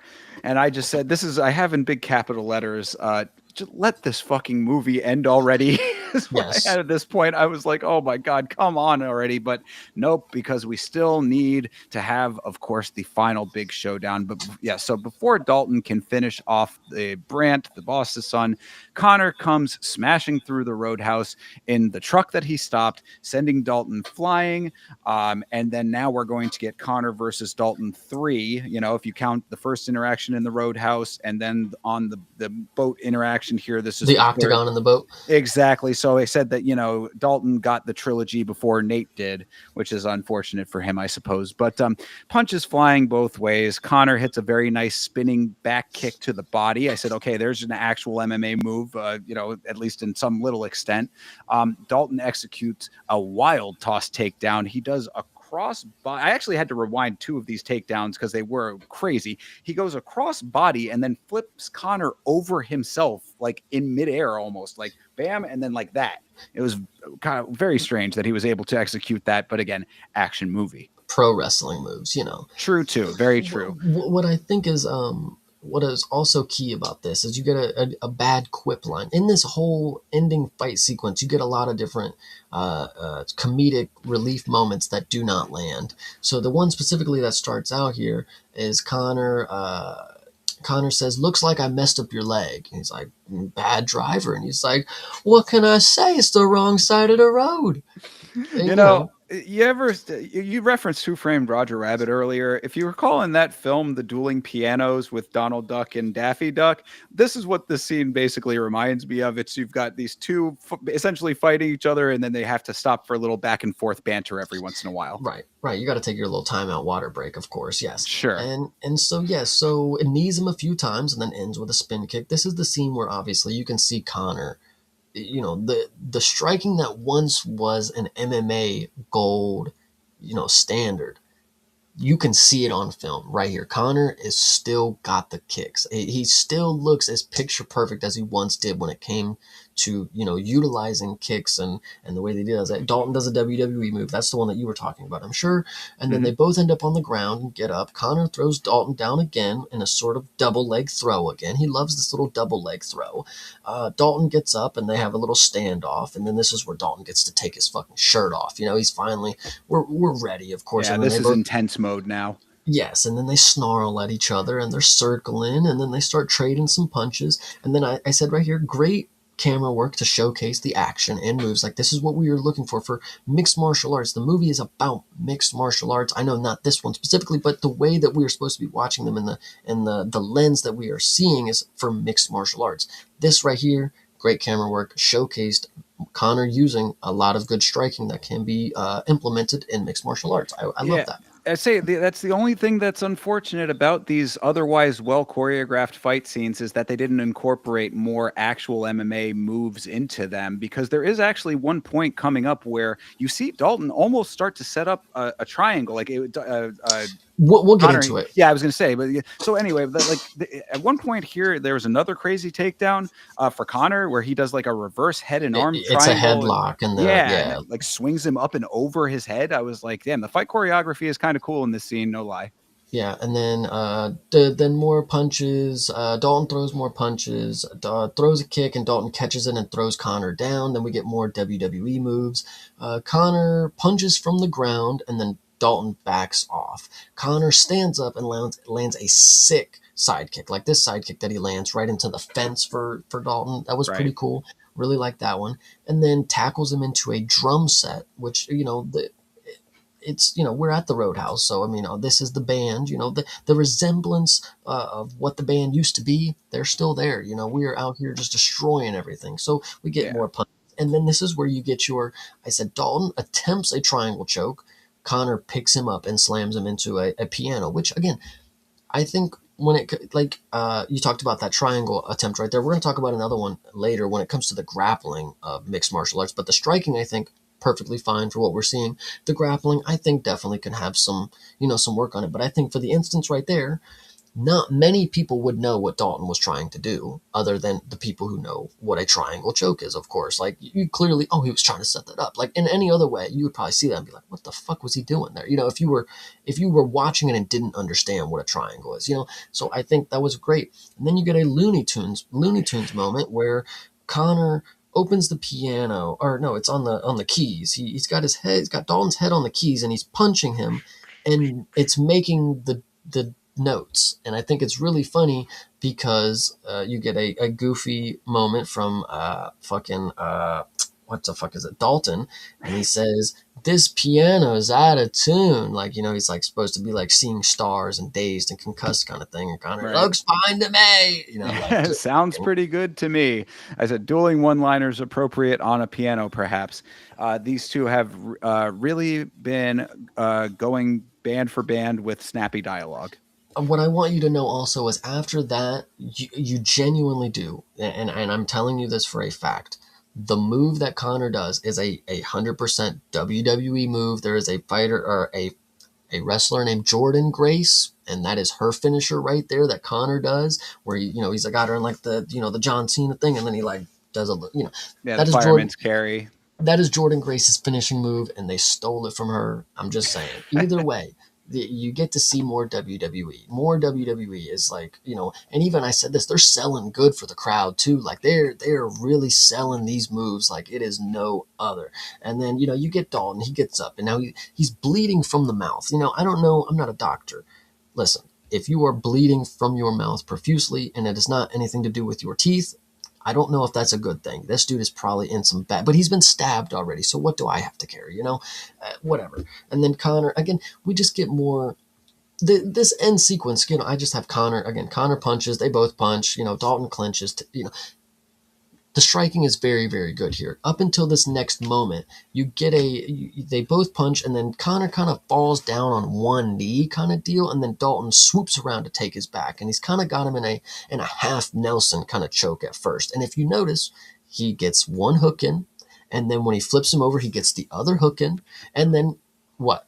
I was going to say, I thought that because I know what you're talking about here. I said finally Dalton gets a rear naked choke on Conor.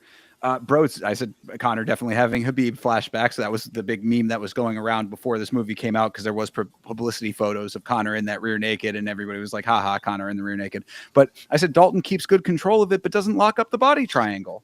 No, it wasn't a body. He did not lock in the body triangle, but he did get his hooks in. He did have his hooks in, and I think it was because, which unfortunately, it showed bad etiquette for the grappling because of what Conor is able to do after it. So he takes his back, and then Conor drops the line, "You gonna kill me now? I thought we were friends," kind of I thing. thought I Whatever. had to be your friend, which I was like, yes. Thought we had to be to, friends first. Yes, right. That's a pretty good bar. I actually like that. Dalton has him in like he's got the half Nelson kind of deal. He's got one arm under, and he's got his arm in the other. And then transitions to the RNC and hides the hand, of course, perfect. But he only has the one hook in at that point because Conor rolls to one side where his leg is like now behind him. And then he scoops the leg, of course, off of him, and then he turns and flips the position over.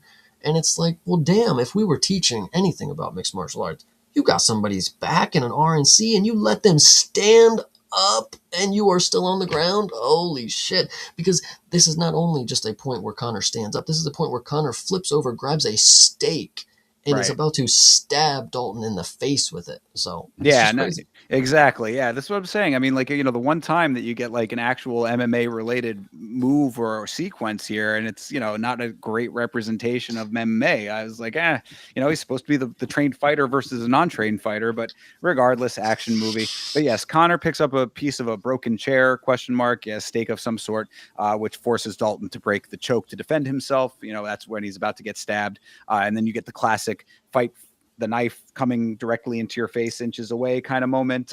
Then Conor ends up taking it, and instead of pushing it into his face, he stabs him literally into the exact same spot that he had been stabbed earlier in the movie. I really like this part because like when you're watching like doing this move, like there's no tension here anymore. Like, at one time maybe you were like, oh my god, is he really gonna do it? But like at this point in cinema, this dude's not getting stabbed. Like, Mhm. it's over. But the way that he pulls back and then stabs him in the stomach, I was like, that was kind of good. That was kind of, it looked like it hurt. I'm not gonna lie. It looked like they sold that really, really well. But then, of course, you have superhuman Dalton over here who just does not get affected by any fucking thing. It hurt, but obviously he's still able to stand up and do shit, Well, that was whatever. my thing too. It's like after all of this fighting, you get that it would appear at that moment to have been like a climactic moment because that stab kind of came a little bit not out of nowhere, but you know what I mean. It was like Hmm. kind of like, damn, that could have been like the nail in the coffin And sort of thing. kind of a callback to the beginning, like you said, right where he got stabbed at the beginning. Yeah, exactly. So, but of course, Dalton just somehow still okay. But then at this moment, the Brant comes out from, somehow still alive, just comes out of the rubble and starts yelling at Conor to kill Dalton. And then Conor just goes over to him and says, "What's it going to take to shut you up?" And then does the classic head Neck snap. snap. Yeah, Yeah. neck snap to the side and snaps his neck and kills him. I said, his dad is probably not going to be happy about that, but of course, Conor is too crazy to be bothered, so you can write that off for that, I guess. Yeah, that was definitely an interesting one. Very anticlimactic death for Ben. Of course, why didn't he just die on the roof of the thing? If you're just gonna have Connor just walk over and kill him in 2 seconds, like that serves no purpose to the future endeavors of this. Whatever you're setting up here. Like Well, right. That's because that's the whole thing. Is it's like, yeah, the whole reason that Connor was there in the first place was he's working for the father. Now you've killed the father's son. I mean, you would think that that's going to be a bad dynamic for your employer in this circumstance. Plus, like you said, you had the opportunity to kill that character off in a very, I mean, a very logical way. It might yeah, not, satisfying is beyond the point, but a logical way, flying off into the distance. We never needed to hear from him again. It would have been perfectly fine if he just was, presumed to be dead. rightfully would have assumed the guy who was launched 500 feet off of a boat would be deceased. But Correct, exactly. But so now we see his neck snap. So Connor has killed the Brant character and goes back in for the kill on Dalton here now. yes, he takes another stake. He picks up another large stake. So he has two now. One is still stuck in Dalton. Dalton stands up. Connor walks over. Actually, sorry, Dalton is actually still laying on the ground at this point. Connor walks over and he's got this second stake and he swings again. And Dalton takes the stake out of his stomach, stabs Connor in the leg, grabs the one from Connor's hand, stabs him in the stomach, takes the one from his leg, stabbed him again, stabbed him again. Yeah, I mean, and this dude turned into, I mean, I don't even know anymore. Like, if there is some butcher out there who literally stabbed somebody over 1,000,000 times, I mean, this is exactly who they tried to implement. The Uh, Bay Harbor Butcher, essentially. indeed, indeed. But yeah, no, turned him into like a pegboard. I mean, it was just constant like stabbing all manner Yeah. all over the place, which, in under the circumstances with this type of a film with indestructible characters, I guess it was a satisfying enough demise. You think, at least at the time, demise for this character. So fine. It was like, okay, great. If that's going to be the end of it, I'm okay with that being the end of it. And then, yeah, so Connor finally is out of commission. And after all of that, Spanish Dr. Batty comes out to see Dalton all fucked up. And Sheriff Big Dick comes around to tell Dalton that it's time to go. And he's got him covered, he says. So all of the murders and everything is just going to be swept under the rug. Sheriff Big Dick is on the case, but Spanish Batty also says, yeah, it's time for you to go. So off Dalton goes. And then Dalton limps away, shirtless, shoeless, covered in blood. Nobody has any questions for him on the way out. I mean, sure, that's fine. And then we get a closing shot of the Roadhouse. And what is interesting about this one is like, so you're getting the same shot that you would have got at the beginning. Like it's the same angle, and it's like you're supposed to realize like, oh man, the boat really destroyed that place. Like, but you really can't even see it from the closing shot. It's like you're looking at it and you're like, what am I looking? Am I just supposed to see the Roadhouse? Oh, there's a boat. Oh yeah, the boat. Duh. Like Yeah, duh. you might want to pull just a little bit closer into that to get to sell it a little bit more, Maybe perhaps. just pan in, like do True, yeah. something.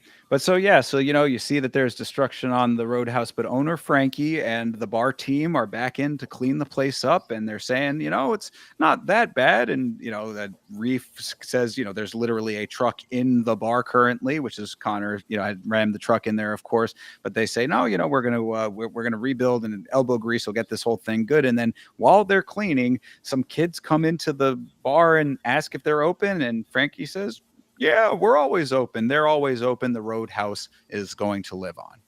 Yeah, that was pretty cringe. Didn't like it too much, but like the sentiment of it, like, we're never gonna stop doing our thing. What, no matter how bad it gets, we're gonna always serve to the, Exactly. The you know. team fights on, lives another day kind of thing. Order is going to be restored at the end of everything. But Dalton, our hero, of course, is back at the bus stop, and he is waiting for his time to head out of town. But before he gets on the bus, who should appear but our girl Charlie from the bookstore? And she has a little tiny scratch on her, but she is pretty much unharmed. So, as you said, the cliffhanger of what happened to Charlie and to Dad appears to be okay too. I guess they ended up getting away from the goons after all. Didn't they have to go to the hospital? I said that seems like maybe a little bit much for a hospital visit, because they did not look like there was much damage whatsoever. The mental trauma, dude. So yes, they're at the bookstore. Charlie's dad is moving. He's moving stuff to replace. And Dalton's sitting outside, and the bus arrives, and he slowly gets up to get on the bus. Charlie walks up and asks him, is that it? Like, there's nothing else to your story.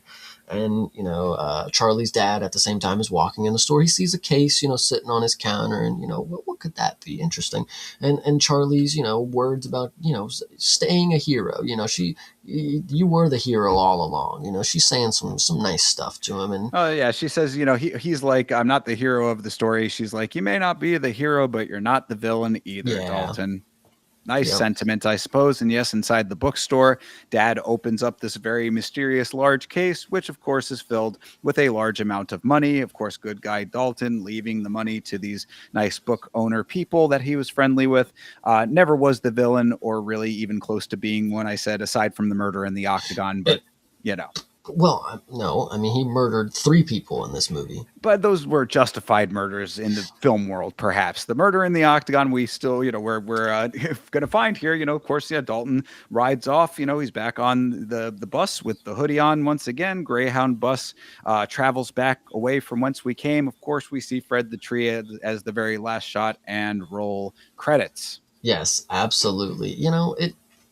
It is what it is. The movie, it had a start and an end, and Oh, I'm excited we got to talk about them. Oh, but I mean, come on, Chase. Then you must not have paid too close attention then, because first of all, we get the early credits, which are stylized slow motion shots from throughout the film, which all look kind of cool. But oh, wait, maybe you didn't stick around, Chase. There was a post credit sequence. Maybe you didn't see. I did not see it. I looked through the thing and I was trying to see if there was one, but I did not see it on the thing. So maybe I did miss Oh, it. well, then you missed the setup for this Roadhouse 2 that we're going to be having coming out, because, of course, Conor McGregor survives everything just like the Joker. He is in the hospital. We see, much like the Joker film, actually, movie Joker, the hospital is being terrorized from behind the swinging doors, and the staff is, kind of getting all, like I said, they're flying all over the place, and Billy struts his way bare-assed out of the front entrance.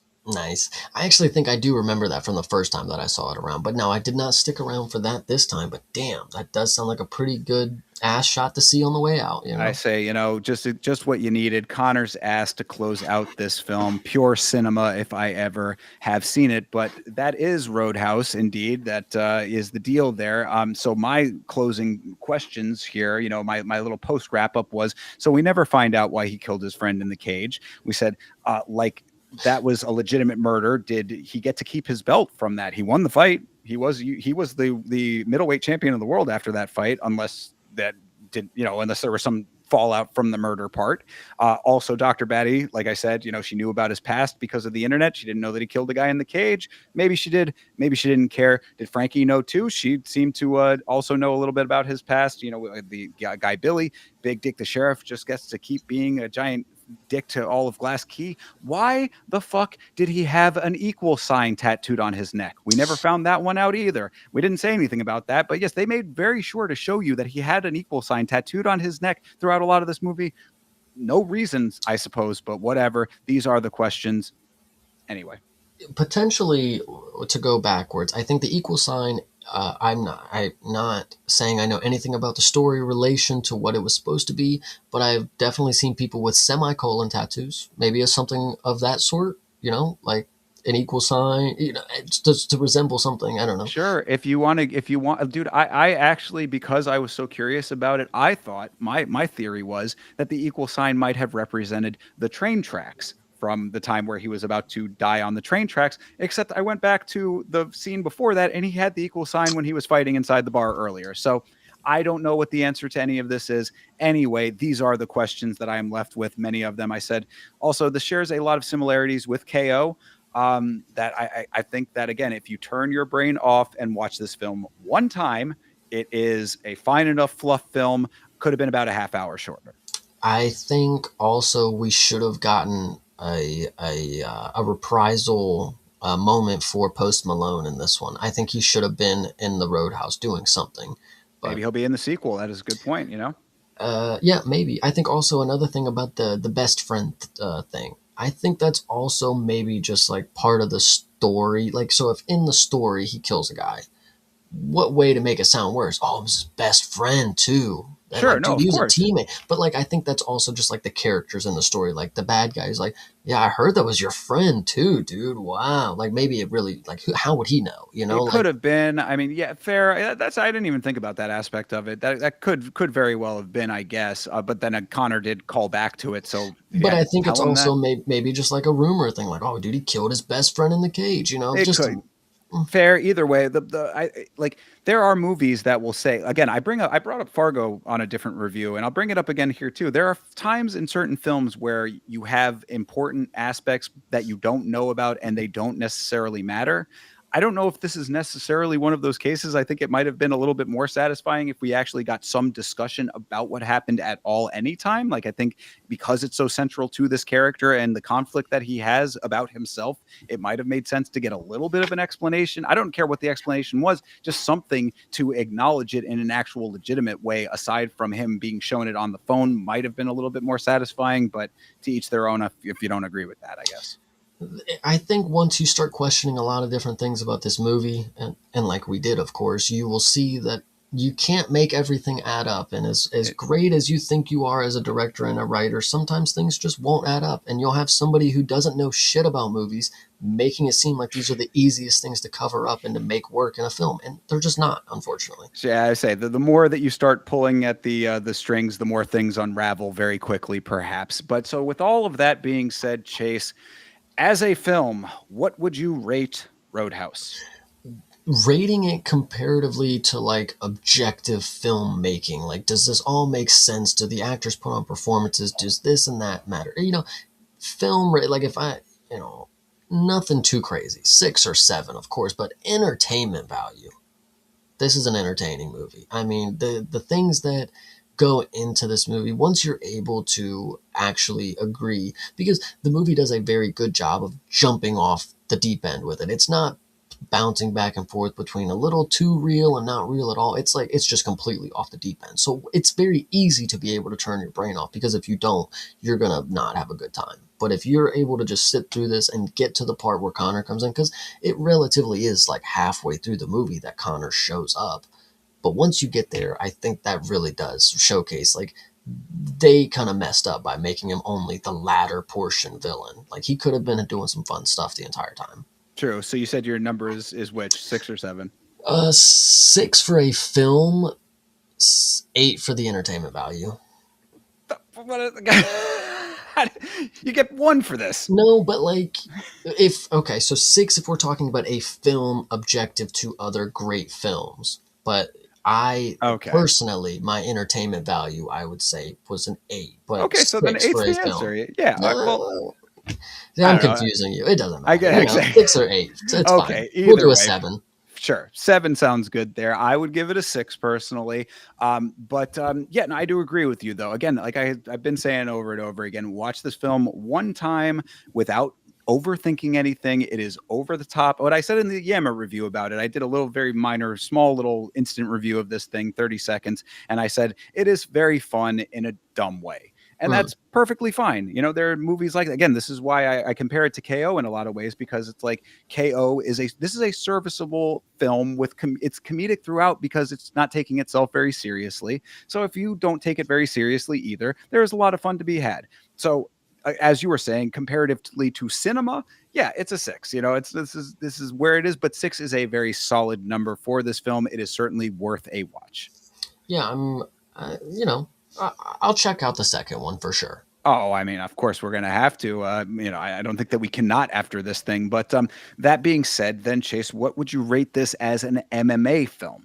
As an MMA film, oof, honestly, still not as high as I think I would want for an MMA film, because while they did do the moves and they did do justice for the moves and what I was able to see in the film, they did not do justice to what an MMA career like the relevance to that had nothing to do with this film. It could have been any underground fight club. The UFC having a part in it is just because they wanted their name in it. Like that's all. So, True. So and what's your number then? I'm gonna say 6 on an MMA film. Oh, wow, higher than me. I'm giving this a 3 on the Mm. MMA film scale here because this is the only real MMA representation aside from those very, very minor mentions that we had at the last fight.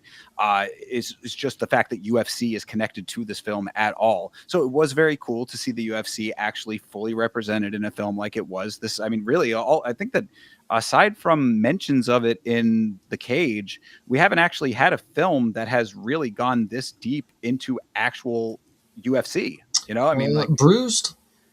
but only passing mentions of it. Bruce She was she Invicta. fought That was Invicta. Valentina. Oh, okay. Yeah, You're right. Invicta. But Yeah. she had a ceremonial weigh-in thing too, I think, for the UFC, right? Or No. was it Oh Invicta? well. Yeah. No, it was a UFC. You're right. Yes, you're right. She was in the UFC originally. That is true. Okay, fair enough. I'll take that back then. Mm. But this is the first representation of like actually see Bruce Buffer, John Anik, an actual ceremonial way, and We like saw really Keith Peterman and Peterson and in Bruce, Invicta. maybe. In Oh, Invicta. okay. Yeah. Well, damn. But again, yeah, the UFC was only at the very beginning when she was climbing over the Hmm. cage. But yeah, so but either way, this is, you know, an actual full-on representation of the UFC in this capacity. But the MMA and the fighting, this was action movie fighting for the majority of it.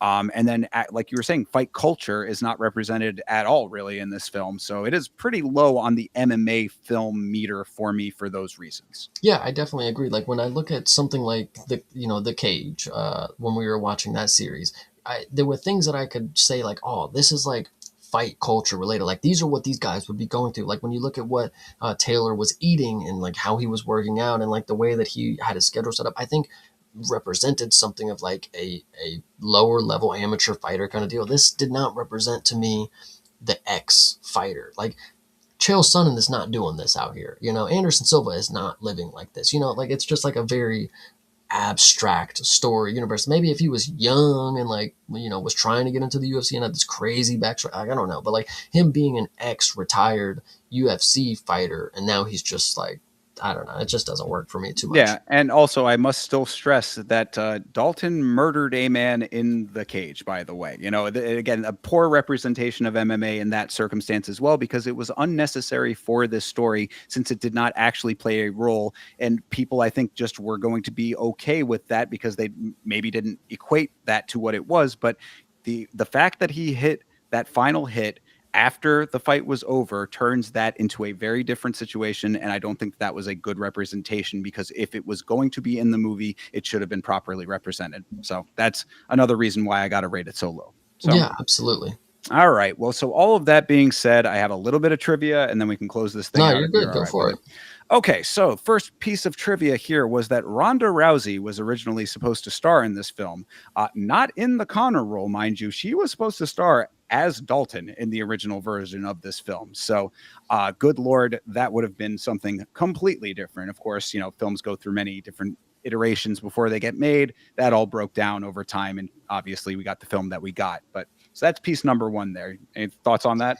I was gonna say she must have seen that, you know, there was an opportunity for a female lead in a mixed martial arts movie after Bruised was released. I mean, she clearly saw like, oh, there's an opportunity for me. I could go be a movie star with the UFC still in collaboration, and that did not work out. So thankfully, that did not happen. Yeah, I think that it might have actually legitimately been that her star faded before she was able. Like, sad to say, because I think that this was in development right around the Holly Holm fight.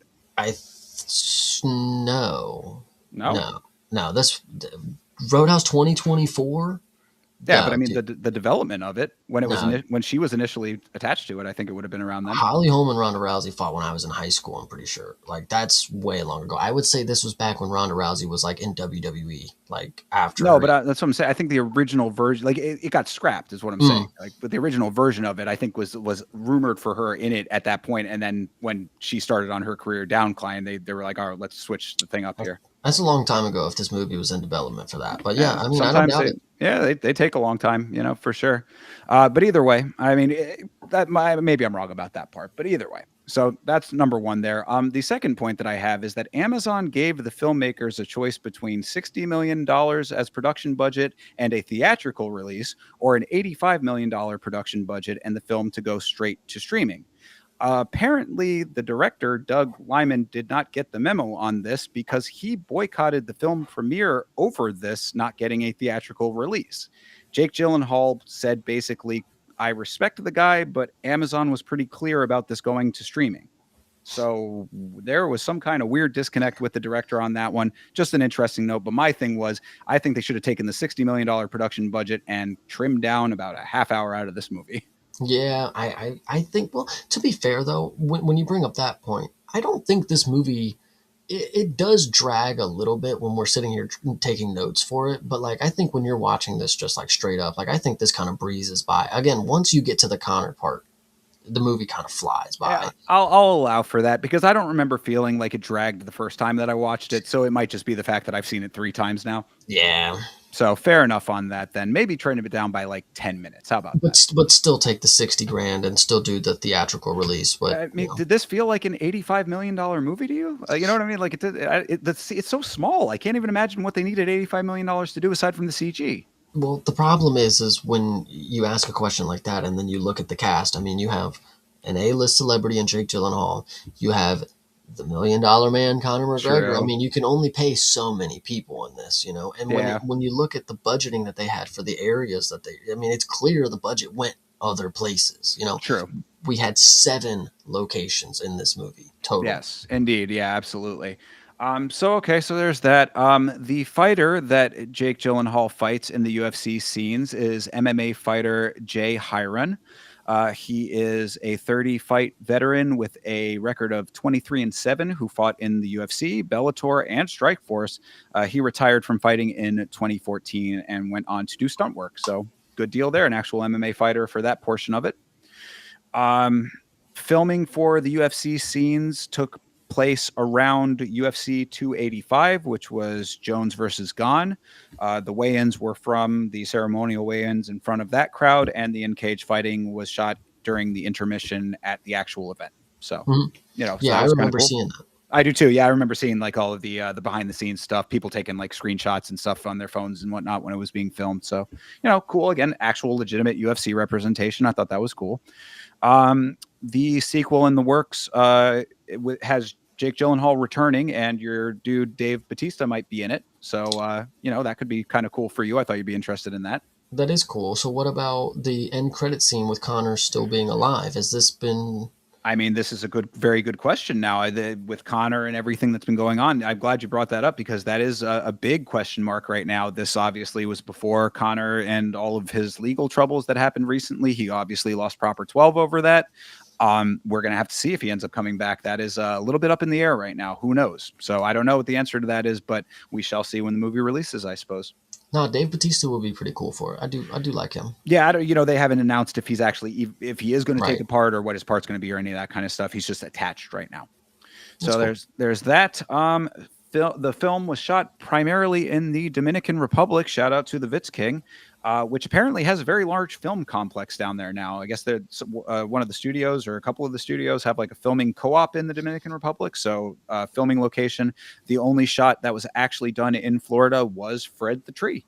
No, oh my God! At least Fred the Tree was realistic. If Shout anything, out. if there's anything that I need to know in this world, is that Fred the Tree was real and that he exists in the Keys. Absolutely. Shout out to Fred the Tree for real, for real. So okay, and this is the last point that I have here, and this is kind of a good bookend to everything because of what we were talking about the CG and all that. So this is a quote from I believe IMDb. It said every fight in the film uses full CG body doubles due to the production using a new multi-pass method to do seamless punches and kicks instead of faking hits or cutting around the action to be believable. In every fight, the doubles are stitched into the edit for a few frames before stitching back into the real footage. It didn't work. It didn't work. You paid a lot of money, and I still said, "Wow, that CGI looks shit." Like, some of it in the fight scenes that they're specifically talking about in that quote, yeah, those are fine.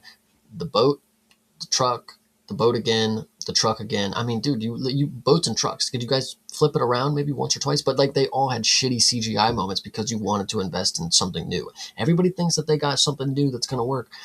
How about you just don't? Movies were a lot cheaper back in the day. You know why? Because they didn't fucking do this dumb shit.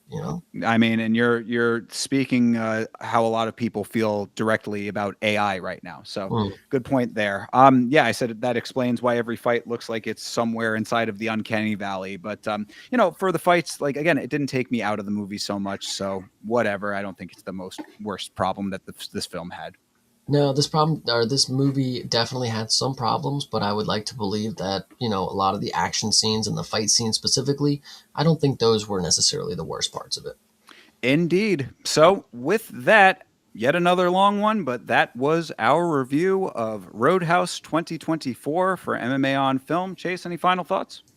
I enjoyed doing this. I mean, we once again talked for double the runtime of the movie. What do we do more than talk about anything and everything all times of the days? I don't know, but I love talking about movies when it comes to MMA on film. Indeed. Same here. So if you have enjoyed this one, if you have made it to the end, we appreciate that. Let us know in the comments what films you would like us to review for MMA on Film. If it's MMA related, we will certainly consider it. Make sure that you like, comment, subscribe to all the YouTube stuff for us. We appreciate you for hanging out. Thank you very much, and we will catch you in the next episode. Take care. And now the real ending. Yo, man, if y'all are here, I've seen that we still have a couple people hanging out, or at least kept the stream going. Thank you so much to all of you guys. Of course, for MMA on Film, we don't really have much chance to interact with you guys in the chat. So again, shout out to Sarah Toby with the donation. Thank you so much for that. Appreciate that. The little Shiba dog shaking his body from left to right, surrounded by red hearts. I love that very much. Hydra. Meet Rocket in the chat. Appreciate all you guys for chilling with us for this thing. Zach Lenos, Beeb, you guys all. Nico Bellic from GTA 4. Oh, Nico Bellic, of course. CTE checking in. Didgery Dave checking in. Man, you guys are the absolute best. So, thanks again for hanging with us for these things. We will be back tomorrow night for Friday Free for All, and the Queen Sarah Toby might be joining us. So that's going to be awesome. Other than that, anything else, Chase? No, I think it was listen, we talked about Roadhouse 2024, and of course, like Thinker said just a minute ago, put your recommendations down. We have a list of ones that have already been recommended. We had to get some out the way, but soon we are going to start pillaging through the ones that we know you guys are waiting for us to review. So just be ready for that, and as always, leave a like, leave a subscription, and make sure you're supporting us as always. Absolutely, guys. Thank you so much. As always, we will see you tomorrow night. And until then, have a great rest of your night, a great rest of your week. And as always, fight on.